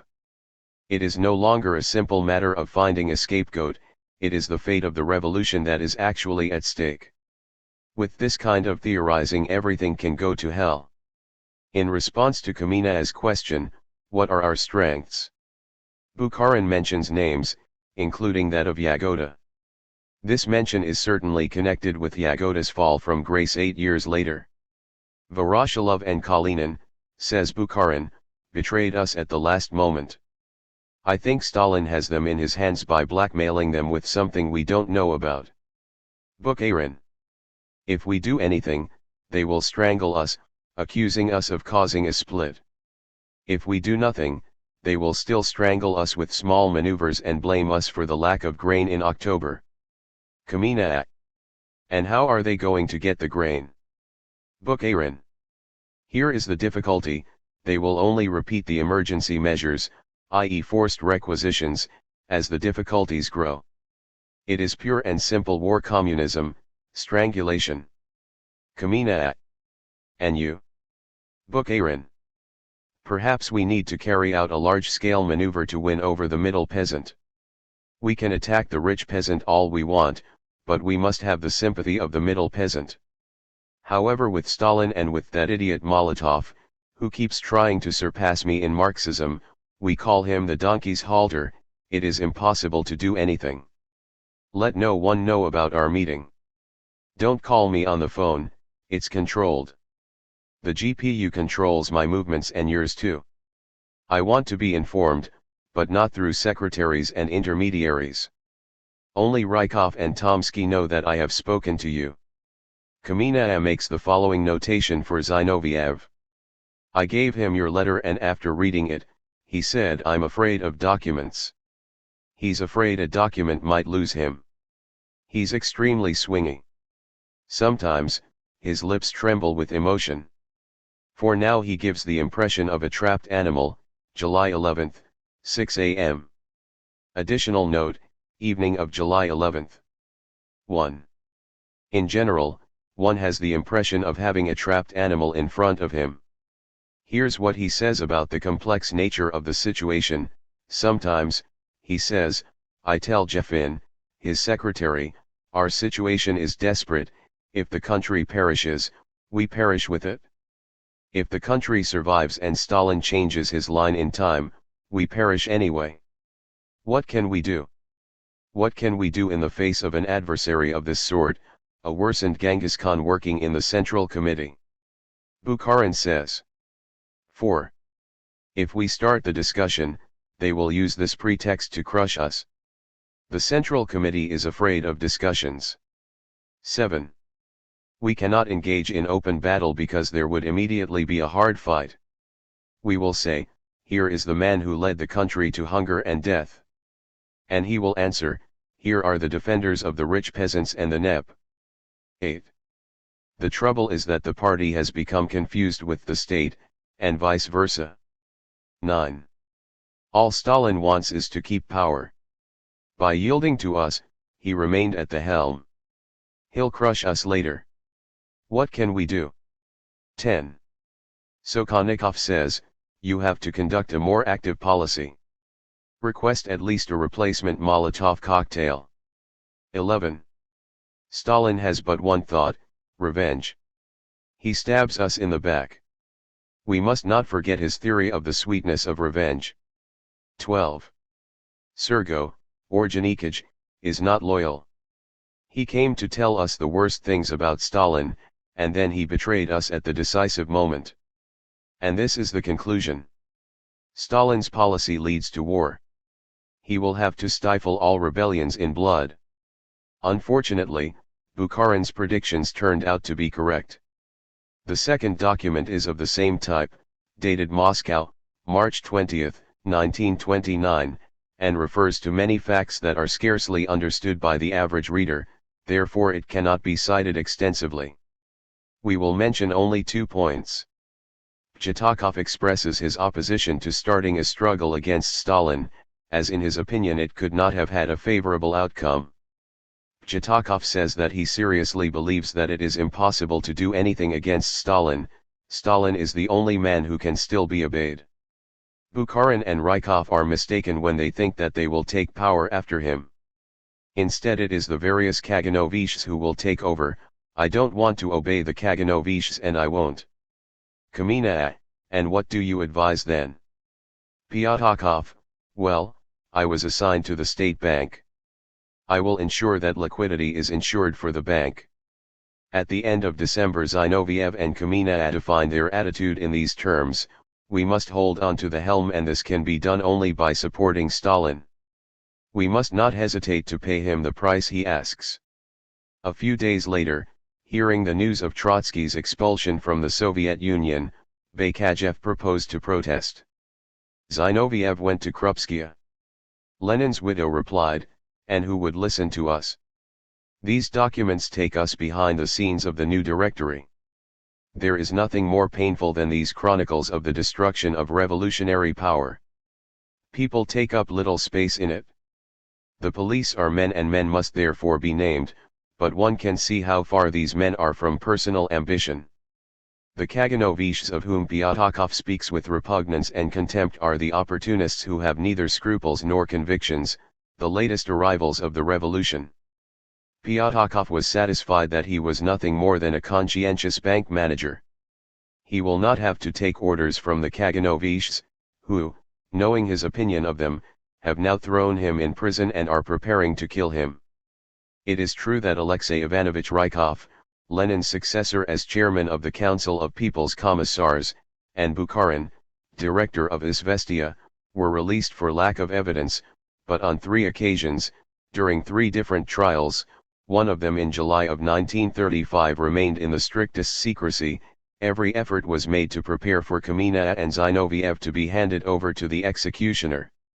Nothing prevents the case from being reopened against Ryzhikov, who has been removed from his post, against Bukharin, who has currently been spared. Their case is highly unlikely to be permanently dropped. It would appear that, in accusing themselves and Trotsky, the 16 who were shot made revelations true enough to convict them to be shot, but at the same time that they were lying when they made the same accusations, in the same terms, to Bukharin and Rykov. Tomsky, the third right-wing leader of the party, did not wait for the inevitable developments, he committed suicide. The contempt that his persecutors show towards the working class is such that they do not even bother to say whether Tomsky died innocent or guilty. The acquittal of his companions would seem to have exculpated him in a very categorical way, Moreover, there is a Soviet law which requires the punishment, as criminals, of those who cause suicide by moral or physical persecution. What prevents the application of the law in this case? Tomsky, a right-wing communist, was one of the more moderate Bolsheviks. He was 56 when he died, and had led a magnificent life. Ex-worker lithographer, member of the Soviet of Reval, Tallinn, in 1905, after 8 or 9 years of imprisonment, several deportations and escapes, many years of clandestine life, towards the end of the Tsarist regime he was sentenced to lifelong deportation. Lenin's Central Committee entrusted him with the leadership of the Russian trade unions, and he fought with all his strength to give the trade unions a real function, within the state, in defense of workers' interests. Rykov and Bukharin were only temporarily spared, in order to avoid the physical elimination, in one fell swoop, of all members of Lenin's Politburo. In totalitarian states, the dramas that occur at the top are mechanically repeated along the entire social ladder up to the bottom. The Grober case, which was shed light on by Pravda on September 7, 1936, denouncing it as an abuse, demonstrates that the 1928 documents were right when they referred to the executions that would later take place in 1936. In 1927, Grober, a young communist from Rostov-on-Don, in the party body to which he belongs, pronounces some words which are immediately considered as expressions which suggest oppositional tendencies. Reprimanded, he immediately backs down and behaves like a good conformist. For 9 years he worked diligently, taking care not to express the slightest criticism or independent opinion. The vigilance campaign is launched and orders are given to unmask any ex-Trotskyist who had been insincere in his retreats, to identify Gestapo agents, etc. An informant recalls Grober's short and pitiful speech from 9 years earlier, and our poor devil is immediately expelled from the party. His brother, 19, and sister, 17, young communists and workaholics, i.e. model workers, from the Mikohan factory, are also expelled from the Communist Youth League, and probably fired from their jobs. It is probable that Grober himself has been arrested. The factory newspaper states, "We have rid ourselves of the last traces of Grober's counter-revolutionary scum." Imagine the moral and material situation of the victims of this absurd persecution. They can no longer be seen around. 3 other young communists are expelled from the organization for not unmasking the unfortunate Grober in time. One of his brothers, a member of the Neighborhood Youth Committee, is also expelled. 2 old party members, Polovitskaya and Halperin, who had recommended Grober a few years earlier, are also expelled. 2 others, Vodolesky and Denisova, suffer the same fate for having been lenient towards him in 1927. All of these are also automatically expelled from the union and deprived of their jobs, ready for the concentration camp. Luckily for all, Pravda, by chance, notices this time that the apparatus was spinning in a vacuum and that there was nothing, absolutely nothing, behind the Grober case. But what if Grober had actually done anything in 1927? The apotheosis. The Kremlin's Great Hall, with its gilded columns, is crowded with delegates and guests. The obsequious diplomatic corps is present, accompanied by military attaches in full uniform. There are also the representatives of the fascist states. The delegates came from the remotest corners of the Russian mainland. There are Eskimos, Yakits, Nyensi, who used to be called Samochd, in white furs decorated with red and black designs, people from Central Asia, Tajiks, Turkmen, Uzbeks, tailors, Kazakhs are present with their long striped dresses, Georgians, Adygers, and Abkhazes, with silver-handled daggers worked into their belts, Mongols, Buryats, Ossetians, representing the part bordering China. The scarlet silk handkerchiefs of the women looked like poppies scattered in the crowd. Decorated aviators, official playwrights, distinguished mechanics, Alexei Shtahanov, Count Alexei Tolstoy, a crowd of more than 2,000 delegates, all with ears pricked towards the speaker's gallery. On the platform are marshals flamboyantly dressed, with gold stars and decorations, the Order of Lenin, the Order of the Red Banner, the Order of the Red Star of Central Asia. Note the new gold-adorned parade uniforms of the commissioners of the very powerful Commissariat for Public Safety. The next day all the newspapers of the sixth of the world will say in unison, November 24th, O day not to be forgotten. The best day of our lives. The most beautiful day in the life of hundreds of people, the most beautiful in history, almost textual. Stalin appears. There are no words that can illustrate the ovations, the cheers, the storms, the hurricanes, the roar of the applause. The whole room is standing in a sacred frenzy. An observer who remained calm noted that this demonstration lasted 13 minutes and 24 seconds. In the room there are Spanish anarchists, and they too applaud the dictator, the most powerful head of state in the world who, among other things, has crushed anarchism within the walls of his prisons. They know that at that moment Madrid is pouring blood from all its veins and that on the Aragon front their brothers are anxiously counting the few remaining cartridges. Working Catalonia, free Catalonia, this man can save you. They look at him with burning eyes, some perhaps drunk with a kind of exaltation, others perhaps swallowing anger. They would gladly applaud not 13 minutes, but 13 hours, if the Spanish militiamen could have the ammunition they need. Stalin is a man of about 55, heavily built, with a lot of gray in his hair. He wears a military uniform without ranks or insignia and wears military boots. No one in the room is dressed more simply. He contrasts sharply with the pomp of the marshals and high police chiefs who, turning to him with oily smiles, also applaud him for 13 minutes and 24 seconds. He speaks for almost 2 hours on the new constitution, with few gestures. He turns to the Spanish delegation and says, "Communism will triumph all over the world." Applause. It's a good sign, Madrid will be safe, Barcelona will be safe. People of Spain, Stalin said that. But the next day, this exclamation is suppressed from the chronicles. Bad sign.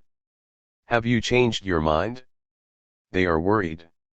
Maybe they offended him. He announces that nothing will change. One party, one word, one leader. Elections by secret ballot as in Germany and Italy. He makes a fool of narrow-minded foreign critics of the Constitution. In the Soviet Union nobody criticized it, nobody. He considers an amendment justified and transposes it into constitutional law. The law guarantees property and personal inheritance. Every time he pauses, 2,000 people stand and applaud. Cheers after he's done. The Nyensi, the Uzbeks, the Turkomans, the Eskimos, the Yakuts, the Tajiks, the collective farmers, who have come from the tundras and steppes to this stupendous festival rejoice, they have been able to see the great chief. The delegations bring him gifts to the rostrum. The most beautiful is that of precision mechanics from a concentration camp. It is a gigantic clock which, as the hours strike, brings out the sculptures of 3 men, Lenin, Stalin, Yagoda, the ex-head of the GPU. The symbolism runs deeper than the makers of the watch could have imagined. The hour of Lenin, the hour of Stalin, the hour of Foch. But this masterpiece of concentration camp art and servility, in its political sense, has lost touch with time. Yagoda is in disgrace. Stalin smiles, in that smile lies the hope of forgiveness. Lines of people pass him for days on end, all repeating the praises and receiving ovations when they mention his name. They recite verses in honor of him, written by the poets of their country. They describe his power. All that has been accomplished is his work. What was accomplished? Marshal Blücher, commander of the Special Army for the Far East, announces the opening of a strategic road through eastern Siberia, built with manpower supplied by convicts. Admiral Orlov says, "If we take 100 as the basic index of our naval fleet on January 1, 1935, we can now state that at the end of 1936 our forces had increased by 718%, by 300% as regards submarines, by 300% as regards small surface units, 75% for heavy shore artillery, 100% for anti-aircraft defense, 510% for seaplanes. In view of what the international situation requires, we will build a first-class navy.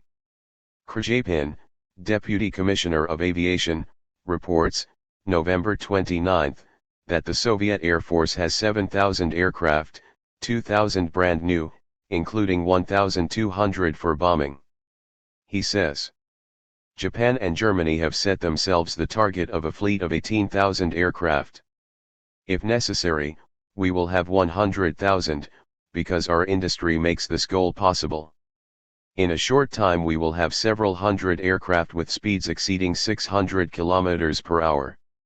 Even today we could, with 5 waves, throw more explosives on the enemy than was thrown on Allied territory during the whole World War. A great power. Zdanov, representative of the Leningrad Political Bureau, addresses this categorical warning to the small Baltic states: we wish to live in peace with all our neighbors, but if these countries place themselves at the disposal of our aggressors, the Red Army will soon find the means to widen our window on Europe. Voroshilov announces that in case of war victory will be complete. Ovations. Long live our first Marshal, the victorious, the invincible. Storms of enthusiasm. Lyubchenko proclaims. Let's have no doubts about it. If the German fascists dare to storm the Soviet Union, the army of the proletarian revolution, led by our first Marshal, Comrade Voroshilov, thunderous applause, a prolonged ovation. The hall stands. Shouts of, long live Voroshilov, long live our people's commissar, Comrade Voroshilov, will inflict a defeat on them unprecedented in history. At your sign, Marshal, shouted the Cossacks of the Don and Kuban at the session of November 26, we will fly to the border to wipe out the enemy to the last man. We'll finish him in his own territory. Long applause, shouts of cheers. Point 1. Kryalenko, one of the members of the public prosecution, adds an important, albeit superfluous, note by saying, the question of freedom of the press does not arise, because the class struggle continues. What is this hostile class that still resists? Who is part of it? What unspeakable worm still attacks this power, casting shadows of fear upon its apotheosis? The Trotskyists, the agents of Hitler, of Göring, of Himmler, we have proved it, the military tribunals have proved it enough, and the proof is the 16 corpses lying somewhere under the surface of the city and the other 5 buried in Novosibirsk. Tomorrow we will try it again and again by piling up more corpses. Khrushchev denounces the internal enemy who very often hides under the workers' overalls but who, nevertheless, will be mercilessly exterminated. Lyubchenko continues, for Trotskyists and nationalists, direct agents of fascism, the people have only one unanimous verdict: physical destruction. Hundreds of speakers join the choir. There are 3 recurring refrains: we thank you, boss. We are a mighty country, the most powerful country on earth. Death, death to these dogs, to the foam of humanity. Death, death. For the 1000th time, Pravda calls the citizens of the socialist fatherland to vigilance in the name of humanity. The socialist state of workers and peasants is the only humanitarian regime, and it is precisely because we are moved by a humanitarian sentiment that embraces all mankind that our state, supported by all the people, will continue to find in every corner of the country, in their last hiding places, the poisonous monsters of Trotskyism, Zinovivism, fascism, and will mercilessly destroy them. We will purify the living air of our socialist homeland by eliminating from it the pestilential breath of them. We will purify it to the end.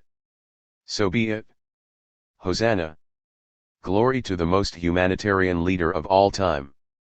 Novelist Alexei Tolstoy writes that all mankind dare not dream of a constitution that offers as much happiness as the genius of Stalin has bestowed upon the Russian people. A telegram arrives from Geneva in which Freiheit, organ of the Communist Party of Switzerland, calls this constitution the greatest of all times and of all peoples. November 26. Stockholm Svenska Dagbladet writes that all countries on earth can envy the Soviet Union. The Times calls the Soviet Union strong and prosperous. The Daily Express publishes a photo of the boss and quotes his inspired words, "Old England admires us." The Paris L'Intransigeant notes the unanimous faith of the Congress delegates in the leader of the new Russia. Long live the brilliant leader of our great country, the creator of the Constitution, the great Stalin. Ovations. Hooray shouts. And this repeats itself every day. 30, 40, 50, 100 times in every issue of every newspaper. 2 million white Russian workers sign a message in verse addressed to the beloved boss. O wise master, genius of geniuses. Workers' son. Son of the peasants, son of the world. Power of rivers, glory, and pride of work. Pravda continues in this tone for 5 thick columns. Ukrainian poet Peter Vetziera exclaims. Stalin's greatness is a halo. Around the constellations of the firmament. Around men and factories too. And the poet Kabard. Stalin, you are the golden sun, your name is the death of our enemies. The Georgian poet Gaprindosvili sings of his goodness. He leans towards the children. Wise gardener on the flowers of him. 1,487,000 inhabitants of Karabakh address him in verse. O Father, the wisest and the most loved. Turkoman fishermen write to him. Like a lighthouse that gives light to the fishermen. Of the sea, your very name fills us with strength. And of ardor. And so on. One can continue with the imagination, but the result will always be inferior to reality. Because his is the glory, the power, the mission. Fear. Stalin returns home after these triumphs. On guard are the most capable and most trusted men, who in turn stand guard and spy on each other. All his movements are secret. He is happy. The machine works perfectly. The ovations, the motions of approval, the votes, the decrees, the laws. The resolutions, the central committees of the 30 parties affiliated to the Communist International, we must not forget the Communist parties of Colombia and the Philippines, the messages with millions of signatures, the telegrams from abroad, the poems, the love of the peoples. He has only to nod, for the whole orchestra to start playing flawlessly. The limits of flattery have been crossed. The love of the masses knows no bounds. Unanimity, faith, exaltation surpass themselves. The Republic of the Soviets, or perhaps it is an empire, has 170 million inhabitants, and all are unanimous as cockroaches. The only trouble is that, yesterday or the day before yesterday, he ordered, and paid for, the whole staging, including the article in the Zurich Freiheit. So the ovations do nothing but hide the silence more total. Not a voice is raised without his order. Not a gesture is made, not a telegram is sent. It is as if he were all alone in the world worshipping himself. Stalin is worried. Nothing anywhere is done without orders. What if he forgets to give orders? Couldn't the machine work by itself? Maybe nothing would be done? What if this boundless obedience were the false surface of boundless disobedience? All his orders, carried out to the letter, become so absurd that the day comes when he has to issue counter-orders. He says, complete collectivization, in 3 weeks the order is carried out and the cattle are destroyed. Then he is forced to shout, voluntary collectivization. Immediately the collective farms begin to empty. He has to shout again, enough. He says science cannot ignore Marxism. Immediately the treatises on obstetrics were studded with phrases taken from Capital. Then he has to intervene, it is useless to introduce Marxism unduly into gynecology. Textual. He orders new history books and when he has them, he has to publicly deny their contents. He advises the party to investigate the past of all communists to discover hidden traces of Trotskyism. Thousands of Grobers are persecuted along with their wives, siblings, cousins, friends, and neighbors. Enough. Enough. He desires proof of the affection of the masses. 2,000 signatures tell him that he is the son. But isn't it possible that they are making fun of him? What do these obsequious, spineless creatures scurrying about in their offices want? They want to live comfortably. What does he care about socialism? But then? Who can you rely on? If tomorrow the Iron Fist were no longer there to hold the helm, who would take it? Nothing but the weak-kneed mediocrities hanging around him. Voroshilov is still the tough guy of the old guard, even if he didn't invent gunpowder. Orjonikij is more capable, he read a lot. But he is subject to attacks of conscience, although it is possible that it is nothing more than nerves. The press receives a signal and Orjonikij's 50th birthday is greeted with epithets befitting an heir presumptive. There really isn't a choice between the two. And what about these unknown long-toothed and hungry toadies, who creep in without scruples and without a past or ideas, the men he himself called to power? Today he can rely on them because he raised them from nothing, and yet he is at the same time sure that he will be betrayed by them as soon as his hand becomes weak. He is alone, alone. The last Bolshevik. Is his life in danger? Who can you trust? Are the men in your personal escort reliable? They will never be enough. Many of them have already been shot and the others know it. They are afraid. For now, all is well, but hate is born of fear. They love him, but what if only one of them hates him? Mistrust. Mistrust. Were the Kremlin's personnel sufficiently screened? A drunk worker said that. 25 people cleaning government buildings are arrested, 1935, and charged with terrorism. Shresov, chairman of the Council of People's Commissars of the RFSSR, Federal Soviet Socialist Republic of Russia, appointed by Stalin himself, conspired against him. Bazanov, one of the private secretaries, had fled abroad. His wife had committed suicide. The best army officers are Trotskyists in their hearts, because it would be impossible otherwise. Radek, one evening at dinner at Stalin's, had said. Pyatakov had said, one day that he was drunk. As soon as the tongues loosen a little, hatred comes out. Stalin is afraid. He receives the most secret reports in sealed envelopes which he opens himself. These reports tell the unvarnished truth. Has something changed? The same things have been happening for years. In the Verkhny-Uralsk isolation camp, posters written by a Trotskyist group were seized in which they say that Stalin is worth nothing in himself, that he can exist only with the support of the bureaucracy, that the new leaders of his regime form a new class of exploiters, who have exceeded all the limits of treason. In the Medved concentration camp, the Trotskyists have proclaimed a hunger strike. In the cell of one of them was found a letter addressed to Stalin, traitor with a low brow, I throw my corpse in your face. In Suzdal prison, old Andrei Borisovich, who can walk only with the help of a stick, was discreetly offered freedom as a sinecure to end his life peacefully, provided he recanted. When asked what he wanted from his boss, he replied with an insulting chuckle, that he resigns is the only service he can still render to the revolution. In Moscow, a greengrocer was arrested for saying that Stalin was the bane of the people. Leningrad students called him the Undertaker. Workers in one factory had nicknamed TOS1 cigarette's tomb of Stalin. A grave, please, they said to the tobacconist. 60 kopeki, while not a single one is worth .2. That's all. Trotskyists distributed pamphlets in Mao Zedong's army, the Trotskyists published a bulletin in Rio de Janeiro. The Fourth International has resumed the slogans of the first three congresses of the Communist International. Trotsky writes.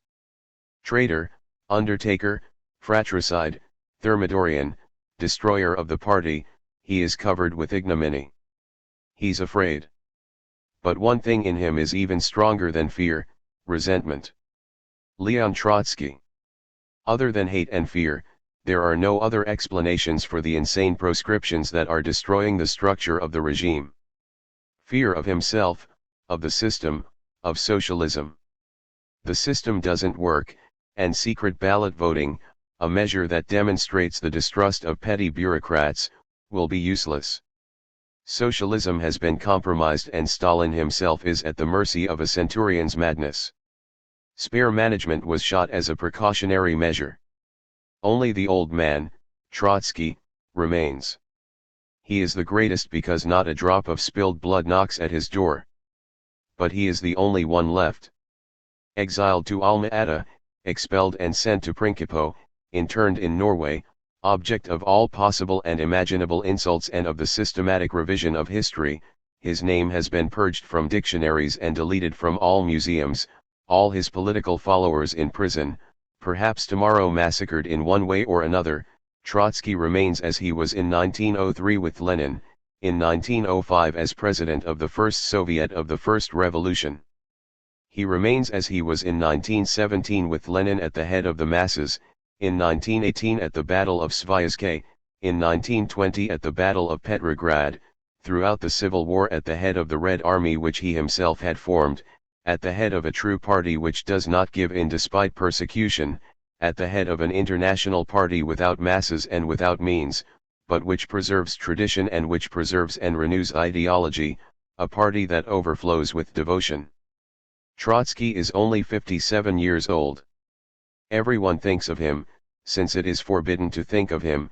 He has everything the chief lacks, a revolutionary spirit, a brilliant pen, men who would throw themselves into a fire for him. As long as Trotsky lives, there will be no security for the triumphant bureaucracy. It is the only mind that remains among those of the October Revolution, and it is the mind of a true leader. As soon as they have their first big disappointment, the masses will turn to him.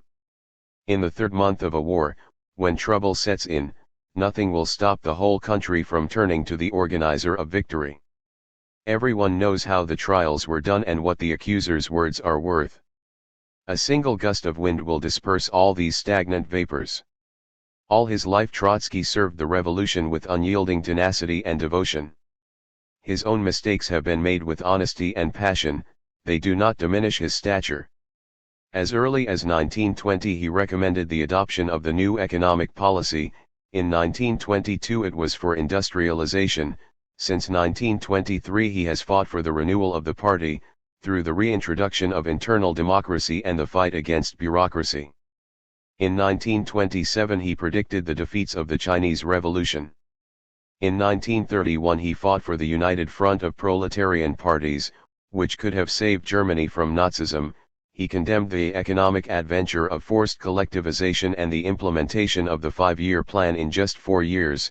In 1930 he predicted that Stalin would decimate Lenin's party. Allowing the circulation of his books in the Soviet Union would be enough to make the position of the brilliant chief untenable and to revive the Bolshevism of its best years. There is no doubt that not even one of these books can penetrate the Soviet Union, but which wall of China does not collapse someday? The victorious reaction at the heart of the socialist revolution, founded on a new privileged class, brought about another turning point in the Third International, the conversion to bourgeois democracy. In the midst of a civil war, in which the foundations of capitalist property are continually undermined by the same logic of events, the Communist Party of Spain declares, "We are for the defense of the republican order and for the respect of private property." But President Aznar, who is not a communist at all, takes great care not to use the same language. He signs decrees confiscating the property of the rebels and their accomplices. By changing its foundations, the Third International moves from class struggle to collaboration with the middle bourgeoisie, and at times this seems like a simple maneuver within a larger complex of actions tending to prepare for war. Trotsky, having all the arsenal of revolutionary Marxism, opposes this Third International to the ideas of a Fourth International. The New International is still weak, it is still being born, and yet it represents a formidable ferment. Let some journalists call it a Gestapo conspiracy, just as their colleagues used to call the Third International a Judeo-Masonic conspiracy hatched by the Germans. They will not prevent it from becoming the embryo or one of the embryos of a new Bolshevism, in the broadest sense of the word, in the event of war or deepening of the class struggle.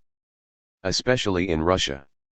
Stalin's fear and hatred, mixed perhaps with a shadow of remorse, are nothing but prophetic signs.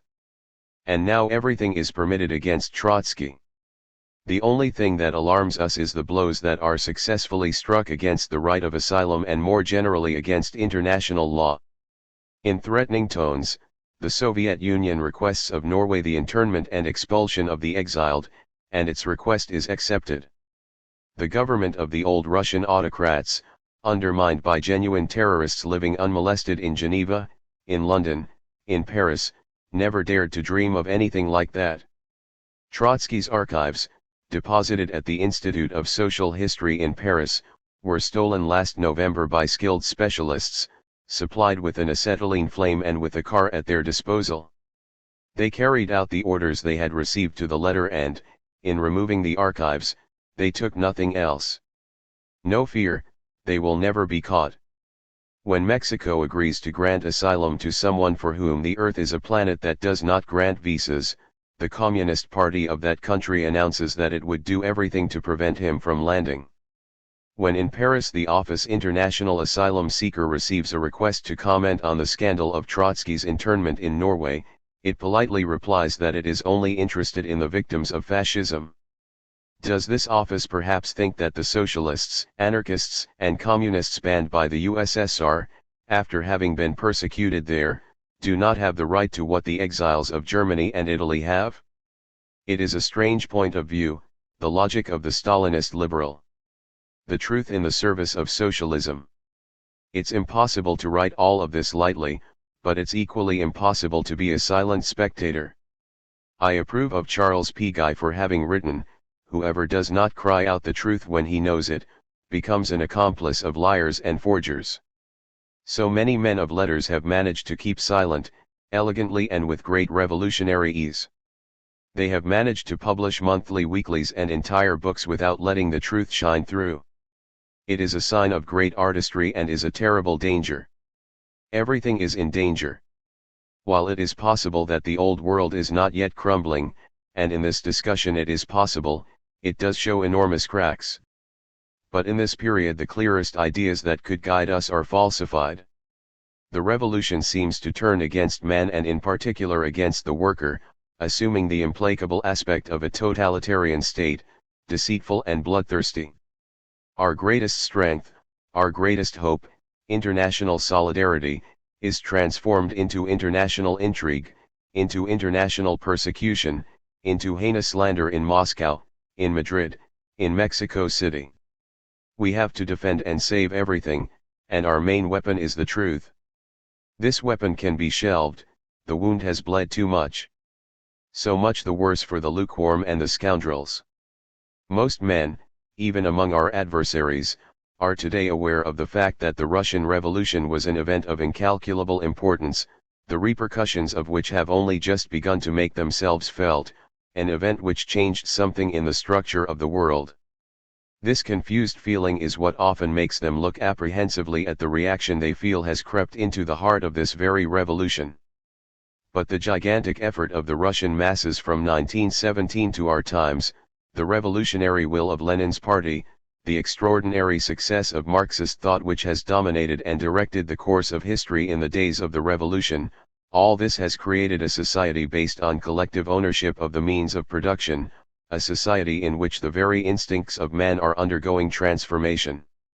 An economy directed on the basis of a plan has shown a seemingly limitless endurance and strength. The possibilities of socialism have been brilliantly confirmed. After the victory of 1789–93, the French bourgeoisie went through a series of periods of reaction and suffered several crises. Despite this, no one today questions the achievements of 1789–93. History takes its time, because history for the Russian Revolution has just begun. There will come a day when the workers of the Soviet Union will look at the Stalinist nightmare with the curiosity mixed with the disgust that certain shameful pages of the past inspire in us. Or perhaps one can imagine that the bureaucracy will indefinitely maintain its grip on the youth of a people of 170 million, a people who keep in their memory the heroic legend of the best years, a people whose destiny has yet to be fulfilled. In the meantime we have neither the right to keep silent nor to close our eyes. It is our duty to carry out a kind of moral intervention. The Thermidorians of the Russian proletariat must be enabled to feel that we will not tell the pious lies which will enable them to hide their responsibilities in the eyes of revolutionaries and all honest men. The day will come when they will deceive only those who pay. Such must be the disapproval that must be hurled at them, that concern for their own safety will force upon them a more humane course in their own country and a greater honesty abroad. In the struggle between socialism and fascism, socialism will win only if it gives human life greater dignity and greater well-being. It is precisely this aspect that has been most damaged by bureaucratic action in the USSR. If we are able to push back bureaucratic reaction at least a few steps, if, by showing it as it really is, we are able to prevent it from committing further crimes, we will restore to socialism and the revolution some of their true greatness and, consequently, some their penetration ability.